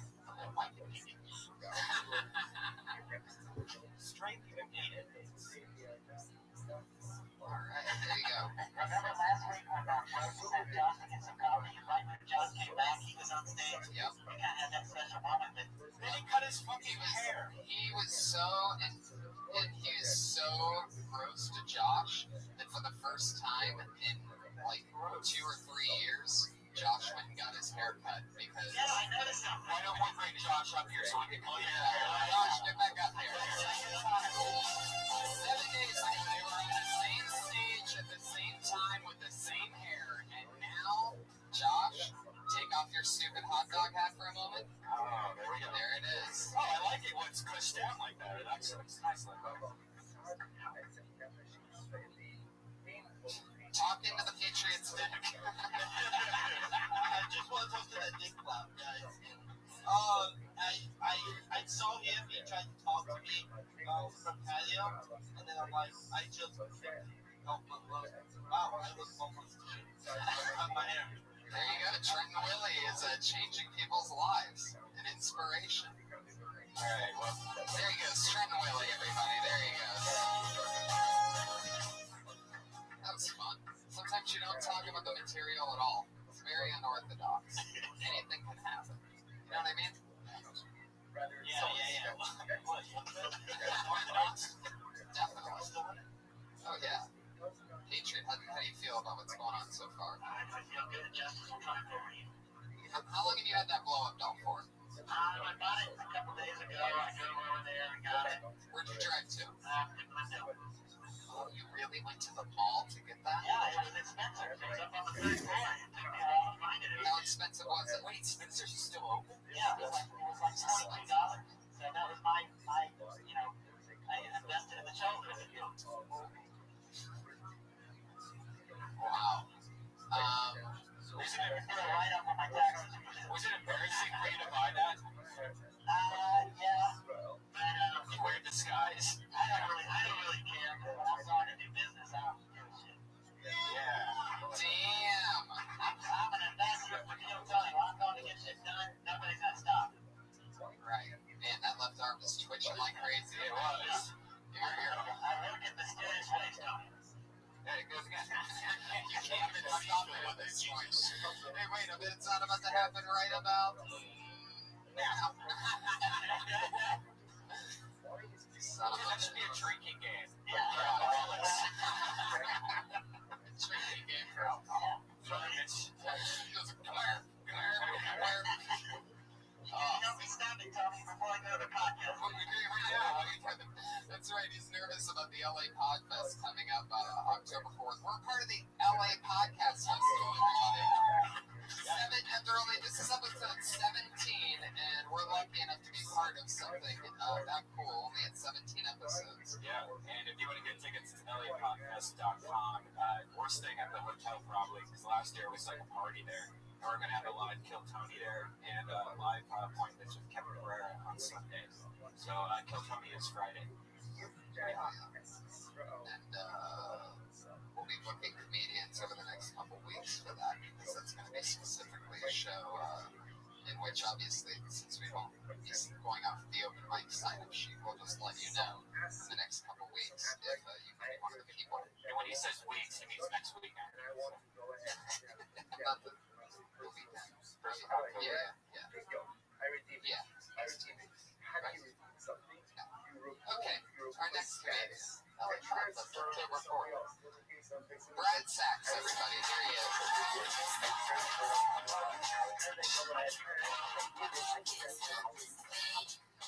I want to try and see if I can do a clean man just in case I'm the wrong component or something. Yeah, when I was in college, I had my fingers in this girl's vagina. And something felt weird. And I pulled my fingers out, and there was a condom on the end of my fingers. Not my condom. And I couldn't really tell what it was because the room was pitch black. I raised my fingers up. The only light came in was a light beam of light from the moon. It was kind of like Indiana Jones in the Temple of Doom, like faintly I heard dun, dun, dun, dun, dun. No man would know what to do. My first thought was, you know what, I'm just going to put it back in there. Because I could tell it wasn't my condom by the taste of it. I took a little taste. It's not my fault her vagina was a vending machine that evening, but you know what? There was a happy ending. She actually thanked me. She's like, oh my God, I was looking for that. Thank you so much. Like I found her car keys or something. That's it. Were you being serious about the clean something? What's that? Were you being serious about the clean minute? No, that was a joke. Oh, because it wasn't. It was filthy. Right. Okay. Yeah, it was sports filthy, kind of, though. Like, I didn't believe any of it, so it kind of made me not. How much of it was true? I mean, I didn't taste the condom, but the whole rest of it was true. People find condoms. Get the fuck out of here. Really? I love how casually you say that. Like it's like a daily thing. He's right. I found a tampon in there that was in there for a couple of days. She was getting Stop really it. sick. Oh, that's what sizes of vaginas are you guys dealing with? Or a chick can forget that there's a tampon in there. American women. Oh my Yeah, god. what's the That's most? just creepy. What's the most tampons you've ever found?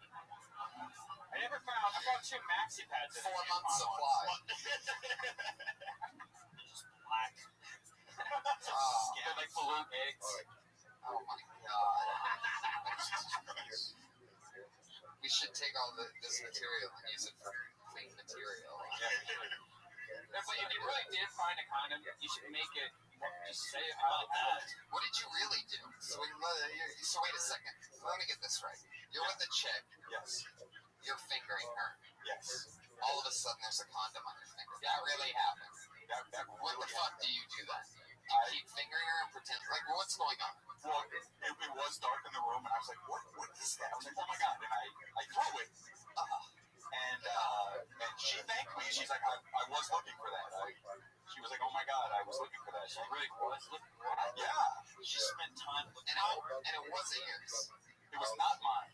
No, but I heard comedians say, I was having sex, and there was a condom. How many condoms have you found in girls' vaginas, Jamar?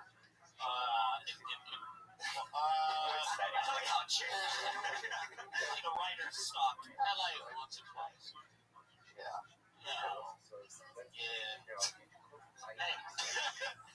I feel like I have, but I don't remember. I think it was mine though. Like, I don't think it was anyone else. How many have you found in your ass? Alright. Okay.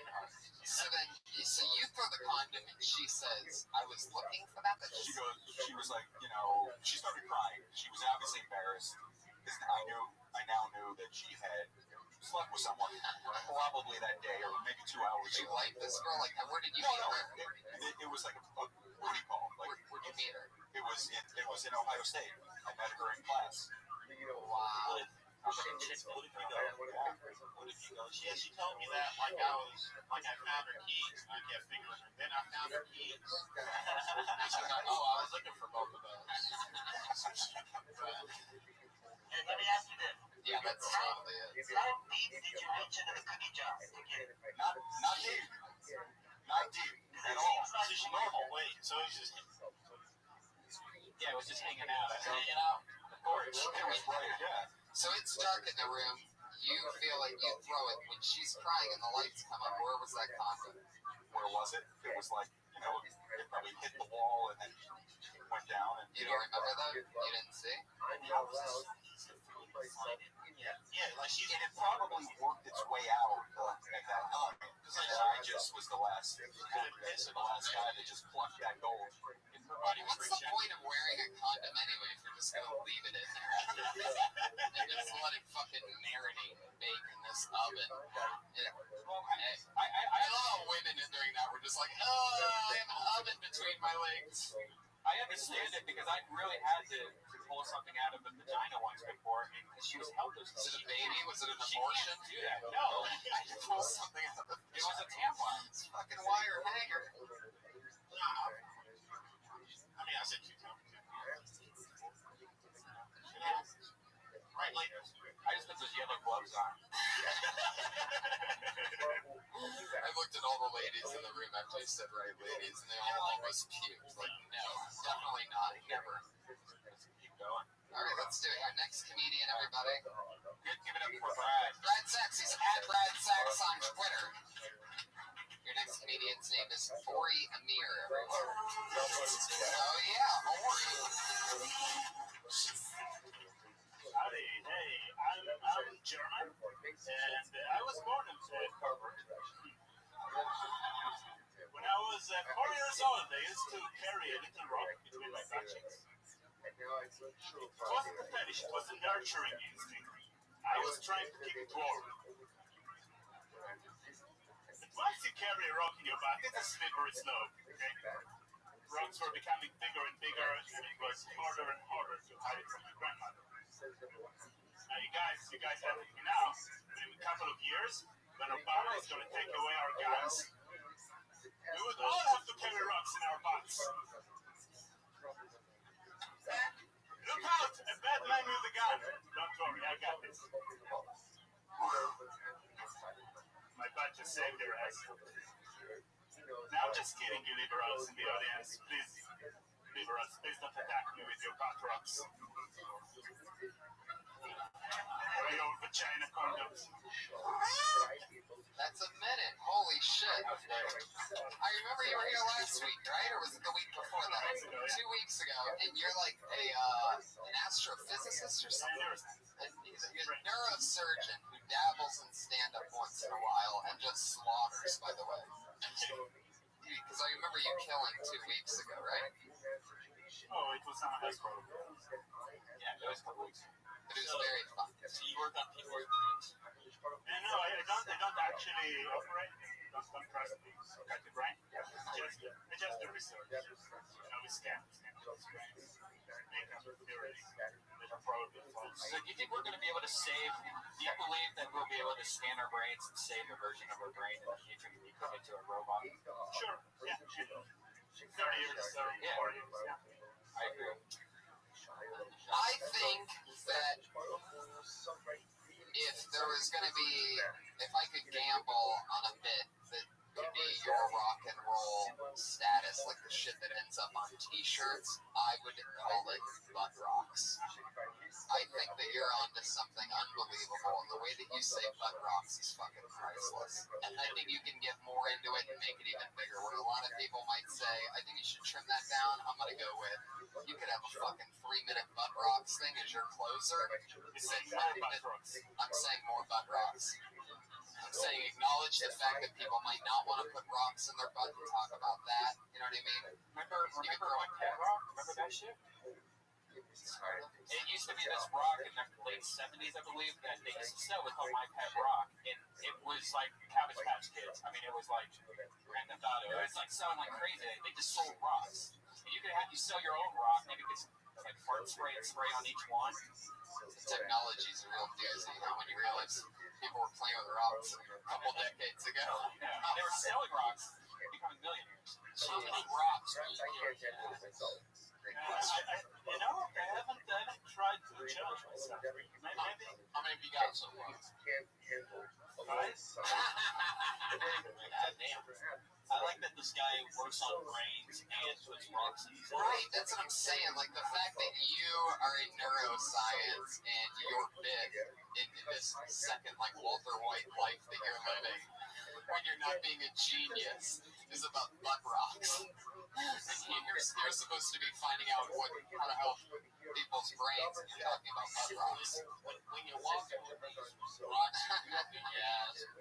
fall out, or how does that affect your walk? What does that look like? Can you usually act out? It's challenging. You have to really, my butt cheeks are not very good at holding rocks, actually. When you would think. If you're an American guy, you're being a character, you're a genius. I think you're serious. I am actually, but I'm not from Germany. It's a long story. Wow, that's very contradictory. Wow. You must have scared a lot of people hanging out in Israel with that fucking looking accent. Alright. What if he says nothing but Rocky Road ice cream? It's going to be one of those moments that I look at in the history books, that tag right there. What, just because it has you just trying to high-five the Patriot, but the Patriot can't see anything. Oh, there you go. There you go. He almost stubbed his finger on that one, the Patriot. Fuck yeah. Are those Spider-Man gloves that you're wearing underneath the Iron Patriots? I ordered these on Amazon. They're Iron Patriot gloves. I love that you order your gloves on Amazon, but you buy a blow-up doll on the 3rd floor of the Gendo. I'm tripping over my words. I wanted to get that out. I don't really like the mail. If I can go get it, I'll drive to get it. I don't know how you guys feel. I like going to the store and getting it. Why? So you have 3 escalators with a fucking blow-up doll. Like a whole week. Amazon Prime, bro. Next day air. I don't want to pay for that. It's $70 a year. I don't buy it.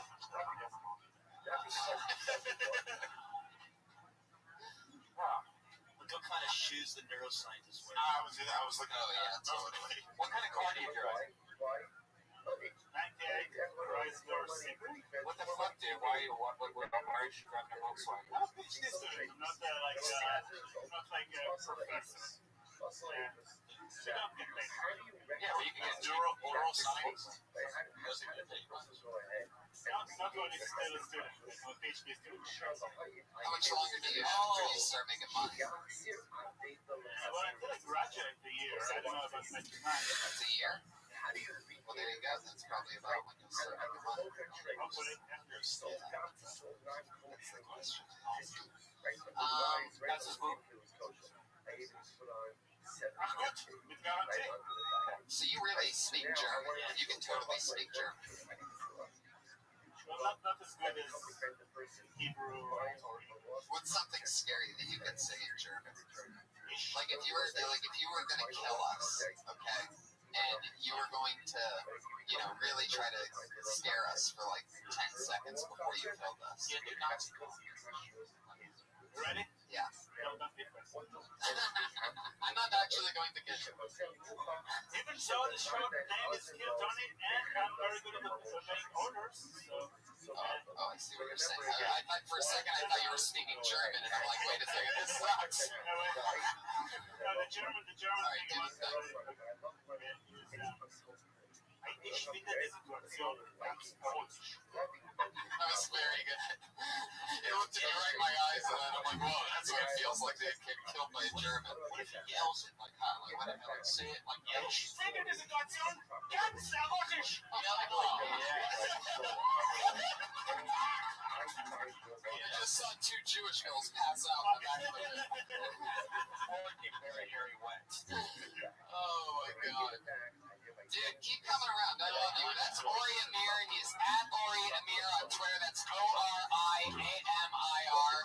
Funny motherfucker. I'd stick with butt rocks. I'd say something maybe like, a lot of people might not want to stick rocks up their butt, but hey, don't rock it till you try it. You know what I'm saying? They're one of those fucking masterful puns we were talking about. Or talk about how last year's model is a butt stick. Right, how it's better to have rocks than a stick, because a stick can only reach so far, whereas rocks you can throw. And I'd love the act out on the field, by the way, the slow motion and shit. And can I ask you, is it a smooth rock or one that's real jagged? You mean gravel? You mean gravel? Well, since you once let your dog eat chocolate off your dick, you probably Oh, won't. wait. We should go back into this, because I haven't been thinking about it. It's been marinating in my head. Recently, he said that when he was a kid, that he put chocolate, which is poisonous, on his dick, and let his dog lick the chocolate off his dick. Yeah. And then the first time, he went outside and he came because the wind blew on his dick.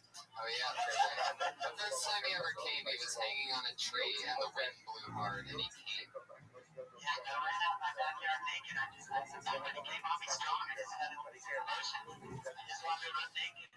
It's interesting. I did think about how I put chocolate on my cock and let my cocker's manual lick it off. I basically served my dog Buffy a banana split because I had the chocolate, the banana, the nuts, and the cream. I had everything. My banana was even split when I was circumcised at birth. I love that you have your own sexual maneuver called a banana split, and you've only done it on a dog. I should be commended. I gave my dog a nice treat. No, you gave him poison. Chocolate is poisonous. You let him suck your dick. I just lick on it. Yeah.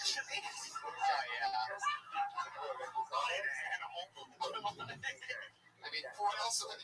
It's not like you can't wrap his lips around.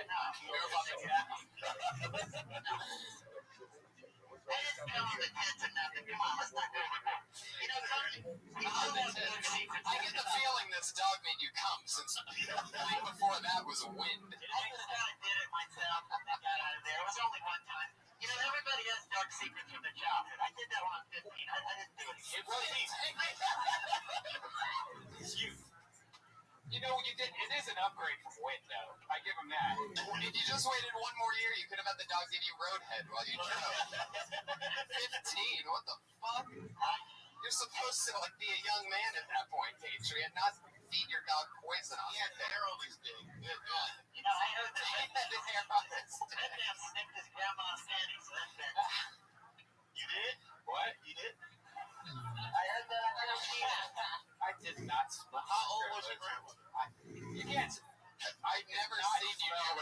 it is that you're doing right now, by the way. Whatever that, I've never seen this side of him before. Whatever this is, I've been friends with him for at least a couple of years, and I've never just seen. You got That was great. So you sniffed your fucking grandma's panties, huh? Patriot with a little research. Oh, wow. I was 7 years old, all right? I thought they were my mom's. Like I said, That we is all have dark hilarious. secrets. I bet everybody has something they, are ashamed of. What? Nah, man. Not all of us have a fucking Schindler's Wait, so List did like you? you do. Did the dog make you come or you jerk off? Because you said you didn't come on her tits. Like, where did you come? No, I just kind of did it on my hands. I mean, Oh, God. Both of your hands? What the fuck's going on there?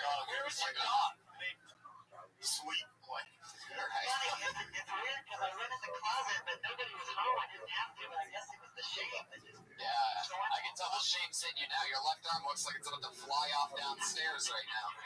What kind of dog was it? It was a Cocker Spaniel, really cute dog. Oh, Jesus. You know what the sad thing about it was? Is Everything? my dad. Listen, my dad really loved that dog, and when he came home from work that night, he was kissing on that dog, and I was thinking, he loved him too. My dad's name's Bubba, and I was thinking, and Bubba only knew. Oh, my God.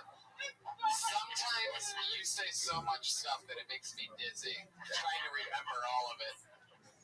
Your dad's name is Bubba? And my mom's named June. They live in Mississippi. Bubba and June. Oh, my God. If you're watching the show, you know it. They love the dirty girl. What do they say about the dog now? I told my mom to stop listening.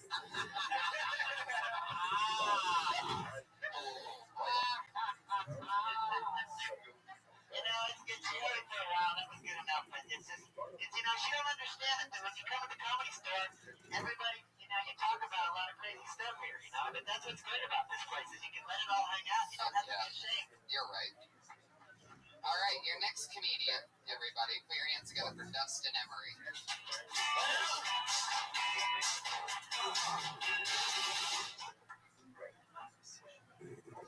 Bestialities. I don't want things to come out. But if I were so inclined, I mean, it's totally cool to chop these creatures up and fry them in a skillet, but once someone gets their dick in them, everyone's like, whoa, that guy's a monster. And in my mind, if you're cool with eating cows, you should be cool with fucking cows. And I'm not saying that every time you go out for a burger, you gotta go just a cow. But I am saying it can make for an interesting first date. And that's it. You just write that? Am I wrote this now? No, it was. So you're saying the first date would be with the cow, or you would take some? I realized like a half hour before this that it wasn't half long. And so there was some stuff there that went up that got cut out naturally. I had to edit this bit. See the deleted scenes to understand the whole movie. Yeah, you're definitely, there's definitely something in that, the fucking a cow and being a monster thing.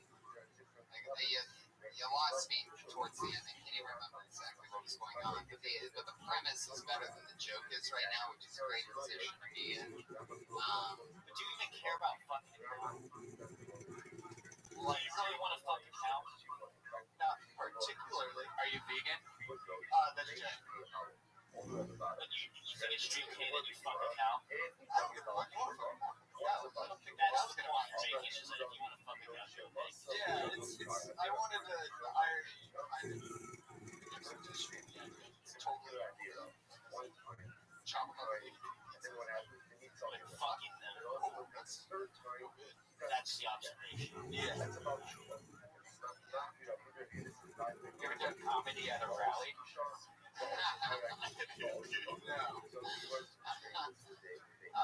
You do seem like you could be cast as a college student in San Francisco, or like an Ivy League school or something like that. Like you look like you should be carrying books with you.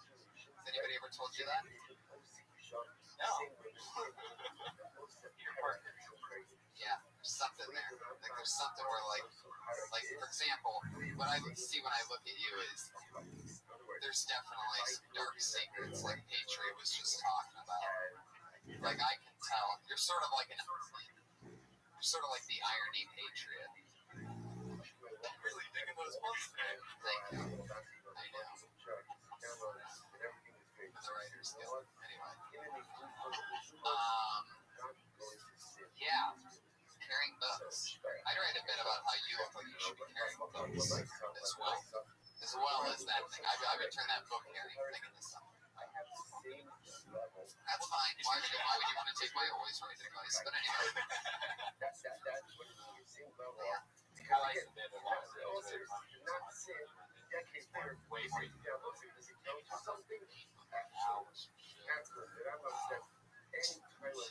Warm her up finger a little bit first. Hopefully not find a condom in her asshole. I mean, you should, like, the premise, do you think the setup for that shit is too long? So it's like, if I feel like if we want to play games, we could eat cows, we should be able to fuck them too.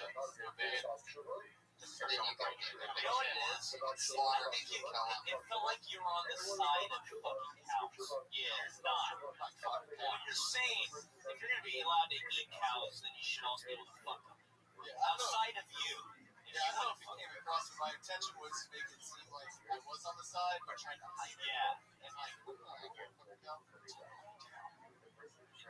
you don't. No. Yeah.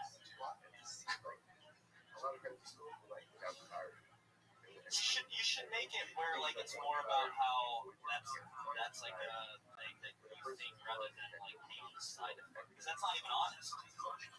You know, you really don't think people should eat cows. Yeah.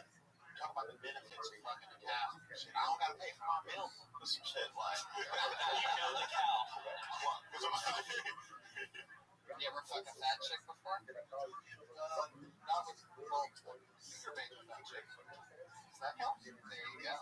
So, fucking a cow would sort of be like popping your. I don't know. What are you saying? It's not fat. How do you end up in that position? How do you end up just trying to please the one fat chick that you hook up with and not just, I don't know, I got into it and it came to you, blackout drunk in the middle of the act? Oh. I like how your voice cracked right then when you said kept going. Having flashbacks to, what's a good fat girl name? Stacy or something? Claire? Helga, definitely. Claire? Was that her name? I feel like that was actually her name. Yeah, it was. Definitely. Claire's definitely always like 240 plus, right? Brittany's that's a horse name. Shirley, that's a great one. How about Burley? Anyway, fuck yeah. Yeah. That's a funny thing. Take those tags. Take the tags. Dustin Emery is not on Twitter. Not on Twitter. Interesting. Next comedian saying, whoa, look at this. It's Josh Martin, everybody.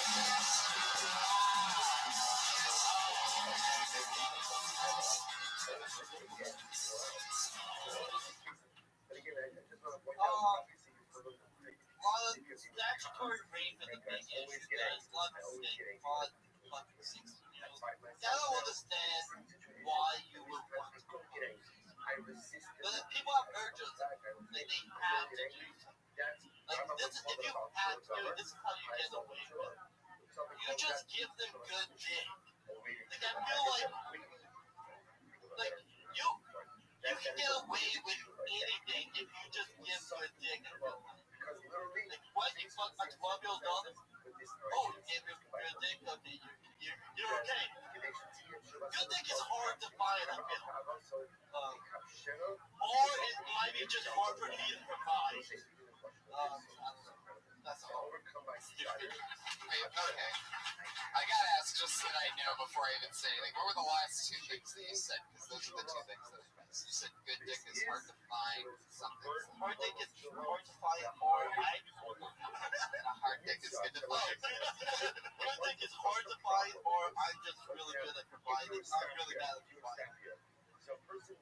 I would say good dick is hard to find, and a hard dick is good to find first. Say everything else you were going to say. Stay in that pocket of a dick. It's so funny that you give no explanation onto what makes your dick so good. I think it actually... No, I just feel like you can get away with anything. Like you can rape a 9-year-old kid. Oh my God. Like you know that shitty kid won't be an animal.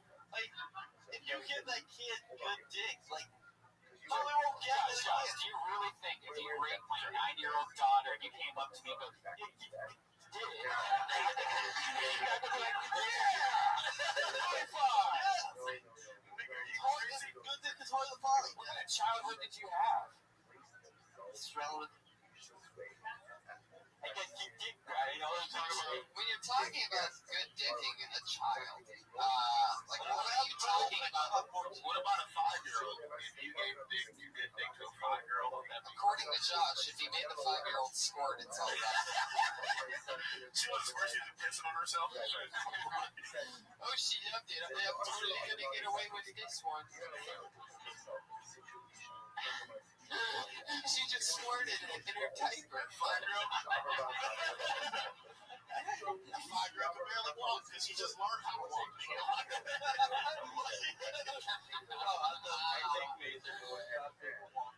I mean, if you're gonna do it the way that it's right now, I would say keep taking it that direction. Where you're just saying that grown pocket of like the shit we were just talking about, squirting in diapers, the barely walk thing. That's all funny. If you're gonna stay there, you know what I mean? Just we're prepared to have a lot of fucking bad sex. Yeah, I did it. These kids don't know good dick. I did it really bad. I had a really bad set last night. With that one, as soon as I did that joke, they wanted, this one old guy wanted to kill because of that joke. Because of what joke? Because of that joke I just did. Well, you know, It's a very dirty. You can understand why. Yeah, I understand why, but any guy with a daughter is gonna never work with you in this town. But people need to learn how to fuck, you know?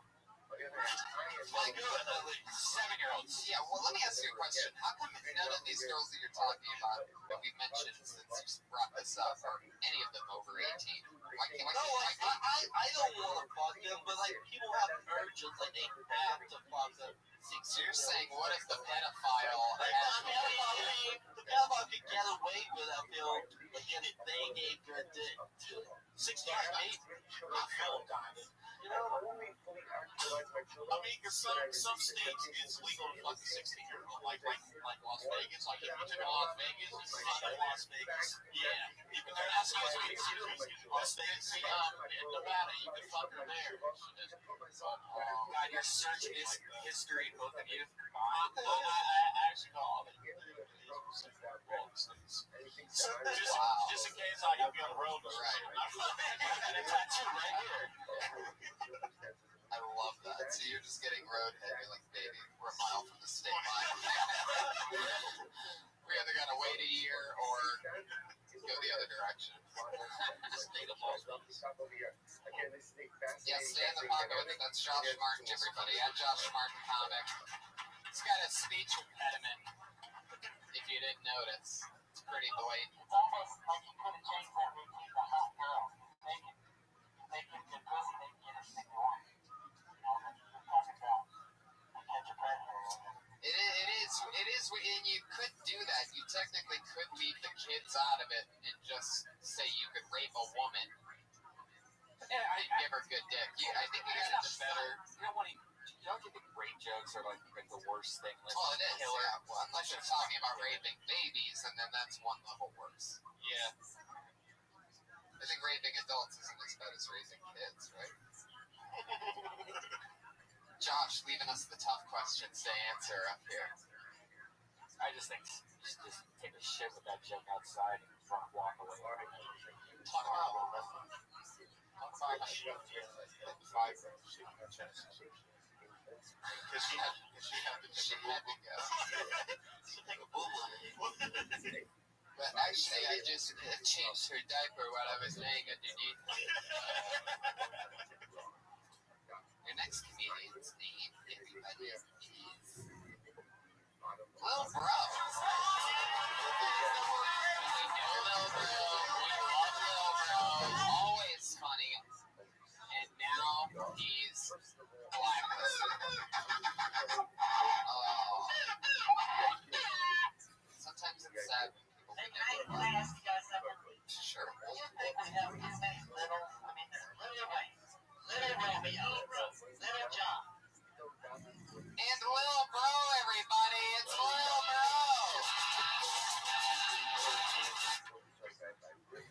Here he is. Oh my gosh.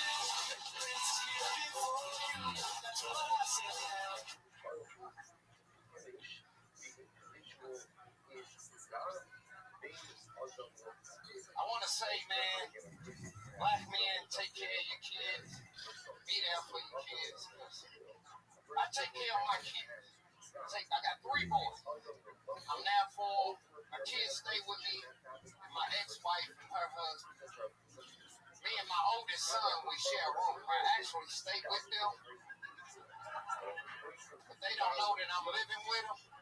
I sleep in my oldest son's closet. So I'm pretty much thinking, even though I'm at a bad point in my life, I'm realizing if I had a job, I have everything that I have at the house now. I have Wi-Fi, free cable, get free food. Like, why should I get out? Like, even once my kids leave home, I think I'm going to still stay there in the closet. That's all I have. That's a sitcom pitch.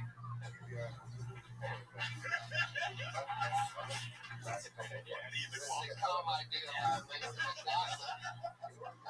The sitcom movie's about the dad who lives in the kid's closet. Yeah. And her ex-husband is an illegal immigrant. He's Mexican. Wow. Yeah.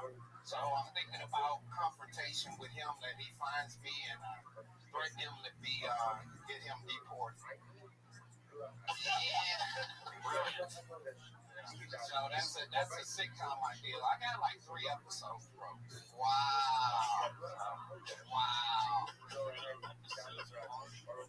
You have already wrote episodes. Can I be an extra in it?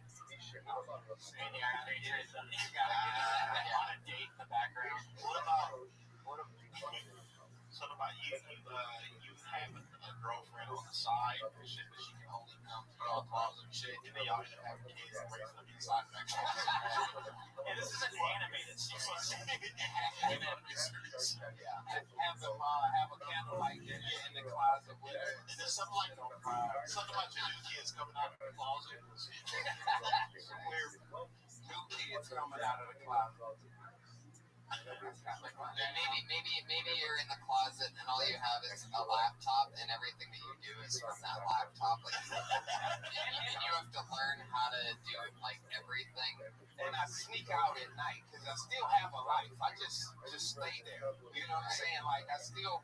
Like when everybody's gone, it's pretty much like me and my dog that used to belong to me anyway, and now they have a dog. Well, I mean, the dog, once she divorced me, and like some men drive their wives to lesbianism. I drove mine to Home Depot and told her to pick one.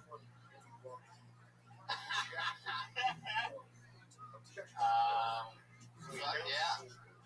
I mean, that's what we're talking about. It's a sitcom here. I mean, if I was an executive, I would create it right now. Me too. I definitely think, yeah. You should kickstart that. Yeah. What would be the name of it? Fuck the name, man. Let's get the money, right? They'll figure out the name.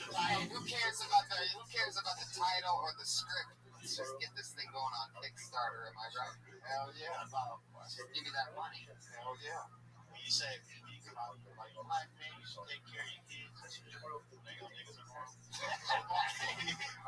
They wouldn't hear it anyway, though, Jamal. They wouldn't wrong. I ain't fucking taking care of my kids. Do you think it'd be just as effective if you said to life, hey, people take care of what you're raising? Well, because it's more based on me and like me being a black man, like the circumstances I go through to want to take care of my kids. Where, like, I still want to be involved in my kids' life, but I kind of like I can't do it because I got kicked out of my house. I have nowhere to stay, so I kind of turn to my kids. My kids kind of help me stay at their house and keep it a secret from their mom and their husband. Yeah, Kind of like Mrs. Doubtfire. Yeah, but I'm not dressed up like a woman. But what if they don't think it's an office? That was a question. No, it's not stand-up. That's not what stand-up. I was like it's fun as far as the joke. Oh, yeah. Do you live with your kids? No, I'll stay out here. But I thought about how could I spend more time with my kids and, be there in their lives every day, even though me and their mom are not together. You see, so I make the sacrifice, plus I have no place to stay. So my kids sneak me in. Me and my oldest son kind of share his room because they have a big house, so it's the house that I used to stay in till the divorce, and she got it.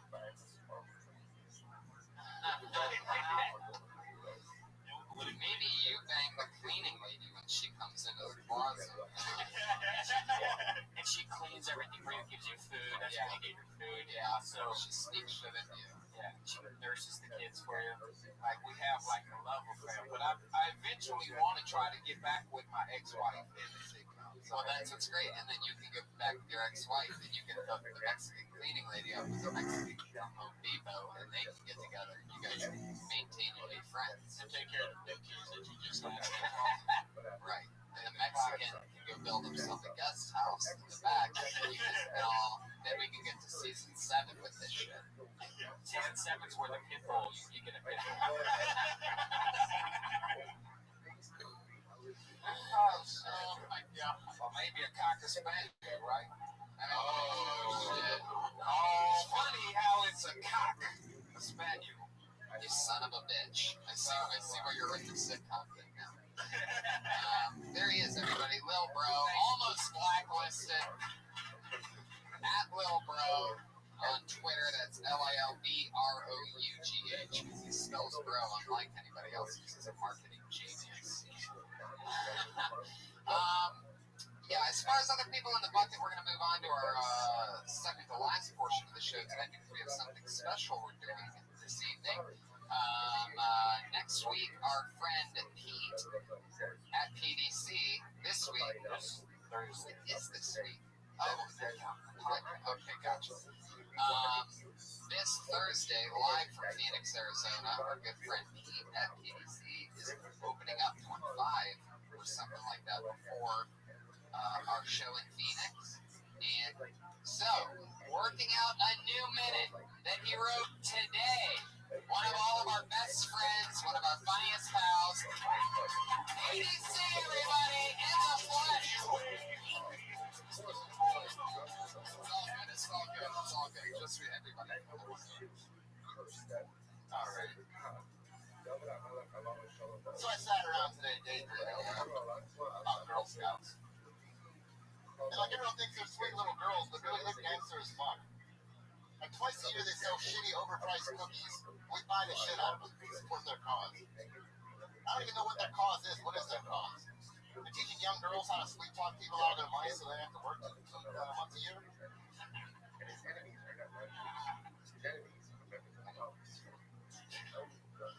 They should rename them the future gold diggers in America. Like, what do they sell these shitty overpriced cookies? And right outside the place that sells the good cookies for cheap, the grocery store. That's like you go into the weed store to buy some really good weed for $30, and there's a Boy Scout out front selling shitty weed for $40, and you just buy that instead.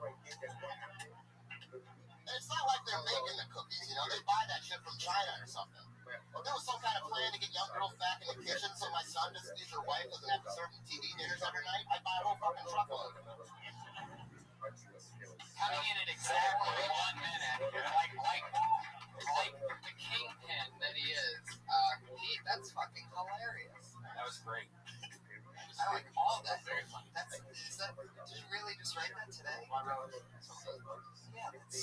great, man. Fuck yes. You can totally tell with you, 100%. The only thing you need to work on is stage presence. You can tell the nervousness up there, and that's all just because this is new to you. But joke-wise, you can destroy it. Yeah, you can compete with just about anybody. You know, You already got some respect. right, totally, because he's been hanging out with all of us for years, you know, and he's prolific on Twitter. And great writer, always a great mind. But I totally agree with Red Band. All we're working on now are the notes of just fucking breathing and shit. You know what I mean? You have a hint of anger whenever you say something funny. I've noticed it about you always. Like whenever we hang out, you say funny shit. There's like a chip on your shoulder type of. And you use that, yeah. And you use that as fuel the right way. You channel it the right way. So where there's anger, there's something funny. When it comes to the way you do comedy, it's around there. It's true. It works that way with quite a few people. You know, anger is, but it is totally different the way that you do it. It seems like. It's like it just you literally come from anger before you say something funny. It's like it's something that you saw or you went through and it pissed you off, and then you bring it out with whatever you say. And I'm talking about normal conversation. And I haven't seen you do comedy on stage in years. Like that's exactly what this is. There's that it feels like that. Yeah, it's pretty dope. That's what's so important is most people don't have anything that we can notice going on defined with them, you know. But yeah, that was hilarious. Atria, what'd you think of Pete? EDC. That was really good. The analogy with the weed store, grocery store. And 100% true. I mean, seriously. Did you buy Girl Scout cookies? What kind did you get? I get the fucking one with the chocolate and the peanut butter in there, you know. Arm with the lights. Don't they have like the generic fudge stripes or some shit like that, you know? Shortbread, whatever. Does he come to your door? No, they're sitting outside of the grocery store. Like, how does the grocery store even let that go down? Right. Josh would just rape them. In place of for their cookies. I give you big good deal. Yeah, they don't go door to door anymore, do they? That seems like really scary. But imagine how they used to do it. They used to like these little girls Door to door is creepy. That's crazy. I wonder how many of them are not missing. You know what I mean? Okay, that got weird.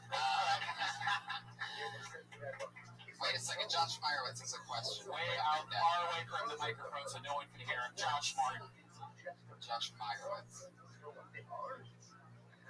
They will go door to door if it's Calabasas because it's a private community.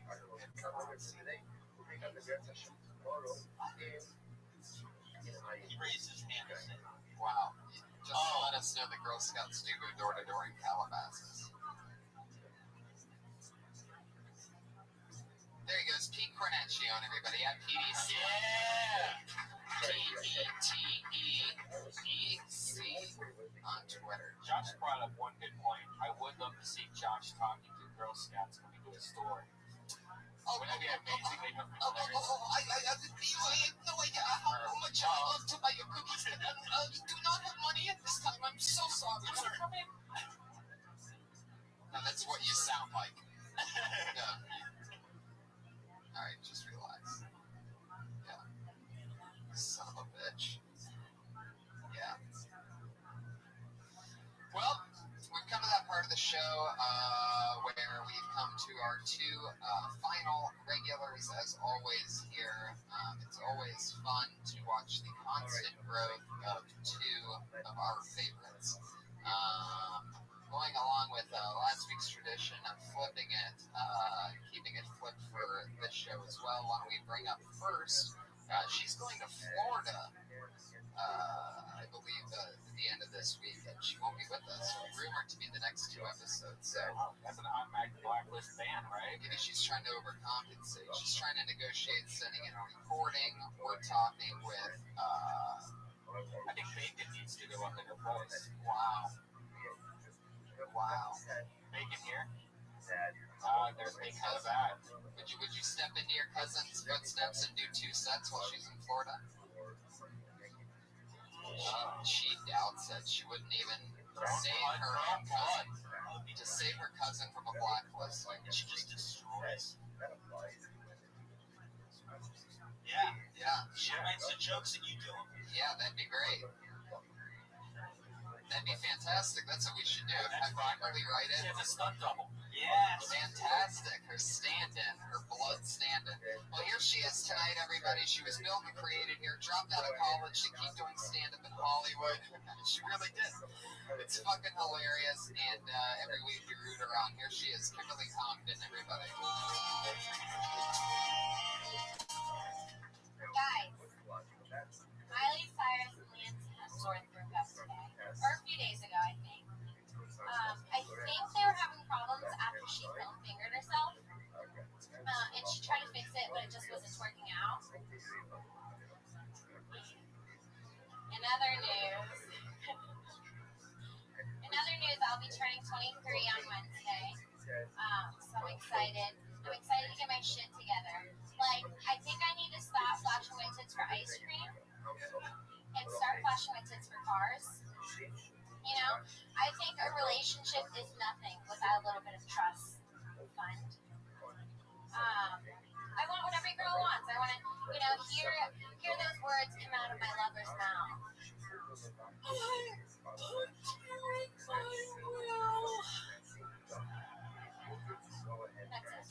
I hated everything but that last part. I hated everything else, and I would never repeat anything like it again. Sweet. Except for the last part? Except for the last part. Yeah. Yeah, I like the last part. I don't really, you know, I was trying to. There's funny word jokes to me. I mean, Yeah. while they make me go that, it's more like I'm mad at myself. My face didn't. Well, I wanted to go more into it, but then last week When they're like that, yeah. I mean, the trick with the puns, and I guess I didn't get to say this earlier, is if you're already killing and you've already shown your skill set of who you are, it works. You know what I mean? And what I like about you is that normally you stay in that pocket and you have a pretty defined voice, and it seemed like tonight you were like testing out things that you see. I mean, we all see comedians do certain things, but it's very important in this infantile stage that you're at to stick with what you like, the way that you do things. Yeah, I wanted to. It But gets last week confusing because you it was see. like I talked about myself too much. Well, you didn't say I did too much. You said just to recognize it, to maybe try something else. So I tried to do something else. Yeah, totally. But now I know I should probably just go back to other shit. Yeah, because I was like, Normally she's talking about her mom and like some I was like, oh, she's a punch. No, not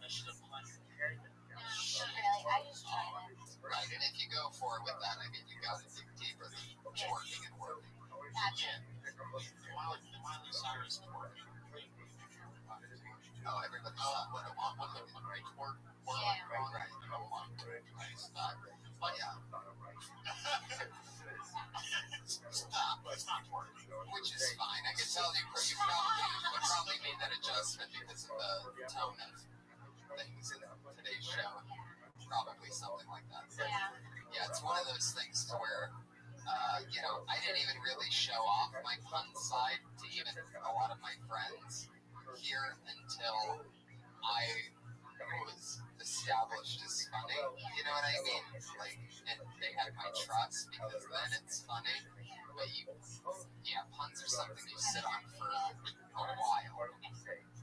And the other thing, like, you know, the other thing where it's like that continuing thing that I've seen a lot of female comedians do, not so much lately, but a few years ago, where, you know, that trust fund part, it's all the trust fund. Like, I'm just not a fan of that either. And I would nip that in the bud well.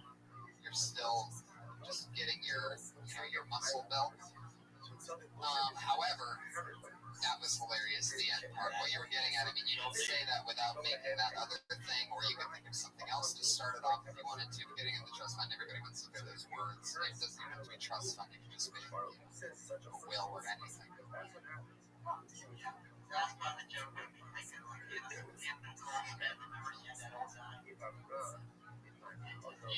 Yeah, there you go.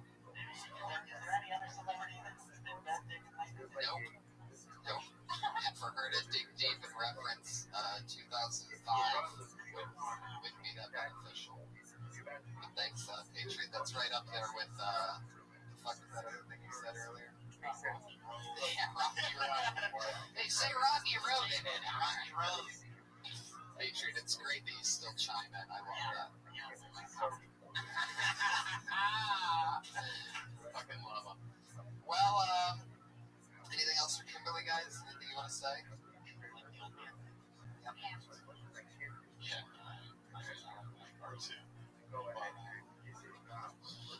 Just not do that again. I'm sure she'll never do it again. I was just gonna say, I know for a fact she'll never do it again.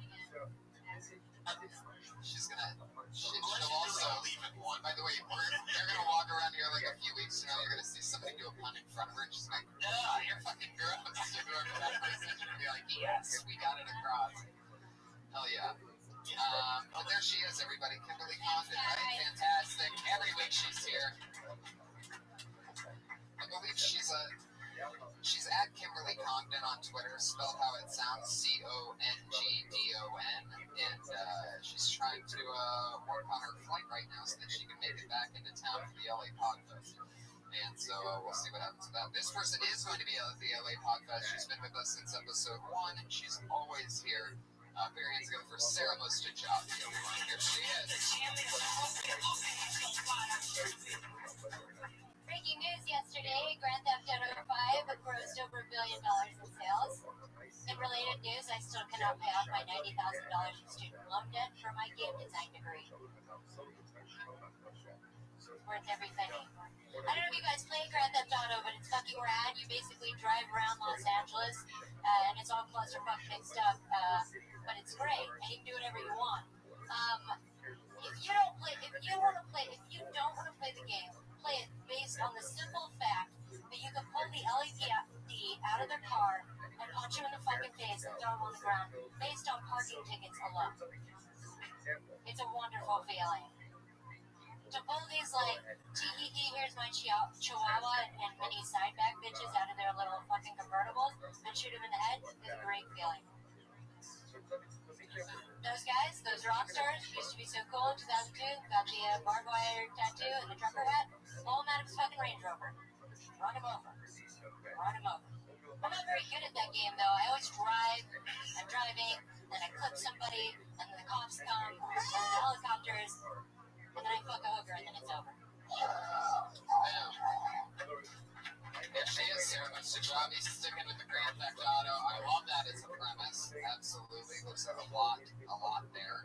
I think you can get to that good stuff faster. Yeah. You gotta paint that picture almost entirely differently for the parking ticket thing, I'd say. It's like a lot of work to get around. Like, I think you said, if you don't play it just for the fact that it's like words and like all of a sudden it's like, where am I? Just trying to listen to the punchline. I feel bad. I haven't actually got to play the game yet because it turns out that I have a 4 gig Xbox and you need to have 8 gig hard drive space to just play the game. Well, I mean, I got to fucking play it. That's not like no. You have it? Yeah, I bought it. I pre-ordered it and I stood in line at midnight on Tuesday just so that I could not actually. Can't you delete stuff off your hard drive? No, literally, my Xbox is a 4 gig. It's Wait. You stood in line for Grand Theft Auto. But you didn't buy it. She bought it, but it's yeah, I have it. My Xbox that I bought originally like died, and somebody gave me theirs because they were like, fuck it, I don't ever play with this thing. But I didn't realize that it's like one of the smaller hard drive, like it has a small, there's just no space in it. Yeah, it's a bit. Our autistic heckler, everybody. I mean, it never ceases to amaze me the fact that he does not have a microphone. It's 2 discs. One is an installation disc, one is a disc. So now tens of thousands of people don't know what we're talking about. Anyways, yeah. So I think that'll get better once I. game design works. Yeah. Right. That was real. Yeah, it's true. It's hard to swallow. Right. How did you not get a piece of that? That would be a route. The fact that the video game industry is making so much money and cheap. Right. That's what I'm saying. Where I think the next funny thing is like, where did you go wrong? Well, if you think trying to be a comic is hard, try to get into the gaming industry. Like, it's literally that competitive and like that hard. Well, maybe you could say something about, moving and sleeping your way up to the top. It's like, Donkey Kong. Like going up ladders to... Well, I can make a joke that, like, I Or did. sleeping the way to your top, you actually have to start at the bottom because everybody that works in the video game business lives in their parents' basement. Maybe that I like didn't read the right boss or something. Like I didn't. The other stuff, like the bringing out, whenever I hear Grand Theft Auto joke, it's I don't know. That's Yeah, you really don't want to end with the fuck the hooker. That's like an odd. That's where everybody thinks you're going for sure. I totally agree with that. And going to the whole cop thing, you gotta watch out. It's personal that it's like you actually went to school to design video games, and this video game broke how much money it made on the first day.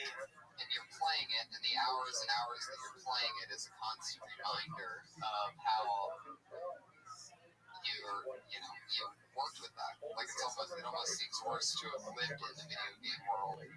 And also, don't you see where, like, when you said you never really played it, so the places where, like, you were making up stuff was, like, you had never even done it. No, I played it at Redman's house, like, earlier this week. Like, he went to get a 5S, and I went over to his house and we hung out and played GTA, like, an hour before we went. And so I played it there. I mean, I played it... Yeah, special producers meeting, I see. Trust me, it was a weird ass experience for me. I'm like, I tweeted, does anyone want to go with me and wait in line to get an iPhone 5S? And you're like, I'm down. And I'm like, okay. And then she waits, she comes over, and then we go over to the iPhone store, and then, like, we're sitting in there for a while, and then she goes, well, can I just sleep in your car? I thought it back. You're like, wait, why? And I'm like, oh, I'm not getting an iPhone. Yeah. So it's like, you're just all off for the Well, rest. no, I'd never gone to like the opening, like the first day sale of an Apple product, and I was just curious. So I wanted to hang out with you. I think what's most I wanted to smell your pillow. There you go. That sounds like something you'd say. I feel like that's something you'd say about a chick. I want to smell your pillow. I want to smell your underwear. Oh, there you go. Well, Sarah, there you go. You got some advice out of that. Staying in the GTA 5 pocket is topical and interesting, and it is obviously highly connective. Yeah, and I agree with everything.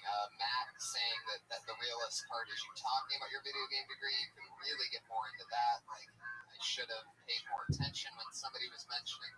I shouldn't have said, oh, who's ever going to want to play a game where blank and blank, and then paint that picture of GTA. Have it get into something about how you almost or could have or should have or wish you would have met the right people while in the video gaming business. We should... Yeah.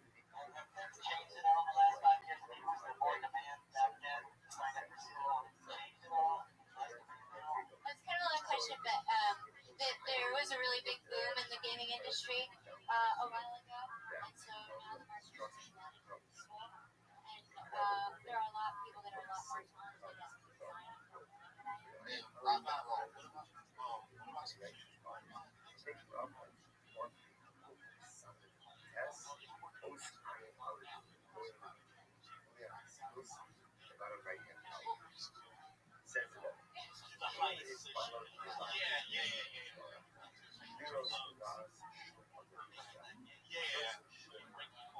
Take it and bake it. That's Sarah Mostajabi adding another 60 seconds of growth to the overall big picture, as always. Sarah Dress is on Twitter. And what do you guys have coming up? Anything to promote? Anything crazy going on? At Matt Edgar on Twitter, at Jamar Neighbors on Twitter.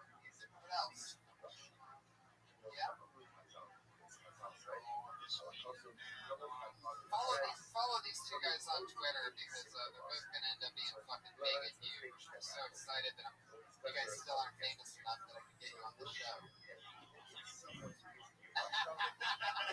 It's the Iron Patriot. Follow him on Twitter at Comic Patriot. That's at Matt Edgar with 1 T, by the way, and Jamar Neighbors spelled exactly how it sounds. Matt Edgar with 1 T. Check us out at LA Podfest. Come see us live. It's going to be a great week. It's at LAPodfest.com. Did the big thing with Mark Maron before us, and then Kill Tony on October 4th. Up next, the Ding Dong Show and a Death Squad doubleheader like every Monday here at the Comedy Store.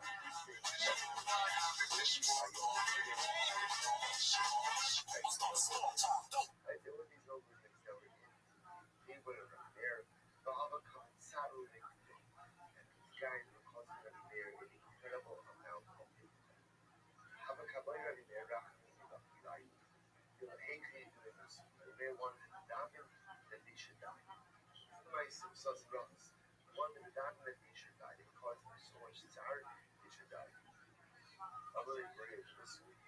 Early on his life said to him, why that? What do you think? Or why would you die? For them to die. They should have been saved from the tired. We be saved.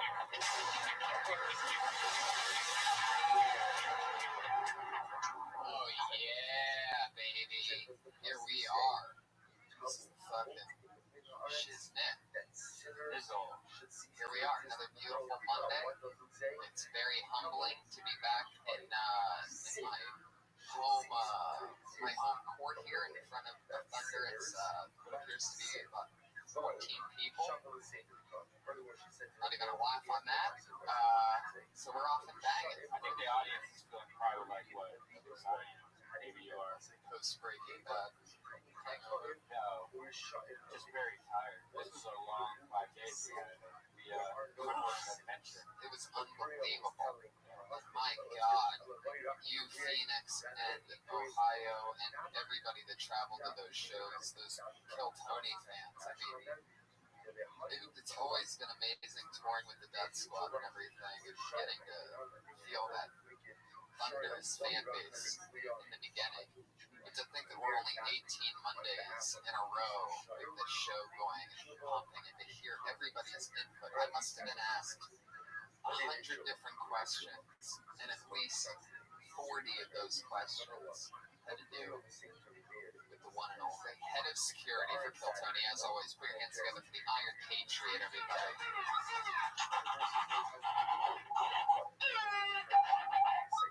Fuck yeah.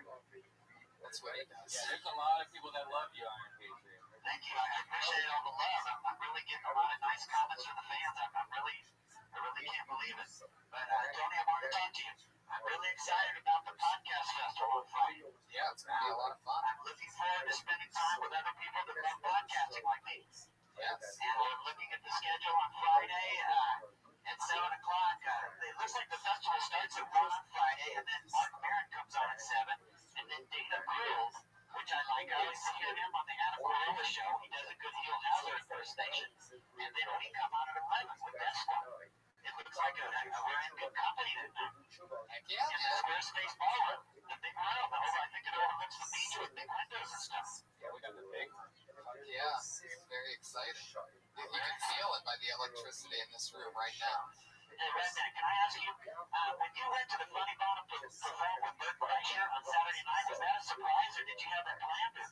No, I was just going to hang out and drink with them. But I mean, I started me up before, so it wasn't that big a shock, but it was a lot of fun. It was, It's pretty much like a cool unknown thing that when like two comedians that know each other well, or especially friends, but if you are coincidentally are in the same city at the same time, it's pretty much like a known thing that unless your shows collide, you might as well just do a guest spot on a friend's show. Like the Club Network cares. Nobody's gonna be like, what? An LA comic. it's weird seeing his audience. He has a really weird mix of an audience. His audience were like, you tell there was the Death Squad and the podcast fans, but then there was also, because he's on TV, he's on the travel channel, Trip Clip. So there's like this Shark Week. Yeah. So then there's like these people that watch TV fans, which was mixed in with like, you know, like with bad pop smokers like that.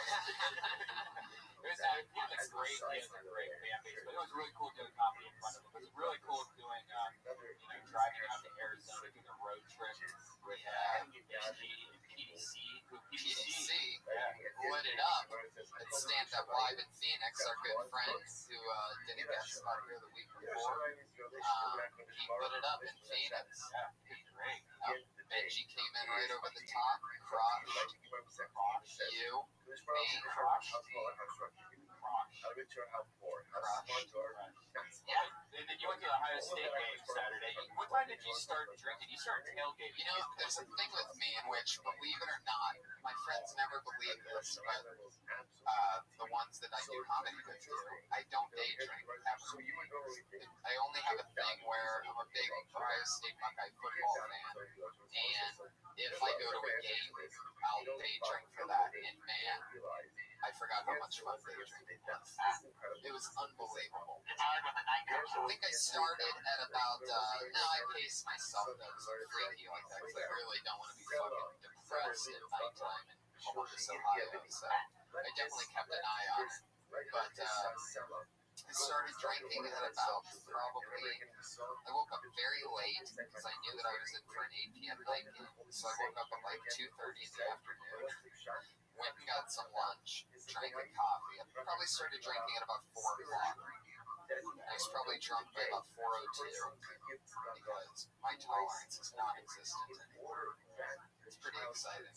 For those of you that like drinking, I highly recommend trimming down, having a nice lean, cut, ripped body, and just let that alcohol flow straight into your intestines. Why have extra weight on your body? Trim it down. Become a vegan. Get strong. Do cardio every day, and then you won't have to drink a lot. How many spritzers did it take you to get I bought this shirt because I live, you don't know, Ohio State hates Michigan. It's like this rival thing. It's the oldest rivalry in sports, yes. So I bought this shirt, which I thought would be funny, not because of wearing it in Ohio, but coming back to Los Angeles where no one understands what the fuck. This seems like I'm being a dick to Michigan. So it's Jesus hates Michigan. Yeah, and there's a picture of Jesus on it. Yeah, so in Los Angeles, it just seems like I'm just being a dick to Detroit or something. Which is hilarious, A, and B, it's so worth it when like Don Barris and Fraser Smith and the few other Michigan fans, when they see that and that scarlet gray, it just tells a whole story. It's amazing. So, yeah, it's so much fun. You son of a bitch. How is it hanging out with Tom Segura and Christine? Always fun, man. We've done shows with them before. Like I said, shows before have been amazing, but it seems like it's just getting so much bigger and more exciting. I mean, not only are the turnouts, the numbers great, but it's like just the quality of the actual fans. And I almost feel like at times they're joking with me when they're like, "Oh my God, I've listened to every episode. I know every single thing. I can't believe the Patriot with his banana." They just name off so many everything facts, and they just go on and on. And it's so exciting because I could talk about this show forever, but to find out that so many other people. But yeah, and Christina and Tom's thing is Your Mom's House Fans, that huge podcast in which I talked about how both my parents did illegal mob work to raise me as a kid at one point in my life. And they love that episode. It was a fun little interview that I had. Did you go see your mom at Youngstown? Nope, stayed in Columbus. Normally she comes down for those shows, but she did not come down this time. What about Red Man's mom? Did you go and see it? You saw my mom? Yeah, I saw Red Man's mom. You're right. There you go. I saw my dad. Keep going the other direction. I saw my dad and my stepmom, and I brought my friend there, who's a very attractive female, and I was like, "Hey, when you want to go?" I just have to hang out with my dad for like a half hour, and I just say hi. And the whole time I'm watching my dad just creepily check out my friend, just eyeing her up and down, and then getting caught over and over by her. And I never realized how creepy my dad is. He's been married for like 25 years. Every dad I can't bring girls around my dad. I don't think it's creepy. And the kind of women, you're a mogul and a producer and a podcast. I mean, not only are you, it's not like you're just taking any kind of chick to your dad. You're hanging out with beautiful women, Brian. What kind of dad isn't going to sit there used to the same wife that he's been with for how many years? 25 years. I think of you. You can't. I don't want to say it though. Imagine me with the same woman for 25 years, Brian. You have that blood pumping through your veins. What a horrible. one last thing. Like one of the weirdest things that I've noticed when going back to Ohio is everyone has an Ohio accent that I don't think I have anymore. But when I was in Ohio, I caught myself kind of doing it. What are you talking about? Everybody in Ohio kind of has this thing where it's like everybody's kind of drawn out. Man, we went to Myers last night. We swear to God, we saw this girl. Like it's kind of like That's not everybody in Ohio. There's a lot of people in Ohio. Like there was a lot of people that traveled to that show from Cincinnati, from Kansas. I know what you're saying, but there's also like that rural area around Columbus. I think there's just a lot of different people mixed in. Somebody drove here tonight from Canada for this show. Where's that guy at? Are you here? Wow. Fuck yeah, Bob Barker. Oh, nice. There you go. From where? Ottawa. Fuck yeah. Jesus Christ. It's funny because you can't, like, Ohio has some really stupid rules also. You can't do U-turns. And it's like when you're so used to doing U-turns, it seems like the dumbest idea that you're not allowed to Oh, do that was U-turns. hilarious. Oh my God, I laughed so hard at this. Yeah, you can't do U-turns in Ohio, which is the stupidest thing ever. But, you know. So I would do a U-turn, and then we'd be like, acting like the other drivers, right? Like they freaked out. You can tell. Right. People They're just like, used. what is that maniac doing? What is that? Some kind of witch? It's a witchcraft. And then you got a hotel, a $50 hotel that you bought online. It's called the Knights Inn. It's downtown Columbus on the worst part of Columbus. Right. And it was. But on the map, and I forgot what part of Columbus that was. On the map, it looked legit. But the 2 miles or mile and a half or whatever to the actual city that it was the worst mile and a half in all of Columbus. It was next to a used mattress store. So and it was next to a used tire store. Who buys used tires? I mean, I don't. It's like I need to buy a new tire. Can you just take this off and then put it back on? Thank you.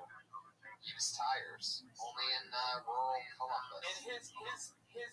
So we got to the Knights Inn, and I'm like, fuck this shit. So it looked like every bad scene in Breaking Bad. And one story where it was just like hookers hanging outside the door, like being like, it was like their in call, I guess is what they're called, where they just go, come on back to I got a hotel room. It's like all the rooms were rented by the hour. And then you actually said, should I stay here? Oh, and I did. Right. No. So there was a part of me that's just like, fuck it. I'm taking a cab wherever anyway. It's just not going to be. I don't really spend any time at the hotel anyway, but no, that was creepy. Anytime the hotel door is out, when you go outside, that's just too much. Right outside. I need a hallway out there. I'm going to a strange city. I need a hallway outside my door. There's no way. And you can't trust the cleanliness. Like, how clean is that way? You know what? That's another thing. Even after I stayed at the nice hotel, you know what drives me fucking crazy? I don't want to have to. They should have the thing on the outside of the door when you get there. I don't need to put it on. It should be, take this off if you want somebody waking you up at fucking 8 a.m. to clean your room. Who's into that? Who's waking up at 6 a.m. in Columbus like, oh, I'm going to go get a head start on the day. They're going to come clean my room in a bit. I never even let maids in my room. I'm done with that. That's what I'm saying. I don't need it at all. When you go to a hotel, you want to fucking live dirty and gross. You want to take off everything right at the other side of the door. It's not like home. It's a whole different experience. And if that's not how you do hotels, then you're not doing hotels right. I'm here to tell you, you need to get sloppy and stupid. Just spill shit once in a while. It doesn't matter. You always have to tip her. I always tip her at least $5 for them. All right. I cannot believe that just happened to me. That was the best one ever. The comedic timing of the accidents of this show are unbelievable. I feel like I just got slapped. That was unbelievable. He floated the bloodstains joke and just bloop bloop. Comedy Store is so creepy. This place is haunted as fuck.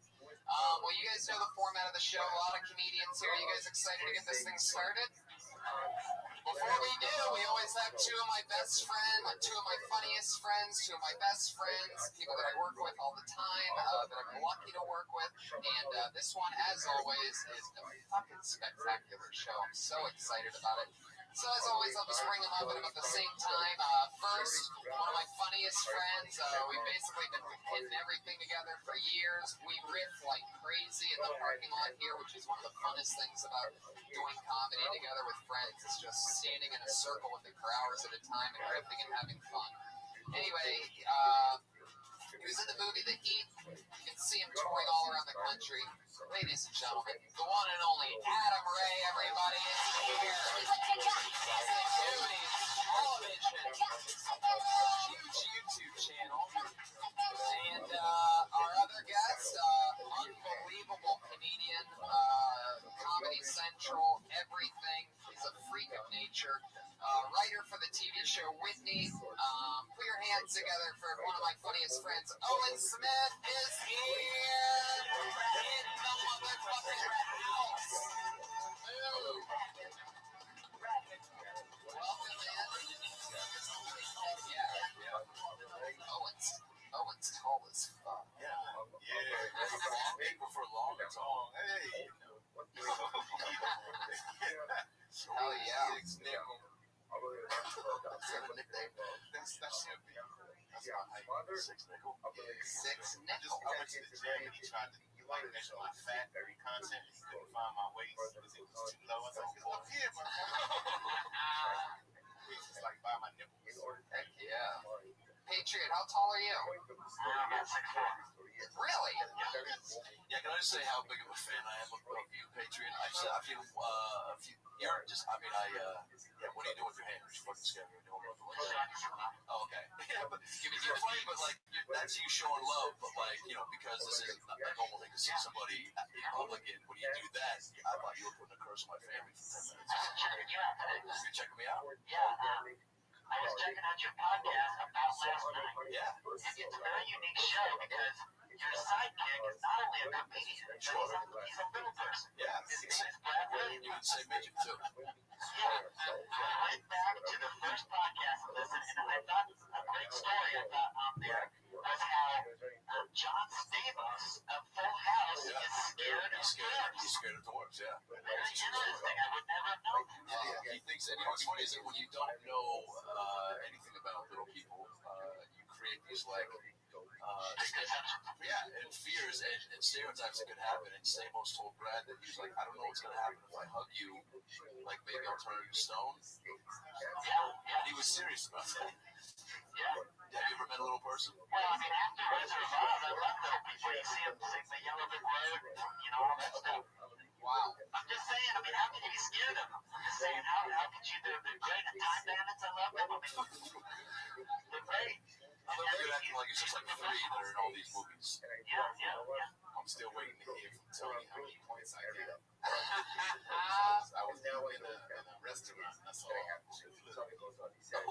enjoying brunch with a tall person. It looked like they had sex on some weird. It was like definitely walk of shame meal. Right. And I got a sweet photo and I texted to Tony. Y'all know he has this great joke about honey poison. Yeah. I still haven't got my I mean, that's one of those ones that is just, anytime anybody sends me one, it's just like thousands of points. I've gotten sent, I mean, that was a great one because that's totally, I mean, the picture totally says they all had sex. There's no doubt about it. They're not just eating a normal brunch. They had a threesome, two little people, and one. Right, exactly. What about the body language? Oh, I mean, I can't tell you. It's hard to describe. Well, just the fact that you know that some shit went down. If there's two midgets, they definitely fucked.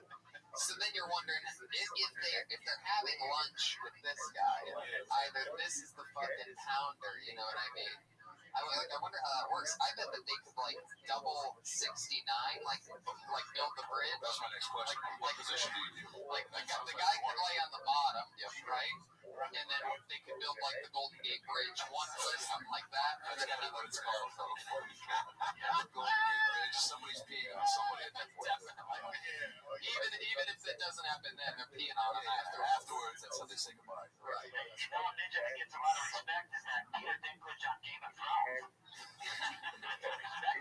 I feel like you secretly have this giant, shrine to midgets in your basement. Do you have a basement?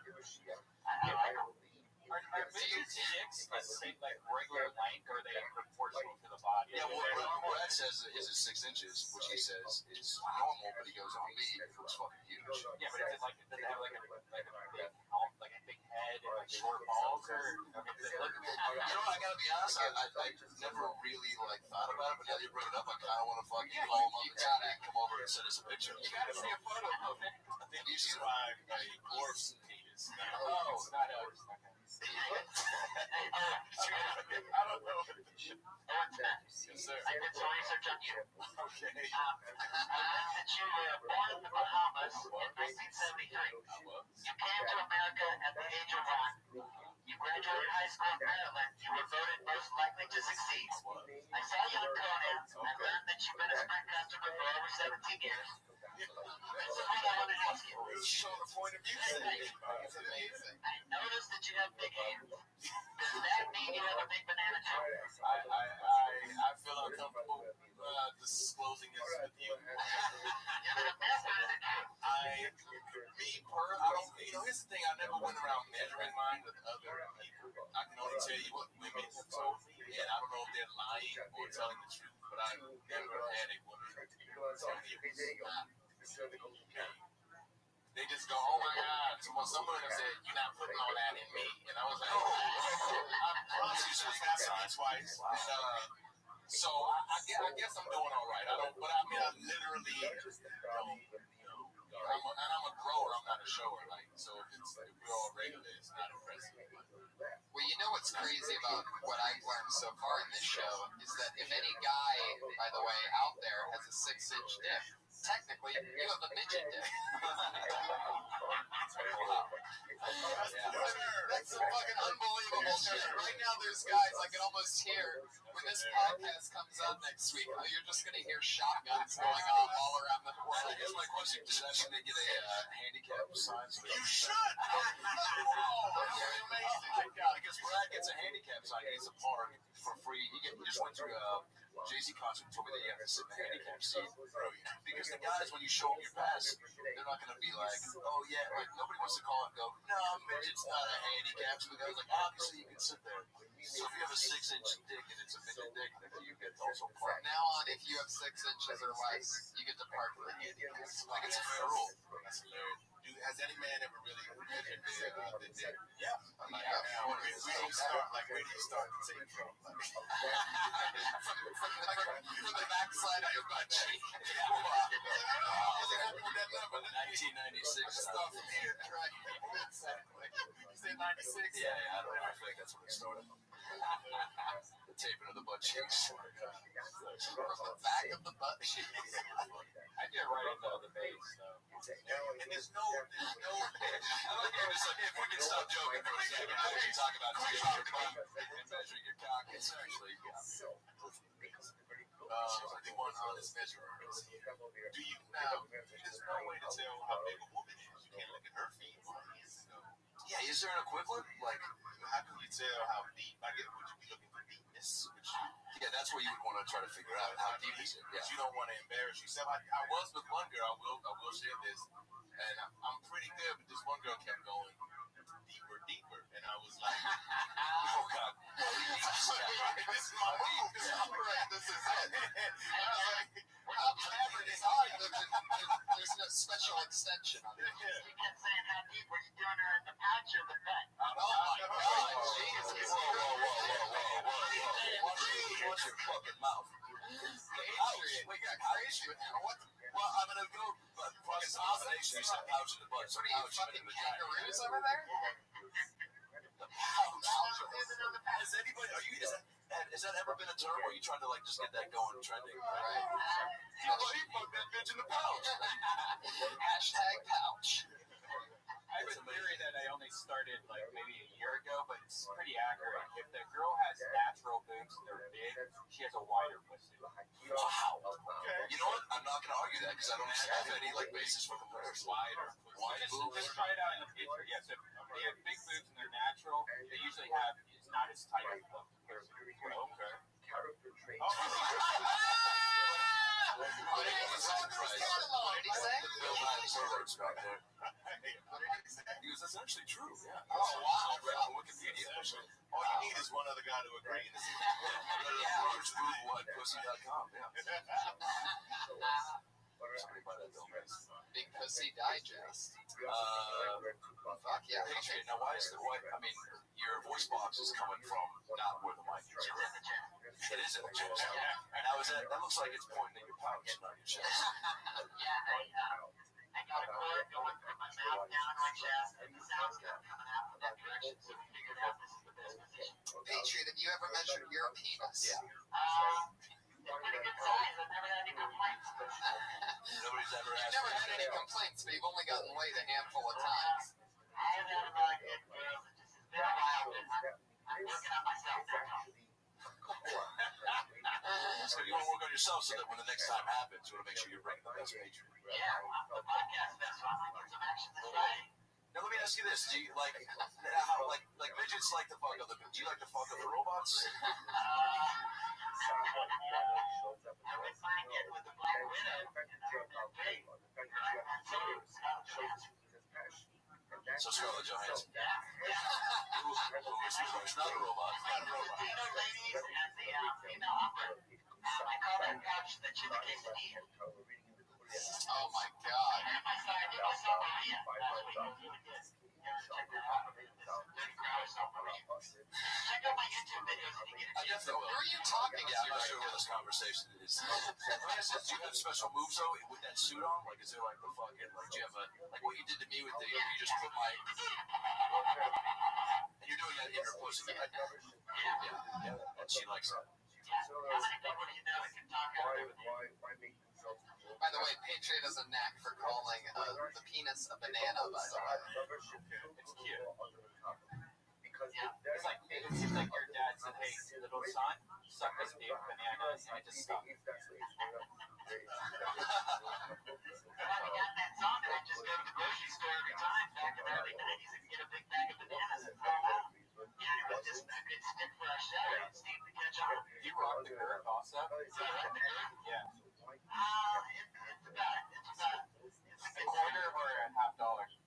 Yeah, $half dollar. Yeah. Wow, you got very excited when he said $half dollar. Yeah, I'm a good catch. Some woman's gonna snatch me up because I'm ready. I've been working out. I haven't had sex in a while, but I've been practicing for porn and I can last a long time. I'll be Wait a second. Just because you can last long with porn doesn't mean you can last long with an actual woman. Back in 2002, when I last time I had sex with that girl when I was doing friends. And you noticed I was doing good. But you know, the nice thing about me is I'm squeaky clean. You don't have to worry about me having diseases. You're definitely squeaky, alright? That suit needs some WD-40. Now, Jesus. I think it just came. I think that's what that sound was. I know, right? Unfucking believable. Oh, yes. What kind of music do you like? The soundtrack from Short Circuit? Or you see the soundtrack from Rock?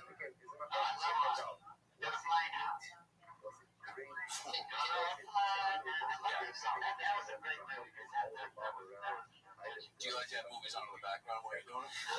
Touching. Rocky was very touching. I just watched the Behind the Candelabra. You guys watch that with Michael Douglas? And Matt Damon. So when you're watching porn, you sit there with a stopwatch, you hit start, just like you're practicing the I can just tell I got control of my banana. I'm not gonna be like an American Pie. You remember when he blew it real quick? You know, with the Shannon Elizabeth. Okay, well, let me ask you this. 2004 was the last time you were late. And we're coming. Oh my god, it was during the last episode of Friends. Honestly, I don't remember. What did I watch?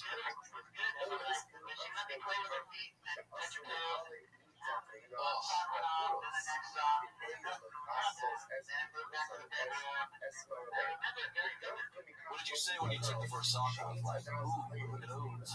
Some sort of catchphrase.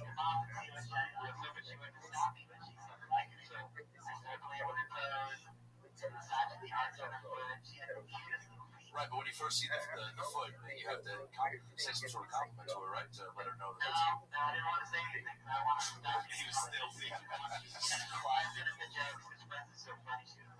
you started the feed, you've moved to the bedroom. At what point do you kill her?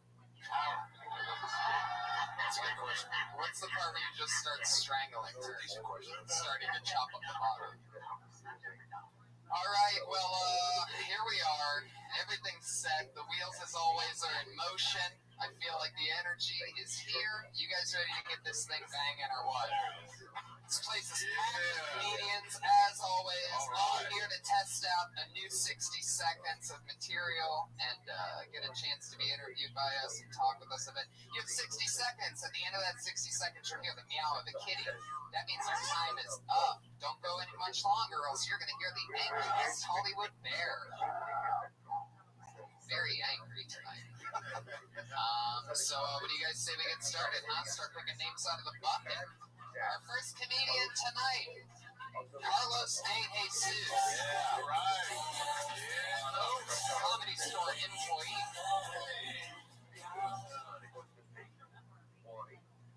Something says he is always Sometimes they make excuses.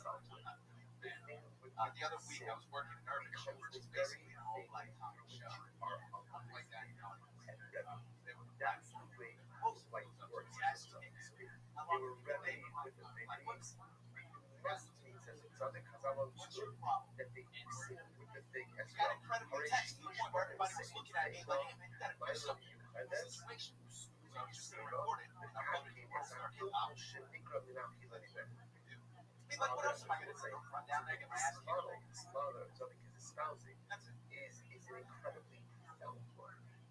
Wow, just like a lot of comedians complain that it's only 60 seconds. Some of them just come in with the hardcore 39 seconds. And, all right. So that actually happened. Didn't you say that last time you were on? You said N-word or Oh.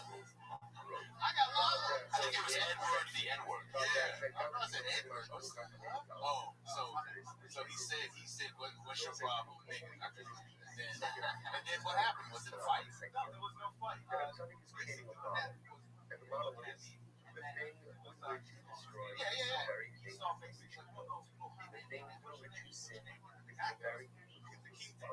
Okay, then what happened? everybody stood up, and that's pretty much what happened. Well, what happened after they stood up? Everybody stood up, and like nothing really happened. Who was the crowd? Like one at a time, like this. They were like standing, looking at the guy, waiting for him to say something else. And then what happened?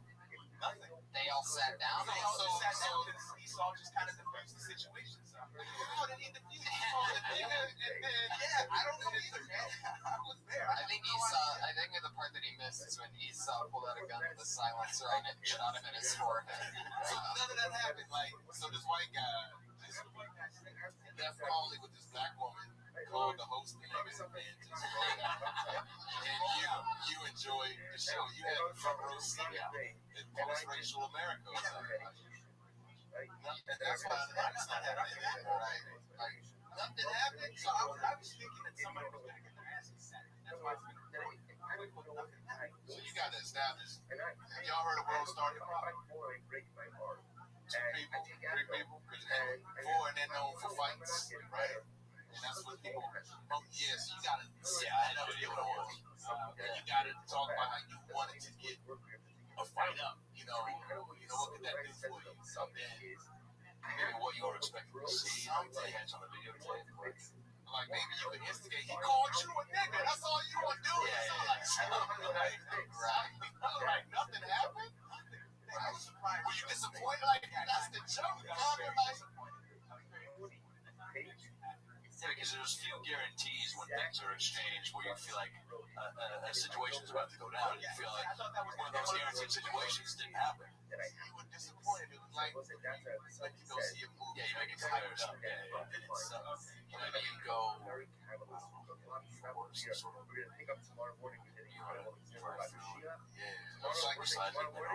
It's like if you meet a girl with big natural tits and Pussy small. That's not what we learned there. And even that, I think the crazy twist in it is that in a room full of black people, some white guy said the N-word, and at the very end, because all you wanted was to get a good video clip, you ended up being the most offended. when nothing happened, when the situation was diffused. Well, there you go. That's a big bunch of tags. I will say it was a suspenseful story. It was very interesting. I was like, what the fuck is that? Yeah. And it's so real. You're using your perspective as a door guy. You know, people are probably wondering when they come see a comedy show, man, I wonder if anything crazy ever happens.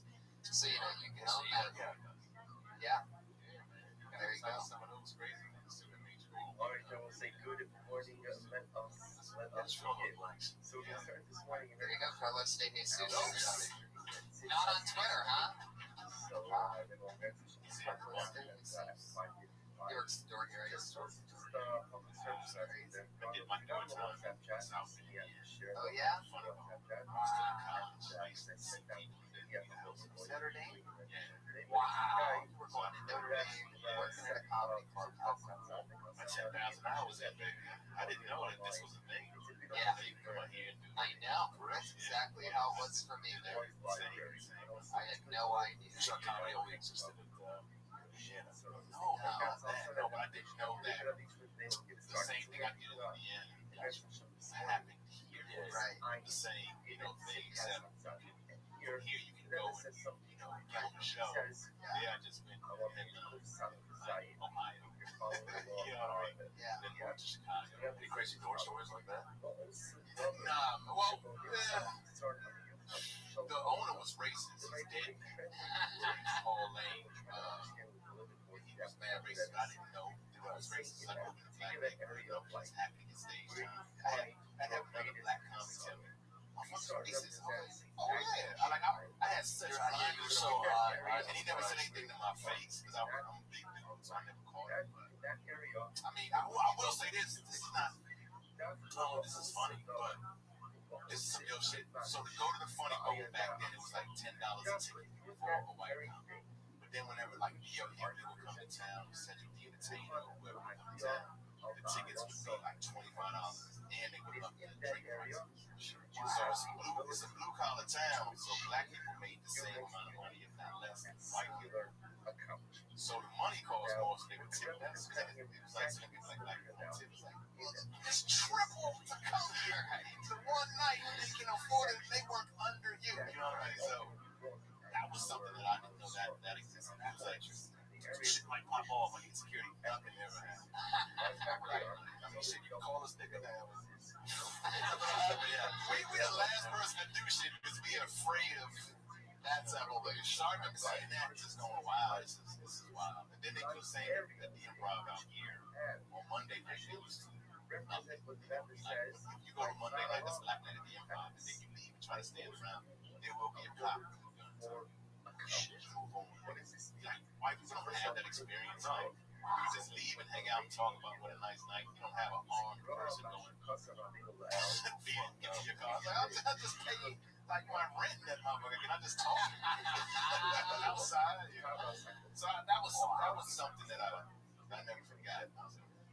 Business, I guess. There really is no white equivalent. I'm sure from some experience. I mean, I saw it. Say the wrong thing. These people coming at you. Yes. All right, well, let's move on to the next comedian. Hands in the bucket. Here we go. Who's it going to be? The name is Lil Bro. Lil Bro!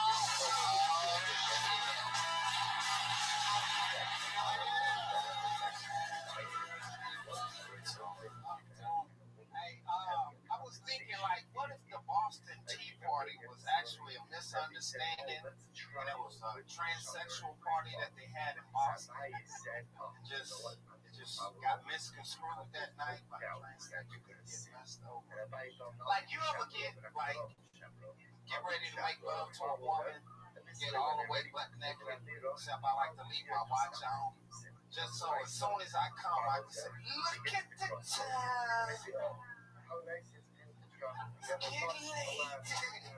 Hey, that's my time. I just want to work on those little tags right there. There we go. 32 seconds worth of lecture. I had something about doing porn like this. So, bro, you ever like need money and you look up in the newspaper and you see like $5,000 to do porn and you be like, what the fuck? But you show up and you get butt naked, and they send a white dude in the room butt naked. He got this tree trunk, and they tell you to turn around and put your hands on the wall. And you're like, fuck this. You signed the papers. Fuck this. I ain't been part of this shit. So it's something. Because it goes deeper, man. Because I'm like $5,000 to do porn shit. Yeah, you know. And I just imagine like going signing the paperwork, and then like you go ahead and get butt naked, and then the white dude come out with this tree trunk hitting his knee, and you trying to tell him, look, like when a chick come here, you know, keep your hands to yourself, stay on your side. But yeah, let me get it in, but you know, they call him Trevor and they call you. Like, hey, you put your hands up against the wall and spread your legs. Like, that's not a good beginning to any porn when they tell you your part is to put your hands up against the wall and spread your legs. Like, nah, not with Trevor. Maybe that's what I look back at your watch for. Right. Yep. Double callback. Oh, yeah, thank you. Fuck yeah. The only thing I really did, I love all that, by the way. I didn't get the Boston Tea Party. Maybe I missed something. Because, like, transsexuals, they're used the letter T before anything. Like, you know, because I do a lot of online dating and shit. You see, like, T-Saurus, you know, you think the bitch named Tina, so you click on that. T-Saurus, like, yeah, it's a transsexual, so they use the letter T. So they get, you know, like they had a party in Boston because they called it the Boston Tea Party. Because the tea was transsexual. You gotta say I do a lot of dating on. You gotta say all that first, and then they gave man. First I was thinking because of the outfit, you took 32 seconds. Because I wanted to hit that in a couple more. Right, but that Boston Tea Party definitely gets the setup if you do a lot of online dating. The tea is this. I love the T-Saurus. That's funny. So you can even get a laugh while setting it up. And then, you know, I mean, I still don't know if there's much there because it's just tea. I don't know. I think the premise is better than the Boston Tea Party, if that makes sense. Like, I think you can go with that tea thing and take it even different directions. Like, you know, was T-Boz from TLC. I don't know. You know, you can get weird with it. That's just the first T I thought of, by the way, for those of you that are hating on my T-Boz joke right now. It's just an example, and it's still got some line. Wait, what I'm curious about is that you're on a dating site, but how are you seeing so many of these trannies pop up in your profile? Because that's what I want to say. It's like, no, because it's available to some. Yeah, T-Saurus looks like a 9. He's getting a call. It's like these dudes think they're women, so they'll go in the women category. Like, they don't say, like, you know, I put that on my profile, like, the requirements, you have to be born a woman and have a steady pulse. So they don't have like, like, is that how your bio starts? Yeah. Oh, yeah. You gotta be a woman, bitch. I need to see baby pictures and everything. you say you need like, No, I'm like, you know, because they'll try to hide and do certain shit, you know, I'm like, they don't list no. that they have that they're tranny in their profile. They'll put the T in, they think that's enough, like that explains it, like, oh, you didn't get it? Nah, bitch, I thought your name was Tina. You know, like, This is funny. See, that's what I was saying when I think the premise is funnier than the Boston Tea Party. That what you just said about Tina and the I need to see baby pics. When you're painting a funny picture of a different, it's hilarious. The fact that you're online dating and because you get trannies because some men really believe that they're women. So and then at that point you're in, like, and by the time you are into it, you know, baby pics, the Tina thing. I mean, that's hilarious. Yeah, like just all the takes you just had on this whole issue. That's why I asked that question. I'm curious, like, how many have you had this conversation with any other common phrases? Look how much I don't tell nobody. But I feel like that's a way.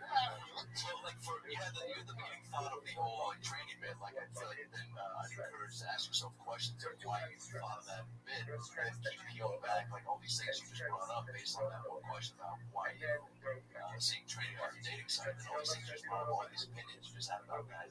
Now, I feel like you're building the bit now. So asking all those questions, I feel like some. I was thought with the online dating, because that'll kind of set it up and then bring in the transaction. But then trying to figure out why you're talking about it and ask yourself those questions. Oh, I you gonna call yourself a woman when you're not? What the fuck? Like, go to the. Huh? Yeah, I feel like this is Tina turned out to be Trevor. You know, I'm tripping on like clicking on the picture. I'm looking at it on my cell phone. You know what I'm saying? They just had a show up. Yeah. What's the picture? Like, what is the picture? It's just like a one little small picture. Like, you know, I don't have internet. But is it like a face? No, it's just faces. It's like faces or like body pictures. But some of it might be blurred. You know what I'm saying? So How blurred? I'm just saying it's on my cell phone. You see what I'm saying? Like I'm using my cell phone. I'm not using a laptop. Cell phone, yeah. So it's limited. It's limited as far as what you can see, but it's for females. You know what I'm saying? So based on that headshot, you can't tell. Which site is this? Is it a free dating site? Yeah, it's free dating. It's free as fuck. With T-Saurus. I'm saying like I've been to a lot of sites where like especially like out here like You don't mean T-Saurus like Christian people, you know what I'm saying? hey, cause they are, man. I'm telling you, they're everywhere. They like Everywhere. Yeah, I'm telling you. Everywhere. I don't know about that. You might want to check your settings one more time. I never had this problem ever. No, I'm talking about just South Hollywood. Yeah. Yeah, I'm just saying, like, you know, since I've been out here, I've never seen that shit. Like, not like that. Houston. You gotta say that too. Yeah. I'm like, oh, yeah, I knew a whole bit about that. Right. Yeah, because I'm like, you know, it's like I felt like I was in Little Red Riding Hood, you know, because I said I got tricked. I met a chick online. So that's why I moved out here. Whoa. So you met and that was a man that you met? Yeah, it's a transsexual. No, that's a joke. Look, Oh, shit. Well, yeah. Well, I'm also going Yeah, we can't wait. Because I do the Matateo, like how he got food. You know what I'm saying? Like, so I got food and moved in here because I met some chick online, and like when I saw her, you know, I went to go meet her, and the bitch just had the door like a little bit open, and you know, I'm like, sticking through like. no, the door was like open. I'm like, bitch, I'm not coming in. So she stick her feet out. You know what I'm saying? The bitch got big feet. So I felt like Little Red Riding Hood. I'm like, wow, what big feet you have? See that, dude? Yeah. I feel that. Then, yes.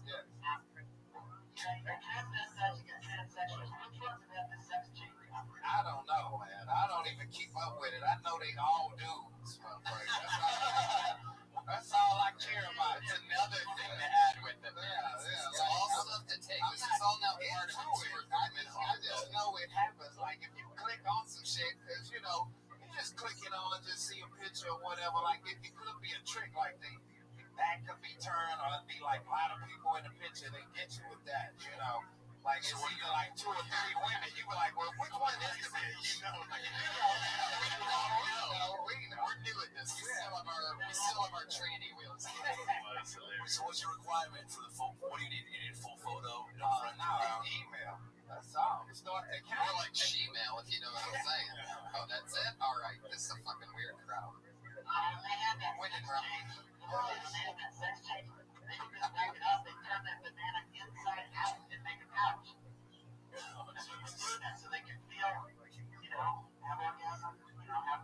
Iron Patriot, would you ever have sex with a post on right now? Even if he had good feet, like pretty feet, like if he had like you never seen a guy feet look so good ever.